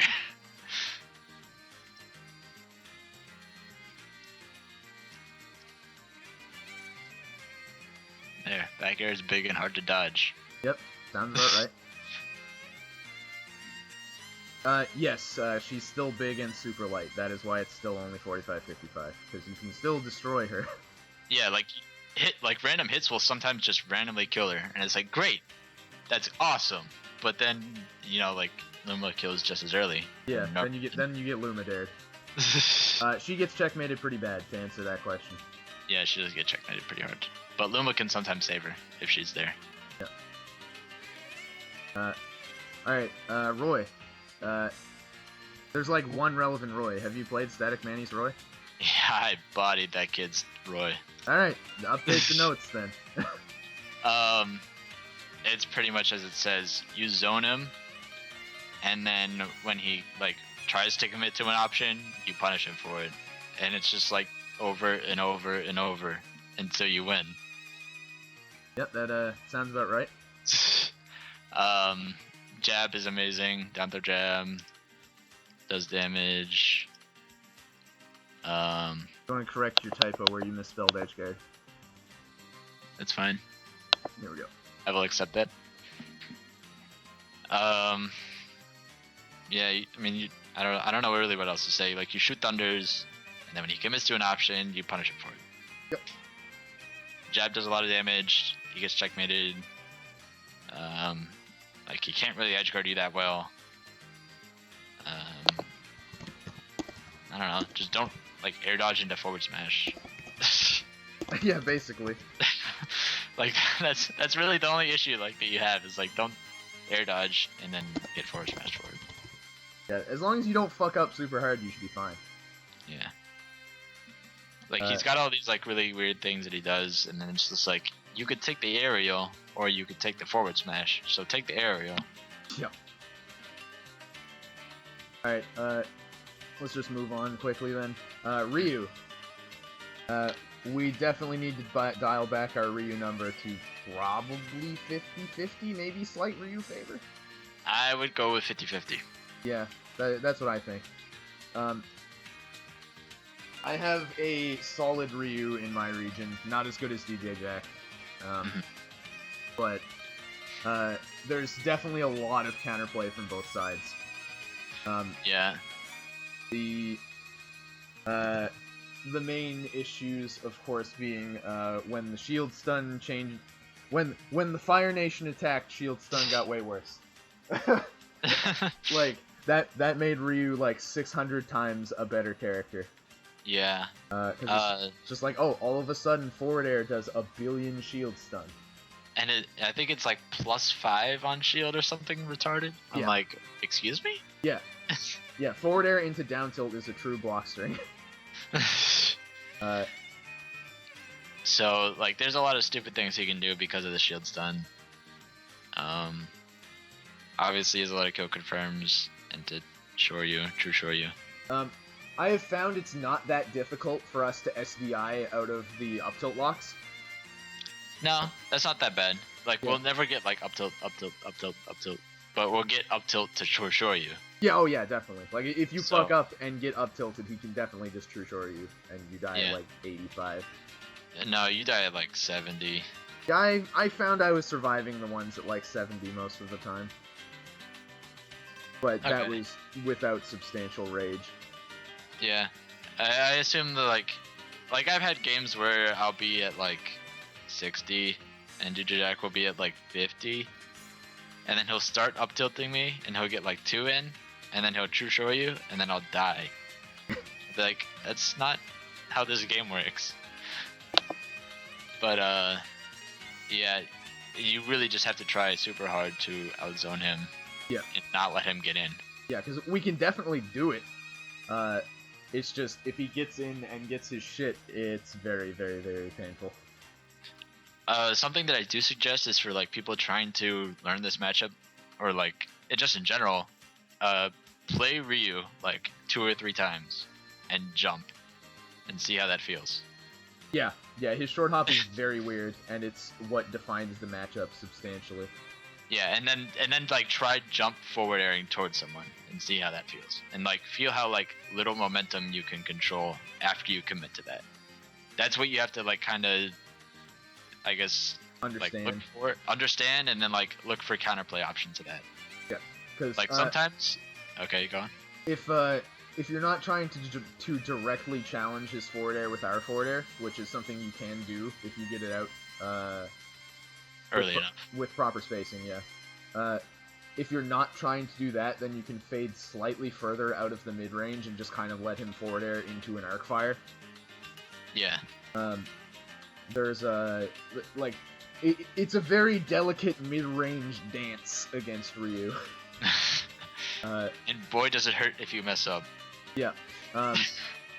One thing I learned very quickly is against a lot of characters, one of the things I like to do is cross up forward air, just because most characters have pretty poor options out of shield to hit things behind them. Mm-hmm. Don't do that to Ryu. Ryu will back air you out of his shield, and it hurts like a motherfucker. Like, it only took about like twice of me getting back aired out of shield for 15 damage, and I was like, okay, no, I'm not gonna do that anymore. Please, 15? I believe back air does 16.5. Whatever, it's a fuckload. It hurt a lot. I repressed it, okay? But yeah, you have to outzone for sure. Yeah. Arcfire can do things if he hasn't already done his jump. Like if he's still on the floor, then you could throw Arcfire pretty safely. Yeah. And Ryu, due to his mobility, does not have very good options for dealing with Arc Thunder either. Mm-hmm. One thing that I found super dangerous: don't go for checkmate outside of its like true percents. Yeah, because if you do, you will just get up, beat, and die. Or you'll get hit with fucking whatever the thing is called. Down B. Oh yeah, focus attack. Yeah. Focus. Yeah, he'll focus out of down throw up air, and like, yeah, it's like before. I don't know. I used to remember the percents because it was really annoying, but I can't remember them right now. Because unfortunately, DJ got into a car accident. Yeah, that's super brutal. A week ago, so he's been a little bit off. At least trying to recover.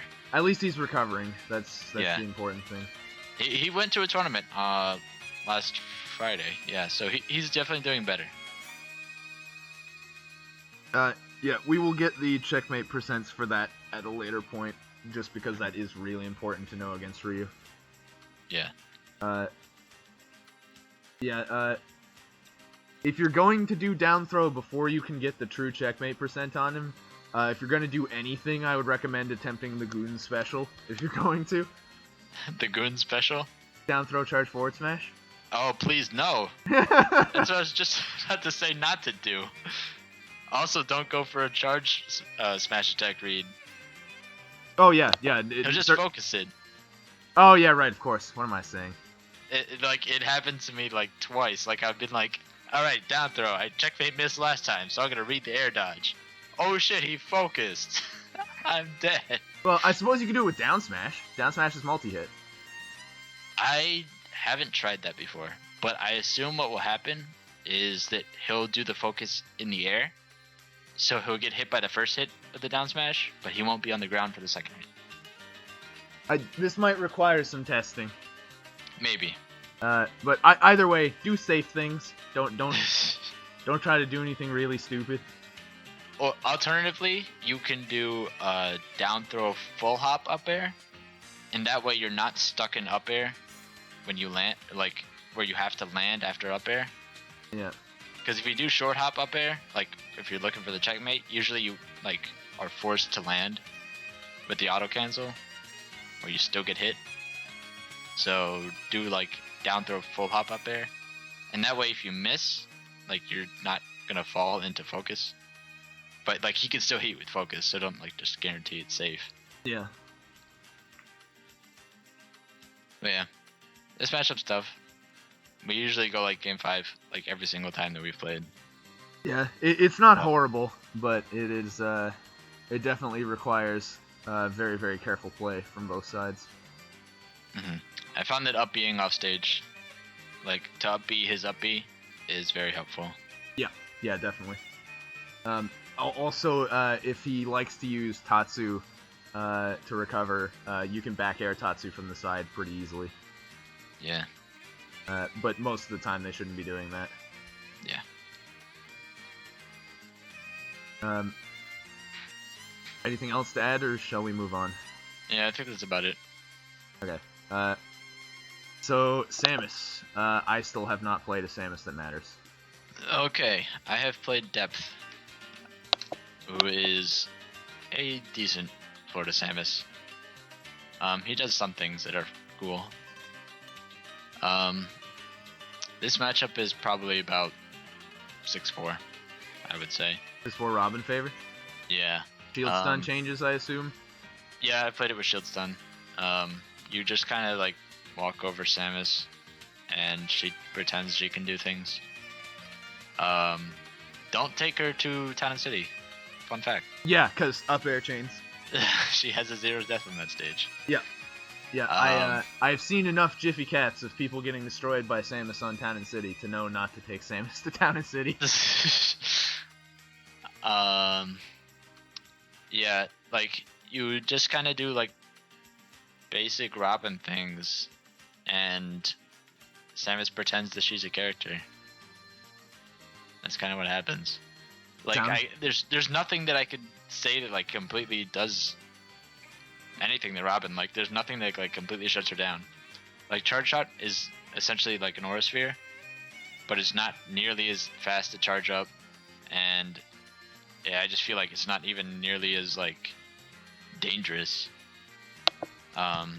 There's some like shield break combos that she has, like I think it's like falling up air into charge shot, like fully charged charge shot will break shield. Okay. But like usually you just like don't, like you're usually throwing out a hitbox whenever Samus is in the area to do a falling up air. I was gonna say, I feel like she should never actually be getting to do a falling up air on your shield. So like that's never a thing. I don't know, like she's not really an issue off stage. You can't really touch her off stage, unfortunately, because like her up B is pretty good. Could you go out more aggressively like we do against Rob and Lucario and just up B her? Yeah, you could probably like go out against her. Like she'll probably throw out Zair, or try to like grab the ledge, tether. Like she'll tether to the ledge, and that's like kind of hard to deal with because it's kind of fast. And then like she'll tether to the ledge and then like immediately back air. If you go out too far, like if you go out like and she's like not far enough, you know. Yeah. But other than that, it's, you know, like on stage is fine. So like I usually don't see an issue with going. Like I don't see a need to go off stage, you know. Yeah, that's fair. Especially since she doesn't really have options against Arcfire on the ledge, because I assume her ledge roll sucks as bad as her regular roll. Yeah, it's pretty awful. Dash stack is really strong. Yeah, it has surprising. It covers a surprising amount of ground. And it's like, I think it has like some armor to it, or I guess it's just like a hitbox that like covers some of her. Disjoint, most likely. Yeah, it's like some disjoint. So that can be a little bit annoying, but usually if you just throw out jab, you'll clank and then you just jab. Yeah. If she likes to like Zair a lot, and you just like shoot out thunder at it, and you're like, all right, thanks for the 10. Yeah, that. Like I don't know what Samus does in the matchup, honestly. And Death is like a really good player. Like he takes games from a lot of good people. Like he beat True Blue, I think like 2 weeks ago. So. All right, you want to make the changes on that one then? Yeah, I'll change that. Like he's definitely Florida's best Samus. Does Eastham still play Samus at all? Not that I know of.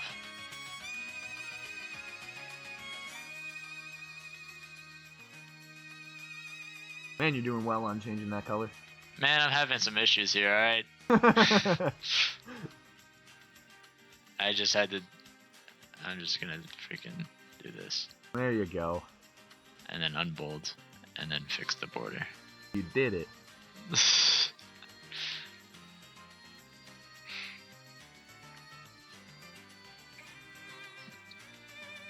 I feel like we should probably have slightly more in-depth notes than what are there. Yeah, everything that I just said was pretty much what I wanted to say. Yeah. I guess what? just briefly summarize. Throw out hitboxes. Use shield stun. Abuse shield stun.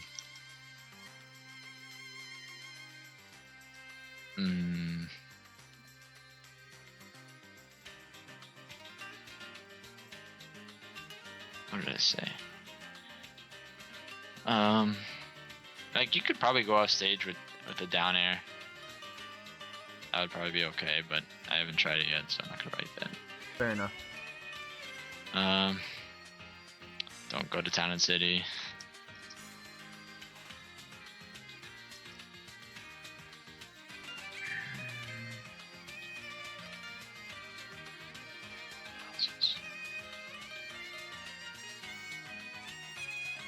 I think that pretty much covers it. Like it just like play normal, otherwise. All right. Cheek. This did not change, really. Nope. Did you get any like new experience? 0? Where you made him switch from Sheik? Yes. Oops. No, I heard that you were at 150% and you grabbed Sheik at 50% and killed her with checkmate. Rumors of what I may or may not have done have been greatly exaggerated. We are, of course, making reference to the fact that Static Manny totally thought I did way more ridiculous jank than I did. But that is not the case. We were both at 90 when I got the final pivot grab. You were actually winning. You Yes. were like, you had less percent. Yeah. When you got that grab. Yeah. So. Because my neutral was on point. Yeah, nothing has really changed with this matchup. We'll run the brief summary again, just because it's one of the more important matchups, and we won't force people to track shit down. Right. Basically, if Sheik wants to shoot needles, you charge L Thunder and trade 10.5% for like 3%, and that is great. Yeah. If Sheik ever wants to just run in at you, you jab her, and you jab her for like 22%. Yeah. If Sheik ever wants to get grabbed by you, you down throw, and you jab her for like 28%. Except at 0. Except at 0. At 0 you back throw, because she can... She can land and shield. Yeah. Or no, like she can hit you out of it. Can she?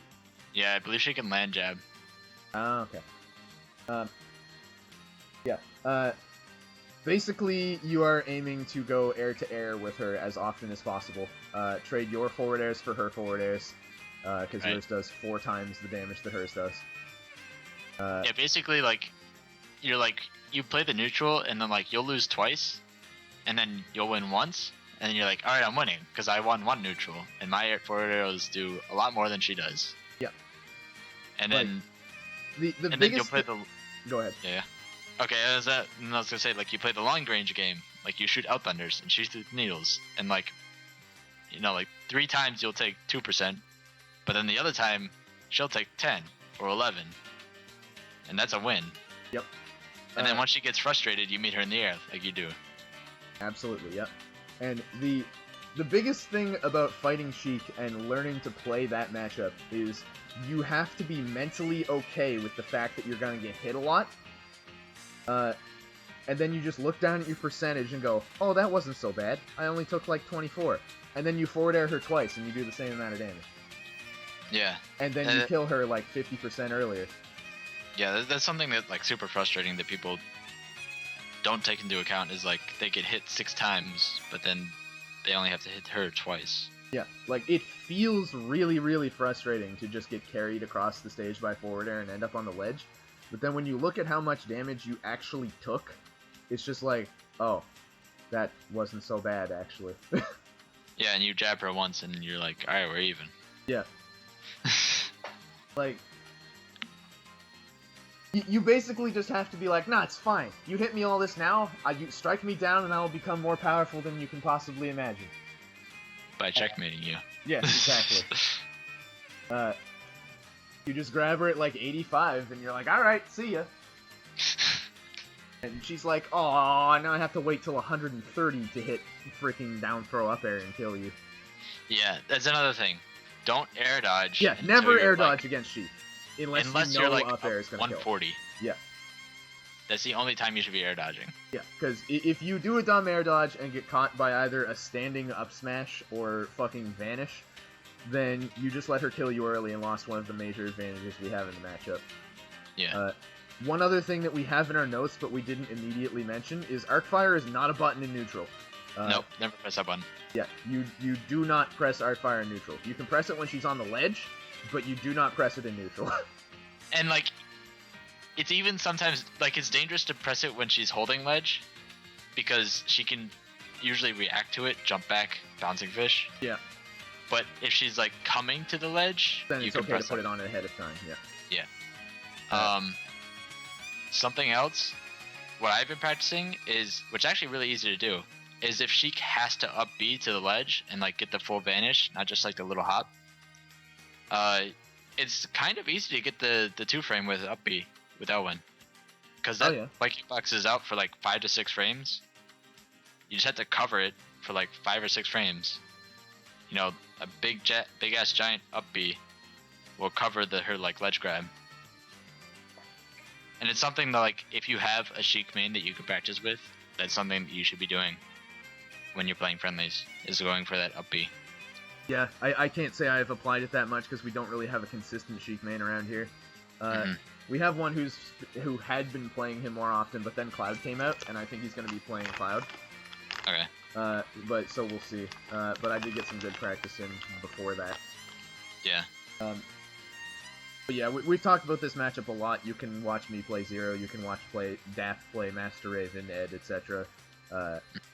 Like, there's a lot of footage of this matchup. There's a lot of things to suggest that this matchup is not that bad for us. I'm gonna switch those for Trivante, so I have a few sets against him. Oh, Roma's not playing Cloud? Okay, good to know. So I guess he will still be playing Sheik then. Okay. Yeah. Anyway, moving on from that, because we've talked that matchup to death. Shulk. Shulk got a little bit better. Yep. Someone in the chat wants to know if you have a YouTube, Death. I do not. Because I'm lazy. Fair enough. But I've been trying to put out a combo video for like 3 months. And if I ever do that, then I'll have a YouTube. But until then. Okay, so talking about Shulk, Shulk got a little bit better. It does not really matter in the matchup against us. Because he got some token damage buffs and some minor frame data buffs. Neither of which fix his fundamental problem that he can't get in and nothing is safe. Fun fact, Buster neutral air is +7 on shield. Fun fact, you can still hit him out of the startup of neutral air. Yeah. Oh no, fun fact, he doesn't have anything that follows up from that because his frame data is awful. Yeah, that sounds about right. Yeah, this matchup's not hard. You just put shit in Shulk's way. And Yeah. he's like, dude, bro. You just meet him halfway every single time with Yeah. forward air. Yep. He doesn't like dealing with L Thunder on the ground. He doesn't like dealing with forward air in the air. His out of shield options are not good. Air slash is okay, but it's like whatever. He has to really, really make big risks to kill you, even off stage. And Yeah. everything he does off stage to try to actually kill you is reactable. And yeah, Like my advice is like when I think jump mode is the scariest mode, like for sure for Robin. yeah, definitely. Just like sort of jump around when he's in jump mode and throw out hitboxes so that if he comes at you, you're gonna hit him. Yeah. And yeah, definitely lay off the projectiles when he's in jump because he can just hop over that shit. Got too much mobility. He's just got so much ability, and like he'll land next to you with, he can land like next to you, behind you. You don't even know, with whether or not he puts out a hitbox. You don't know, so just don't worry about him landing on you and just keep jumping. Yeah. Like that's how I feel you do with jump. Not much else to say besides that matchup's not really hard and there aren't really many Shulk players. Yeah. Sonic. So I still don't have Sonic in my region, so this one is once again all you. Oh boy, I get to add Static Manny to this. So when I played Manny at Frame Perfect, he actually thought the matchup was in Robin's favor. I don't think so. I think it's still 50-50. Robin does like projectile things, and Sonic like kind of has to wait there. But in the same case, like if Sonic decides to be like super lame, he can wait, and Robin has to run in with Arc Thunder, which is usually fine. But if like Sonic predicts it, then he can spin dash away and continue to play lame. Yeah. So like if you make mistakes as Robin, like when you're landing to like get in on him, you can take, you'll take 25 from spin dash combo. But as long as you don't make those mistakes, you're not going to take that damage. So it's all about like figuring out what the Sonic's habits are and like landing correctly, shooting projectiles at spin dash, mainly Arc Thunder. That's pretty much it. Following him up in the air, like when he goes in the air, you need to hit him like every single time he goes in the air, because his air mobility is a lot slower than ours. And his aerial moves are like not as big or as fast as ours. Well, they're probably about as fast, but they're definitely not as big. Yeah, and they hit weird spots too. Like he can't really defend himself from below. Yeah, like except by dive kicking, which is not exactly the most reliable. Yeah, like you just have to realize like if the Sonic likes to do like jump, up B, and then down air, you can catch that down air with like an up air, or you can just like let it happen. And then like next time be ready for it, Like you could throw out the up air in preparation for the down air, and then if he doesn't down air, he's not going to down air late, because then he'll get the landing lag. Yeah. So then just like double jump up air, Alright, shall we move on? Yeah. I mean, just like off stage stuff too. Like back air is big. Yeah, definitely. You just have to be careful for that and spring. But I think we've mostly covered all this, so. Yeah. So Toon Link. As I said, I've played against some Toon Link. I would not say the Toon Link in my region is particularly good. Like it's a secondary for Drake. Rob is definitely his main. Yeah. But yeah, I don't feel like much has changed from what we have here. Like I don't think Toon Link has gotten any changes. Let me check. No. Yeah, no changes. I played against Ross, the guy that beat MVD at Frame Perfect. Yeah, I saw that. And friendlies. And it's pretty much this 55-45. We throw throw-ons at him, and then we punish bomb pull with forward air because he likes to jump when he does bomb pull. Yep. Yeah, basic stuff. Like you just play Robin. Yeah. I know. Josh Sonic Storm / Mr. Johan or whatever the hell he's going by right now.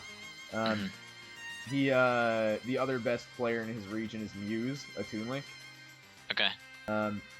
And he said Muse wants to play one of us sometime soon. Alright. But we can always get more input from him at a later time. But I believe he's generally in agreement with what we have said. And even if he isn't, chances are he probably thinks it's even, just because he's always a little more pessimistic than we are. Yeah. Which is nothing. Luigi. Let's try not to trigger him. But yeah, not too much else to say there, really. Like our sword is bigger than Toon Link's entire body. Yeah. Like that's basically the matchup in a nutshell.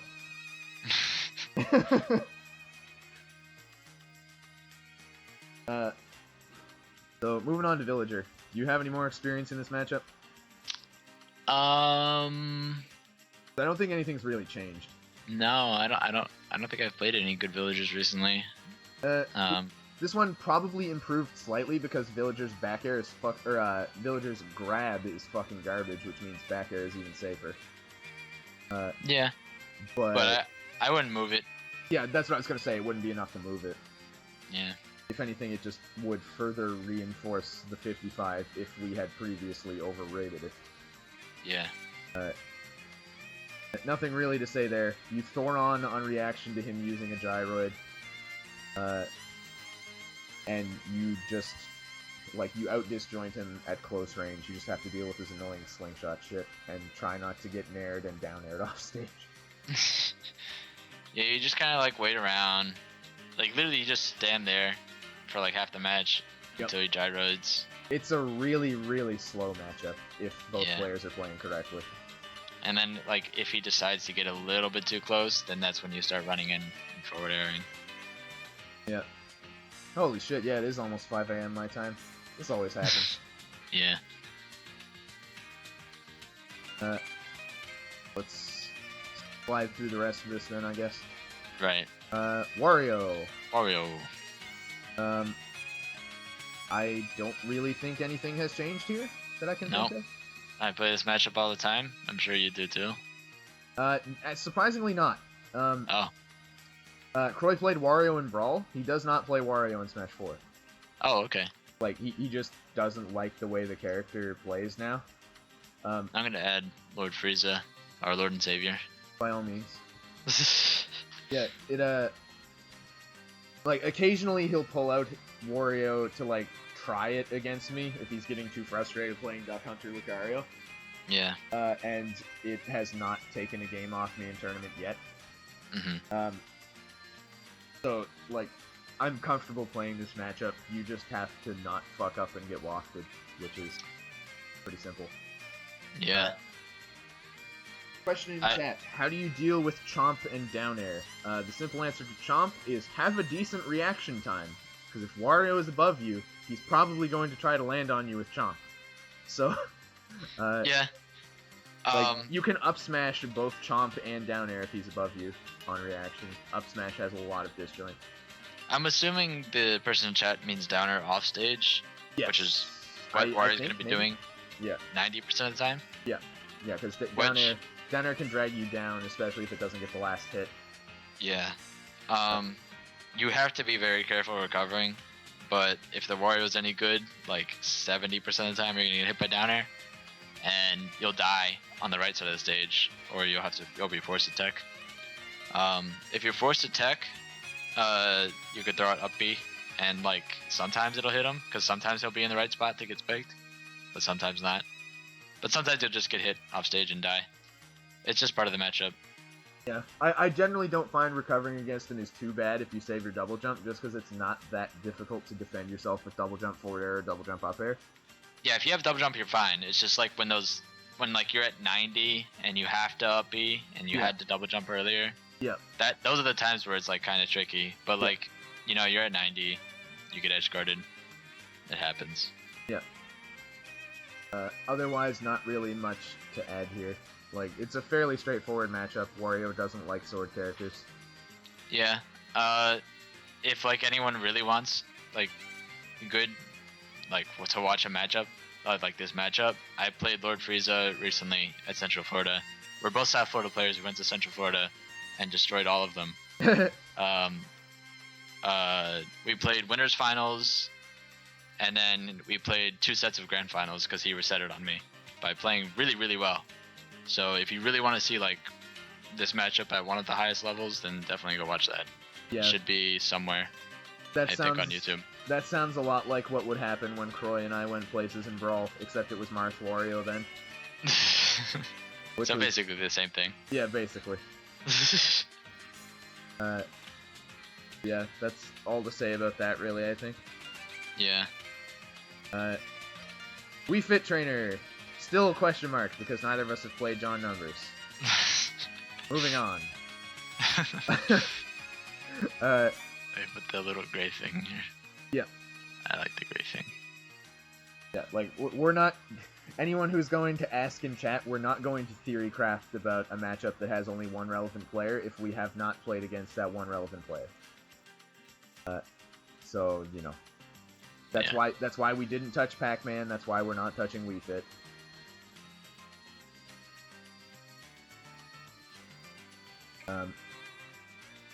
Yoshi. So I actually do have a decent Yoshi in my region now.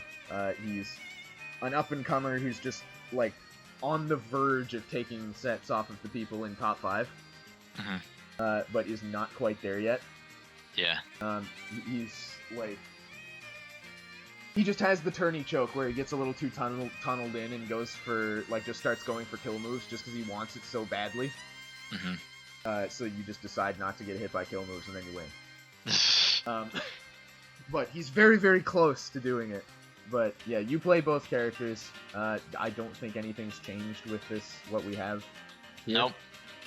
And like, we just keep getting more and more Yoshis in South Florida, so... I suppose, if anything, this probably improved slightly just because of back air shield stun changes. I don't know. I mean, like, there was never, like, a time where I was, like, trying to land against Yoshi and that was an issue. Yeah, that's true. He'd always just follow me up, you know, because, like, that's what Yoshi does. Yep. He likes to be in the air. Yeah, he air-to-airs you rather than trying to trap you landing, because it's not like his grab is good or anything, so once you actually get to the ground, you're fine. Yeah. It's all about playing reaction.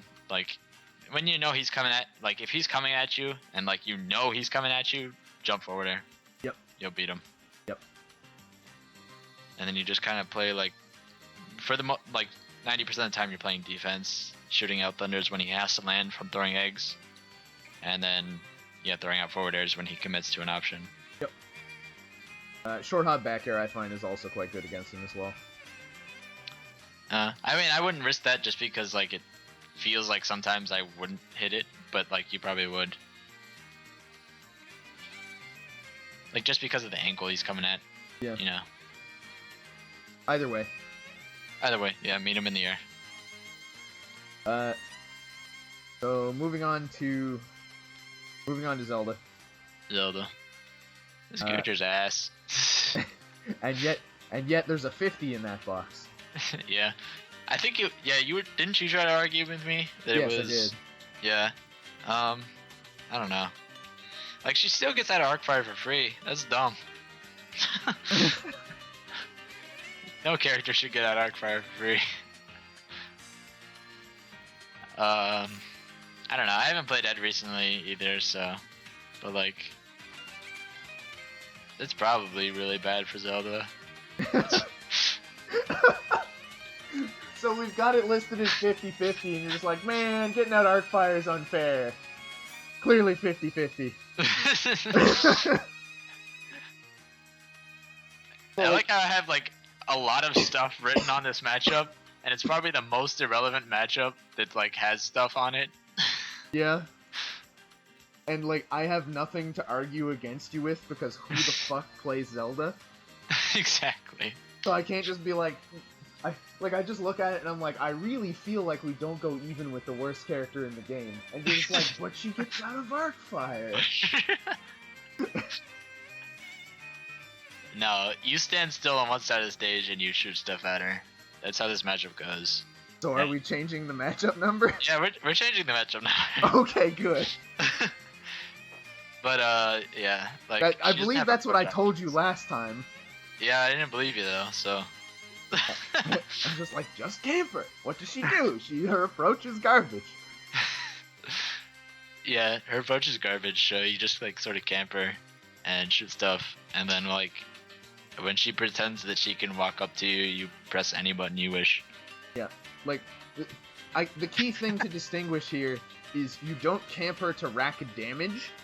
You camp her to run time. Like, yeah. You get the lead by playing the matchup normally, and then decide, okay, I'm no longer going to approach you. And then she's like, oh well, fuck, what do I do now?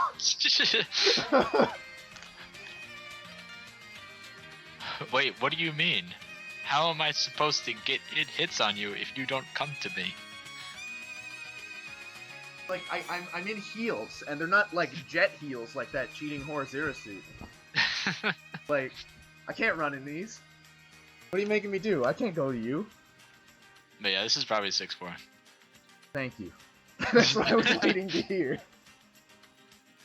I mean, like, I would push for 65, but I haven't played that in a long time, so. Yeah, I would hold off on doing that. Oh, I have been corrected by someone in the chat. Zelda does in fact wear boots, and that is true on the Twilight Princess design. I was thinking of Ocarina of Time design. Ugh, scrub. Sorry, guys. You caught me. My lack of matchup knowledge has been exposed. Yeah, this is why Raziek doesn't do the Zelda matchup numbers. Just doesn't. Okay, last on the list, Zero Suit Samus. I still haven't played. But the most important. I still haven't played a good Zero Suit, so this is once again all you. Oh, we're gonna have a fun time today. I'll watch a little video. Let's see if I can find this.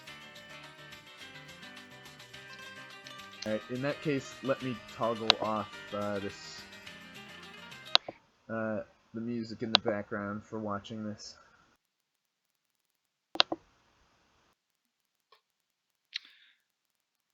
I assume this is you getting dummied by Nick Riddle. Yep. Yeah, okay, that's what I figured.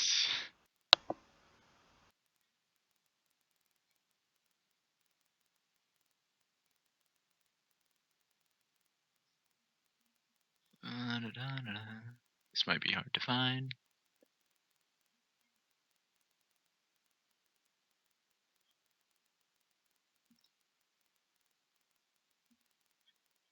Figures the last one on the list would be the one that we watch at 5 in the morning. And probably the most important one. Yeah. Why am I still awake? The sun's going to be up soon. That's a good question. The answer is because it is Christmas break, and I am currently unemployed. Oh. The good kind of unemployed or the bad kind? The good kind of unemployed. I'm in between jobs. Okay.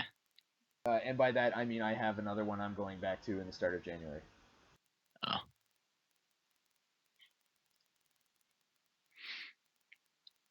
Right. Oh boy, I hope I could find this.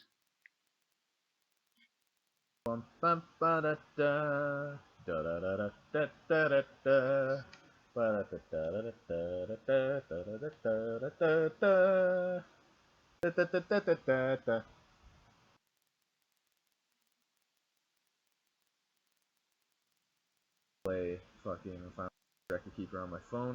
Wait. The game is ass. No, it's not. Shut your whore mouth. How much have you actually played it? Like none. Okay, here we go.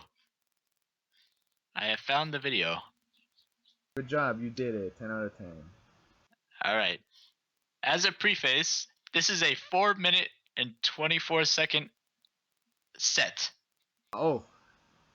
This includes the start of the sets and bands. Alright, how do I send this Skype? Game 1 is the only important one. Oh, is game 2 just a complete slaughter? Game 2 is me playing Sheik. Oh. I see. All right. All right. I've got Tell me this when up. you're ready, loaded.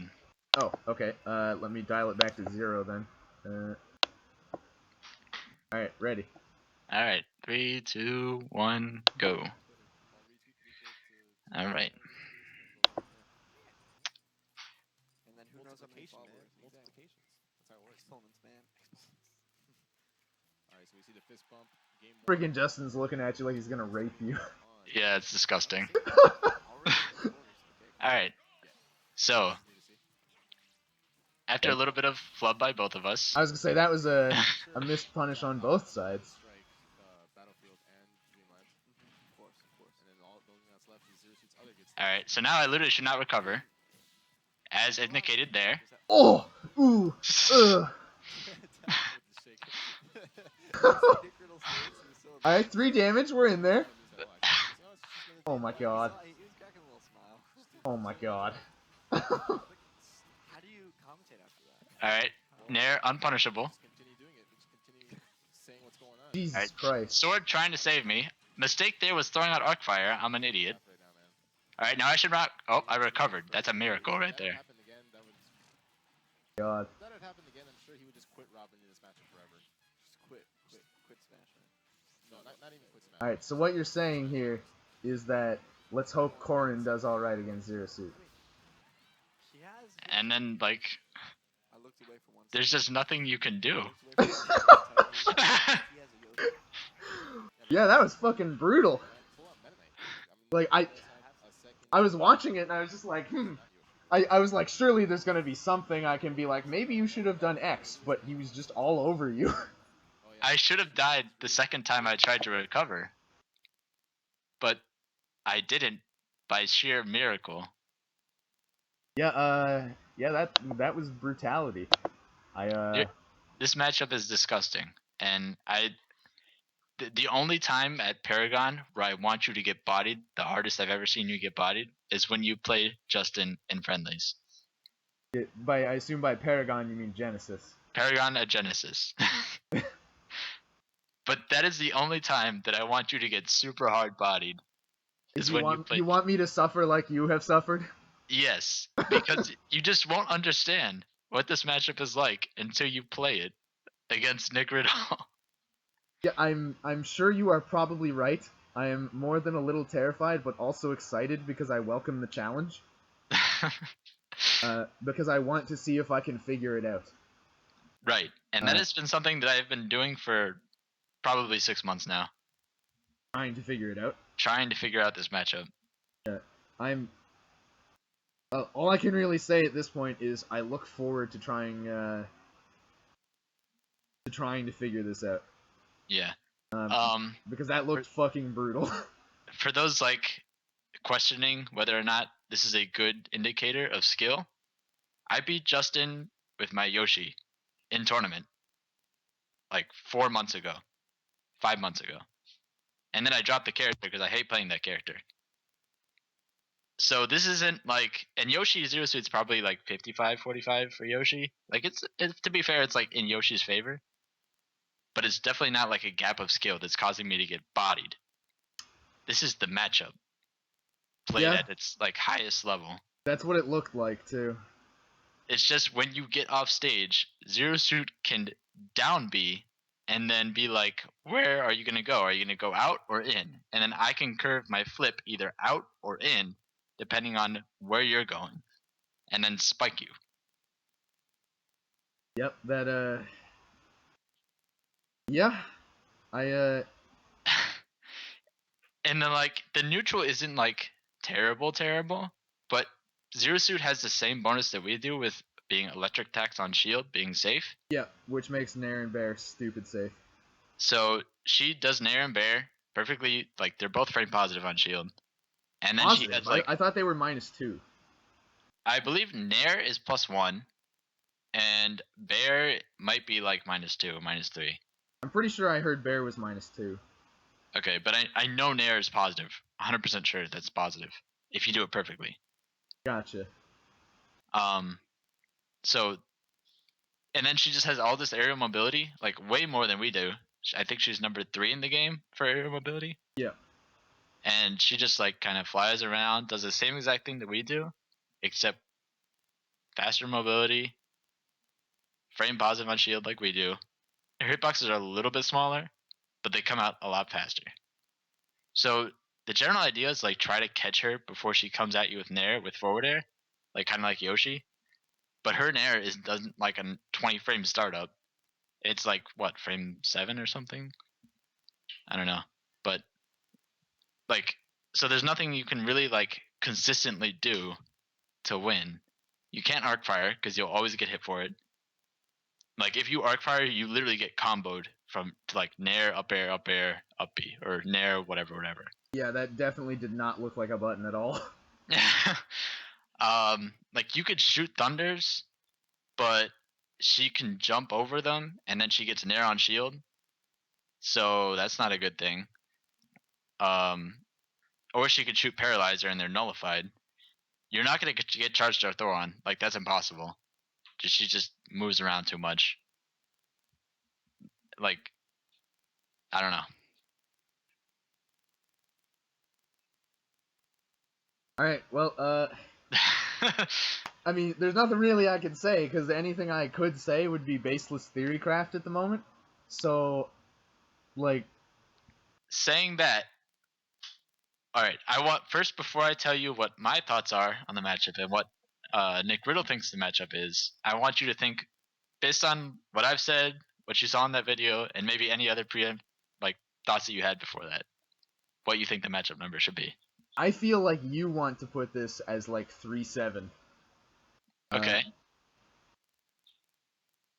I do not want to make a judgment call until I play Justin. Okay. Nick Riddle thinks this matchup is 8-2. Ah. The good old 8-2. I see. I don't think it's that bad, but it's pretty bad. Looked pretty bad. I think it's 75-25. Oh boy. This matchup is ass. This has to be our worst matchup in the game. I definitely don't disagree with it. I can't see any reason to think it wouldn't be our worst matchup. Okay. Like definitely our worst matchup. I don't disagree with that. Yeah, I'm just gonna have to play him. Yeah, and the thing is that you won't lose to, Zero Suit Player 34, because Zero Suit Player 34 doesn't know the matchup. They're gonna be doing Zero Suit things, and you can usually deal with that. Like you can meet her in the air with forward air. You could throw out up airs. You could throw out your big sword. And most Zero Suit players don't know how to deal with that. And then when you get off stage, you don't die because they don't know how to edge guard you. But if you play a Zero Suit player that happens to know the matchup, aka the only person that does that right now is probably Nick Riddle, then you will get bodied for free. Alright. We shall see, I suppose. I will do my best to conjure some wizardry from my Canadian bag of tricks. I will be waiting. And we'll see if we can figure this out. Yeah, like if you can figure something out, then honestly, if you could take a stock the first game you played, like a glimmer of hope will be in my eyes. But I don't know what to do about this, and I would be happy to hear if you have any input after you play him. Yeah, well, this will be one that we will definitely have to mark as pending Genesis. I mean, you can change the number right now if you want, but like I'm not really gonna co-sign anything until I play Nick Riddle. There. Yeah, it's just that bad. Send help. Yeah. That's all I have to say about that. Yep, I think that's about all that needs to be said. That video kind of spoke for itself. Yeah, that's pretty much good evidence. That was December 16th. So yes, post patch, post shield's done. Yeah, that was like Back 2 weeks change. ago, roughly. Yeah. All right. Well, with that in mind, we've gone through the entire cast once again. Took about Right. 3 hours once again. Well, actually, I guess last time was more like 5 hours. Yeah. How long have we been in the call? Oh, 4 hours. Never mind. Yeah, 4 hours. Yeah, that's about what I expected. Yeah. I'm surprised this many people stayed to watch us talk about this many matchups until this late at night, honestly. we still have 18 viewers. Nice. What did we start with? I think we started around like 25, something like that. Wow, okay. Yeah. Like That's a high five to everyone that's still in. yeah. High five to everybody who started watching this when we started and is still here. Like Actually, please post. Please comment right now if you are one of those people. yeah, I think TT's been here the whole time, is on break and bored. Dylan, our local Falcon, is in the same boat basically, as is Expert Duel, the Kirby player I was talking about earlier. Yeah. We have one person here who just tuned in. Melody Cross has been here the whole time, I think. Okay. That's hype. Yo. Someone else said, I'm a delinquent with no bedtime and want to learn about Robin. So you came to the right place, as Yeah. you have found number 1 and 2. Which one is which is still a matter of debate until Genesis. Yeah, I guess we could leave it at that. I'm one. Mm-hmm. Yeah, okay. Mm-hmm. But anyway. Yeah.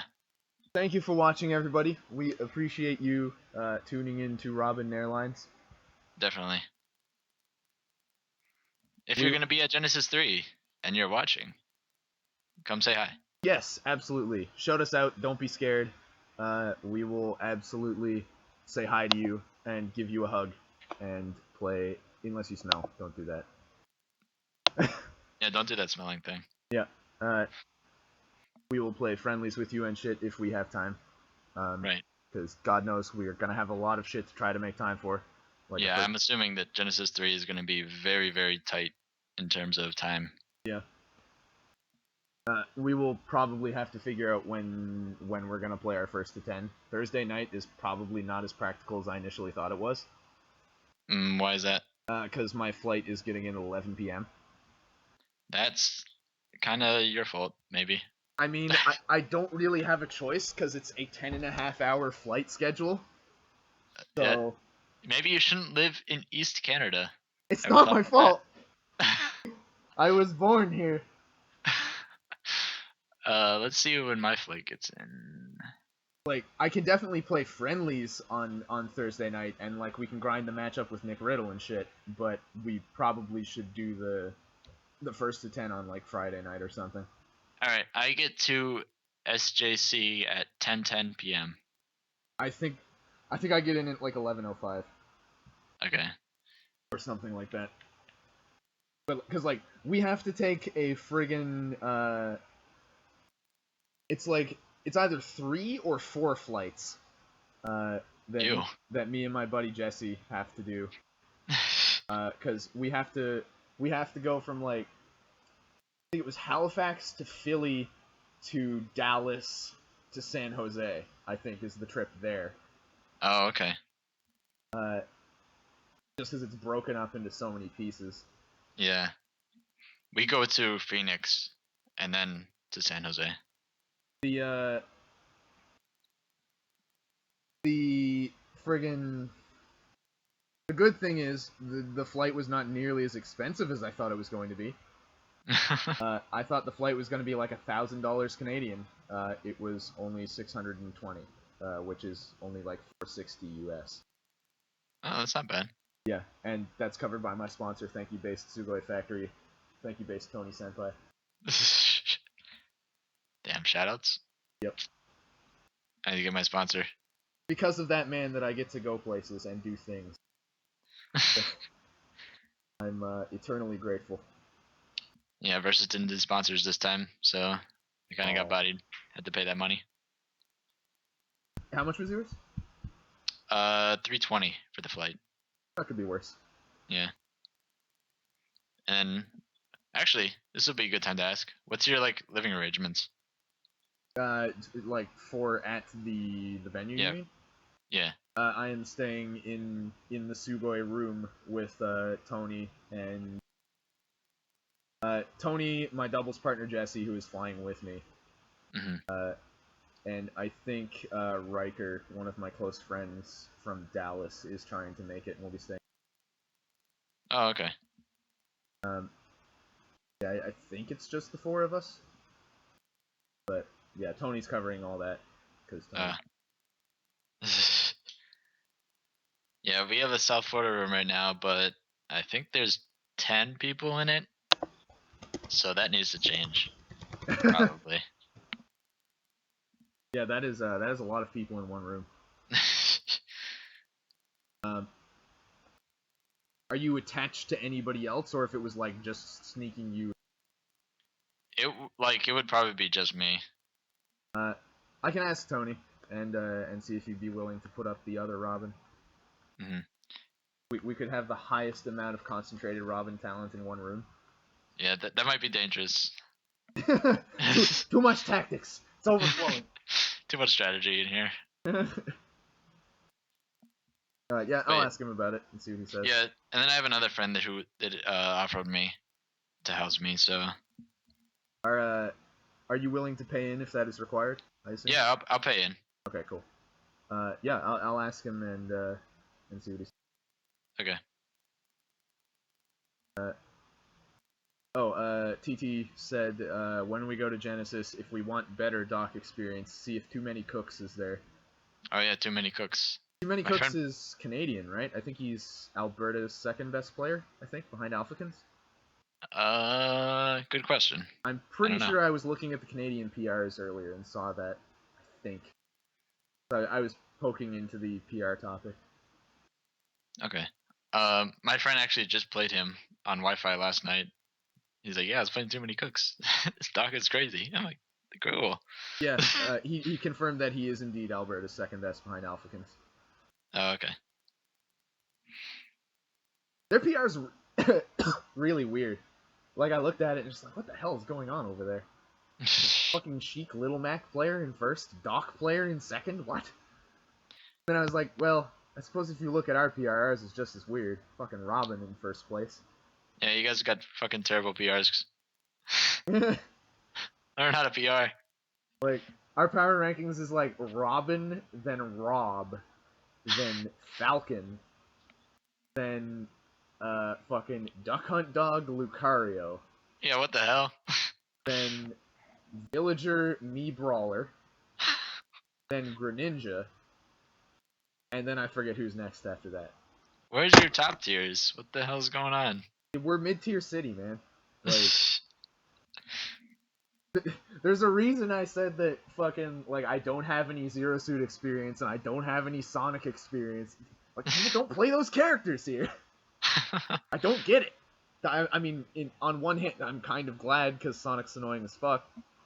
But on the other hand, it's like, I do wish I had that matchup experience. Yeah. But, yeah. I mean, I'm very well prepared for insert random mid-tier here. Except Pac-Man. Fuck Pac-Man. Yeah, that guy's just weird. Who plays that character? Nobody plays that character. I'm gonna be so salty if I lose to a Pac-Man or something. Oh wait, no, Abadog doesn't even play that character anymore. No, that character's done. He just plays Meta Knight. Like, there are no Pac-Mans. It's like Zage or whatever the hell his tag is. His age. I don't know how you pronounce it. Oh, the South American guy or whatever? No, isn't he like from like... He's somewhere in like northeastern U.S., right? If memory serves. I'm pretty sure he's in like a semi-relevant area. Oh, wasn't there a Xanadu Pac-Man? I'm pretty sure that's the one I'm talking about. Yeah, he was like causing trouble or something. Yeah. I'm pretty sure I saw him mentioned by Tantalus on Twitter or something like that. Okay. Shout outs to the Tantalus we teamed at Big House did decently. Yes, it is Xanadu. And I was thinking of the correct guy. Dylan confirmed my... Okay. But yeah, I think that's about all that there is to be said. It's like 5:30 in the morning, and I should be getting to bed. Yeah. Any final words, I guess? Robin's a good character. Actually, I suppose one thing we can do is discuss our current appraisals of Robin's tier placement before we Right. close Another things good, up. another good thing to look at is how many characters we currently lose to. Yeah. Okay. So, if we go through our list of matchups, we have slight disadvantages to Falcon, Cloud, Mario, Diddy. Olimar. I would say, like, I'm looking at the 45s right now. Oh. Rosalina, Sheik are all 45, 55. Then we have Diddy Kong at 4-6. Pikachu at 4-6. And then Zero Suit at Send Help. And, of course, the qualifier on that Zero Suit number is that Zero Suit is Nick Riddle. Yeah. I mean, Zero Suit played at the highest level of understanding for the matchup. Yeah. Which is not something you will often run into as a Robin player. Because basically, it's like 1-2 people at most. Like, I would expect it would be Nick Riddle. I played Nairo, and he is not nearly as good against Robin as Nick Riddle. Okay, so there you go. So it's basically just one person. So, as terrifying as that number looks on paper, it is not relevant to basically any of you who are watching this right now. Right, unless you live in South Florida. Yeah, unless you happen to live in South Florida, in which case you know Dath, probably. Yeah. Or if you don't, you should. Why the hell haven't you talked to him already if you have that resource in your area? Anyway, so looking at that, we've got a very, very reasonable matchup spread. That is 2 hard matchups, 1 unwinnable. And a bunch of slight disadvantages. 6 disadvantages. Yeah, it's 1, 2, 3, 4, 5. Wait, that's me, brawler. Don't count that one. Yeah, it's 9 total for disadvantaged matchups of any kind. So if you chop out the unwinnable and the 2 stronger disadvantages, it's 1 unwinnable, 2 strong disadvantages, 6 slight disadvantages. Or I guess 6 slight disadvantages, 2 disadvantages, and then 1 strong disadvantage. Yeah. Because a lot of people like to put it in those categories. Yeah, fair enough. And then, like, we do fine against most of the top tiers in the game. Like, some of them are definitely difficult. Yeah. But there's nothing that is really unwinnable besides Perfect 3 World Zero Suit. Otherwise, we do fine against Sonic, we do fine against Ryu. Rosalina is a bit difficult but doable. Sheik is a bit difficult but doable. I think those 2, out of the slight disadvantages, are the hardest ones. Yeah. Sheik and Rosalina. And I honestly don't find Sheik that bad. Yeah, I mean, it's just like perfect Sheik should theoretically win forever, but, perfect Sheik doesn't exist. If you look at the other characters, you have to look at how often you're going to run into them. Captain Falcon is a disadvantage, but most of the Falcons you run into are going to be aggro Falcons, which is something we quite frankly just poop on. Because aggro Falcon is not hard to deal with. So you basically really only have to worry about that if you have a Falcon in your region who understands the matchup, or you play Paladin. Cloud, jury's still kind of out on that one because he's still kind of a really new character. Yeah, he's still a new character, so there's probably things that we haven't figured out yet. Yeah, absolutely. Things on both sides, most likely. But yeah, that even then, that one's not that bad. It just requires slightly different play. Diddy Kong is tough, but Diddy is not a rampant character anymore as he used to be. Yeah. So, like, life isn't that bad. And like even then, like a true Diddy Kong main is going to lose to other characters, hopefully before they reach you in tournament. Hopefully. We go 50-50 with Fox. I'm just looking at other top tiers here. He's not considered a top tier anymore, but we poop on Luigi. Mario is tough but winnable, especially if that down air works as well as you claim it does. Yeah, Meta Knight 50-50. possibly. I think so, but S 50-50. that's 50-50. Olimar slight disadvantage, but who the fuck plays Olimar? I think Ness would probably be like my voted favorite top tier matchup. Yeah, I like that matchup.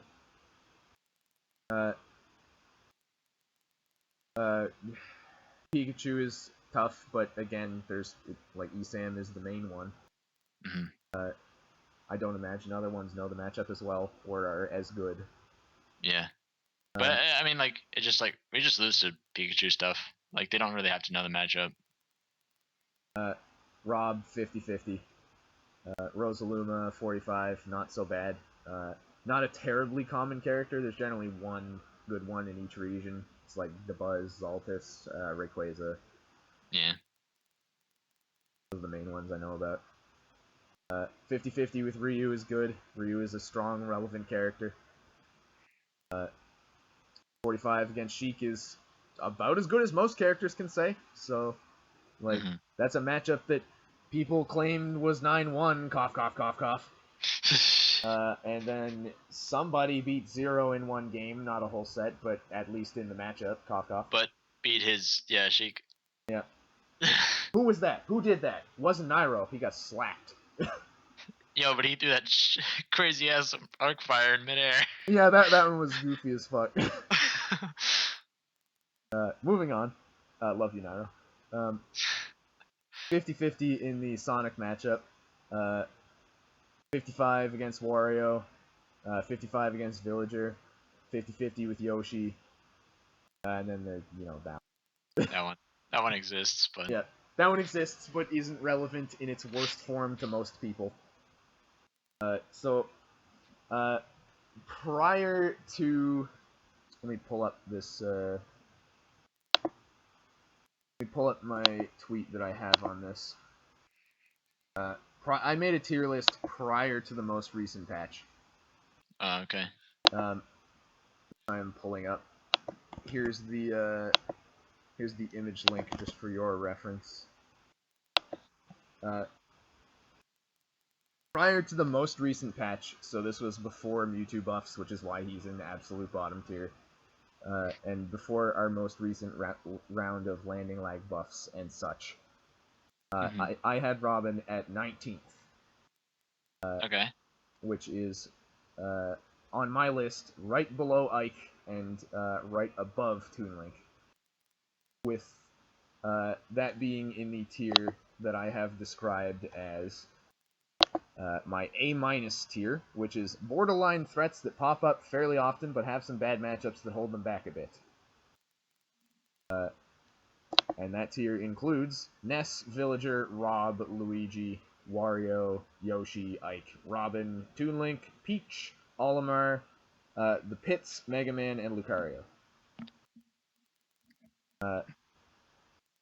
With the most recent round of buffs, I think Robin maybe moves up 1 or 2 spots.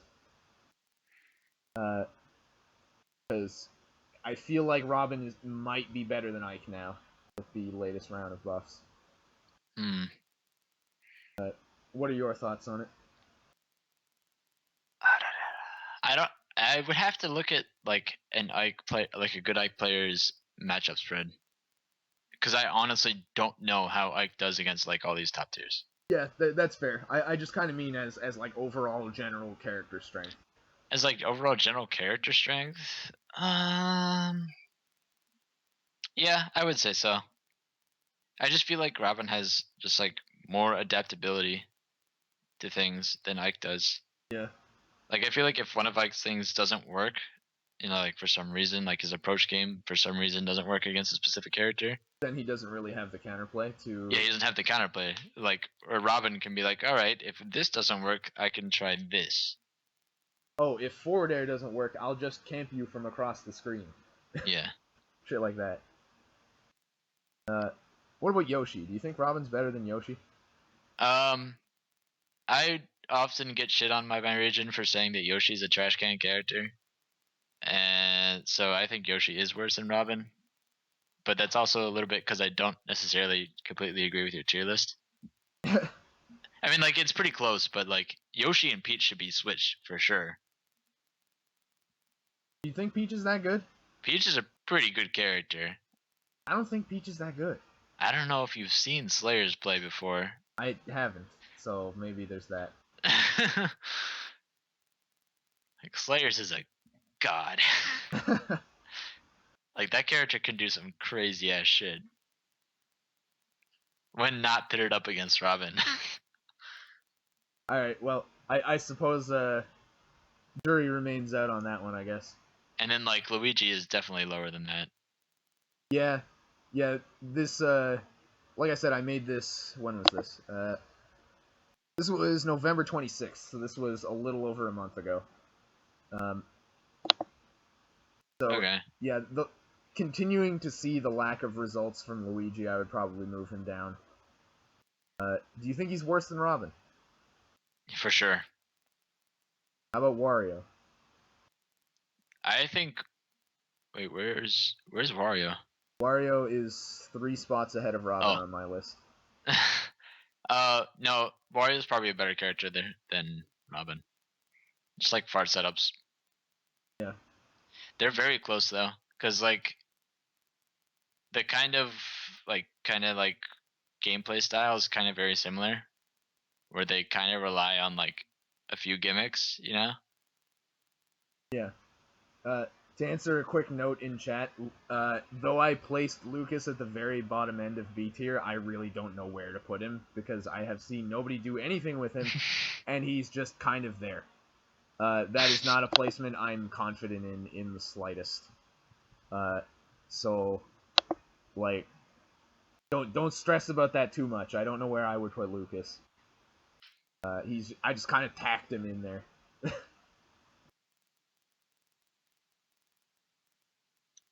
And in fact, if you want, I can just quickly do... I don't know how quickly I can do this, actually. Okay, here we go.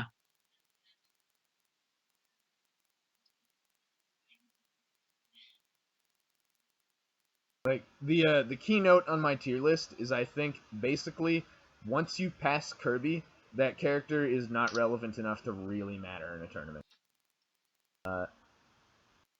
That's mine.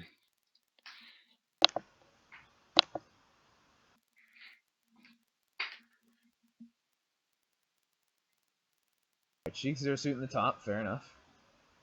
Is this for the current patch? This isn't the current patch. This is the last patch. It's made probably about the same time as Zero's was. Okay. One change that I would make, immediately looking at it, is Ryu would probably move up like 2 spots. 2? 3 Only spots. 2? He's not like amazing, but he's really good. I think Ryu's the 3rd best character in the game. He loses too many matchups, I feel. Like he loses to Zero Suit, he loses to Pikachu. He probably loses to Rosalina. I don't know about Fox. He loses to Mario for sure. He loses to Ness. He loses to Sonic. He loses to Meta Knight. It's just too many hard matchups for him. I think you have Fox too high too. Like, I don't think he has the results to support that. I just seen like crazy shit with Fox. Like, that character is kind of dumb sometimes. Like, more dumb than Mario. I suppose if you're not worrying too much about the order, like all of the characters that are in that tier, I agree with being in that tier, except for Ness, because I penalize Ness heavily for the fact that Rosalina invalidates him. Yeah, that's fair. Which is why I put him exactly at the top of the tier, where I say character has a really bad matchup. Because I think he's the best character in that tier, but gets like fucking Space Jam slam dunked from half court by by Rosalina. Like, not even close. Yeah, like for my tier list, and probably for yours too, what it sounds like is placement within the tier is a lot more important than placement within the tier.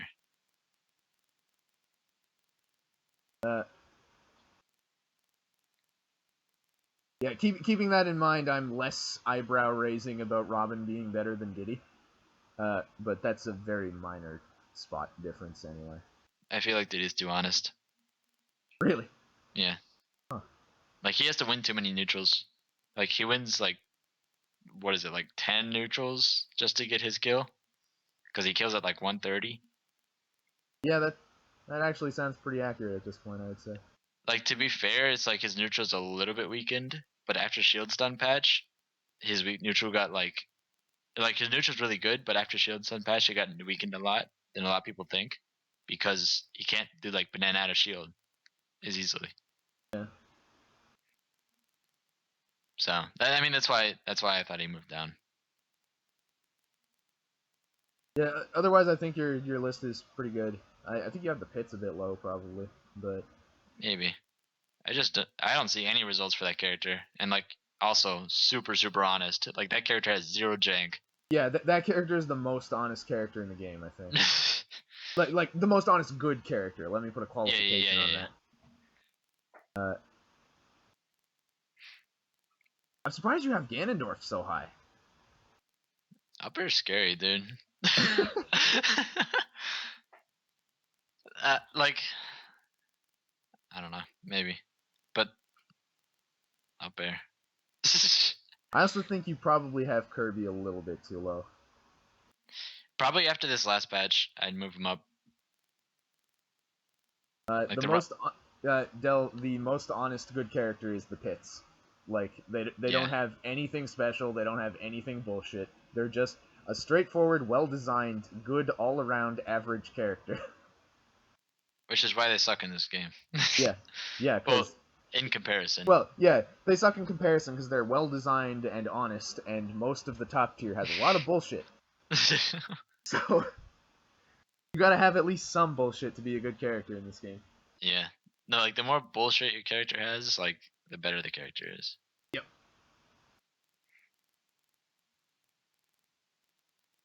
Yeah, otherwise looks pretty good. I don't really have many disagreements otherwise. Yeah, like my biggest discrepancies with yours is Diddy and Peach, but Peach isn't by that much. And of course, the bottom end of the tier list doesn't really matter that much. Yeah, I don't really look at the last half. Yeah. What's our bullshit? Our bullshit is the fact that forward air is +1 on shield, back air is -4 on shield. Arc Thunder exists. You can't perfect shield projectiles. Yeah. Checkmate. You can't shield projectiles. And that about sums it up. I think that's the generally condensed version of our bullshit. Yeah. Healing command grab maybe goes in there. Yeah. It's hard to land. Yeah, it is. But it lands off of confirmed projectile hits. Yeah. Like the rest of our moveset. Oh, you blocked this Arc Thunder? Just let me collect a life swing of 30.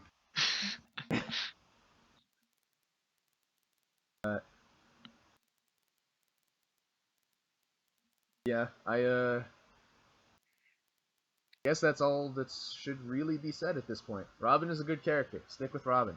You can do things with this character. This character is capable of things. I'm both delighted and dismayed to say that some of the tier list voting in the Smash Wii U backroom is interesting, because unsurprisingly people are still underrating Robin. Unsurprisingly.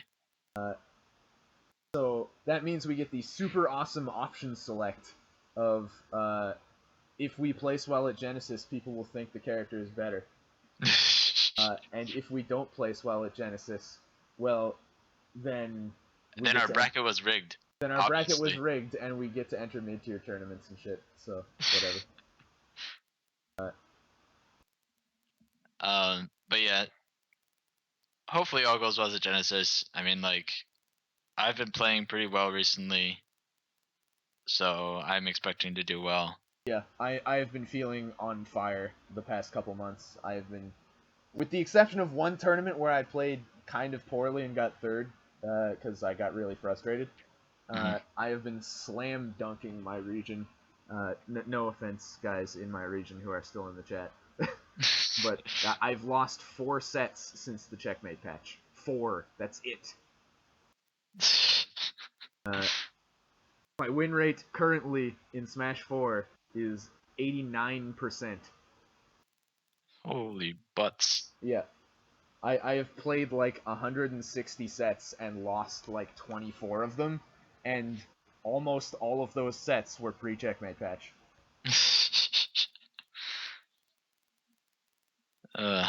Damn. Yeah. I was in grand finals when Robin was a low tier. I wish I had that. It's a blessing and a curse, I suppose. Yeah, I do wish I had like the high level experience that you have access to in like ESAM and Brittle when they're around and shit like that. Mm-hmm. But I mean, I'm getting more and more opportunities to travel, and it's been excellent. And I really, really, really want to get like an actual sizable win, because like obviously making Zero shit his pants a little bit by taking a game got my name out there a little bit. Mm-hmm. But if I can get a really big upset at Genesis, then that would be super hype. Yeah. I'm looking forward to Genesis and looking forward to what we both can accomplish. Yeah, for sure. I think this is definitely our best chance to show people what this character can do. Yeah, definitely. We've got a huge tournament. Second biggest international. Yep, and there's gonna be a lot of people who aren't prepared for our character. Yeah, unfortunately, I'm hoping people don't discredit Robin for being a unknown matchup. But sucks to suck, I guess. Yeah. Why don't you know the matchup? And even if that is the case, we can just point at our success in our regions and be like, hey, look, people who know the matchup still don't just destroy the character. Like, it's not a gimmick. Yeah. Of course, we won't tell them about Nick Riddle. Yeah, don't worry, he'll be there with the biggest, fattest look on his face, biggest, fattest smile on his face. Oh my god, I love that guy. Yeah, it'll be fun. I'm looking forward to seeing all you Florida boys at Genesis. I'm looking forward to finally meeting you. Yeah, definitely. In person, which is gonna be weird because meeting myself is gonna be weird. Yeah, I've never seen myself like actually outside of a mirror. So.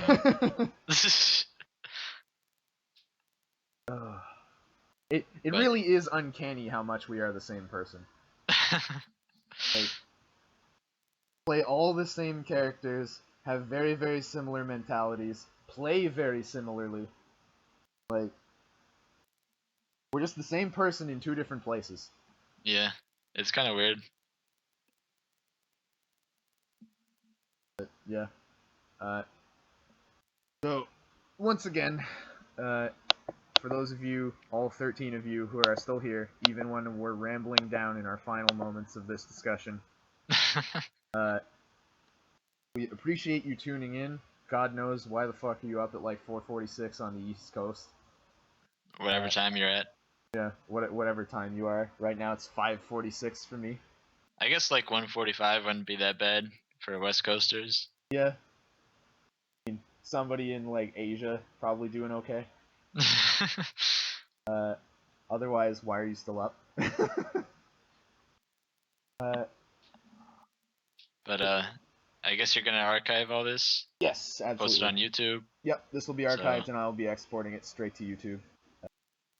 And of course, our matchup chart is accessible through the archives sticky on the Robin boards. Yep. So you can always go there to check it anytime you are looking for it. You can also simply reach out to us on Twitter. Mine being Sugoi_Raziek, and Dath's being Dath_ly. I, of course, have a YouTube channel, being just Raziek. It's not hard to find. Just search Raziek, it auto-completes Raziek Robin. Like, if you can't find it, you're not looking hard enough. If you're looking for matches of mine, you could just find it on the Versus Game Center YouTube. That's all the stuff that matters? Yeah. Alright, so I'm going to cut the stream here. Once again, thanks for watching, everyone.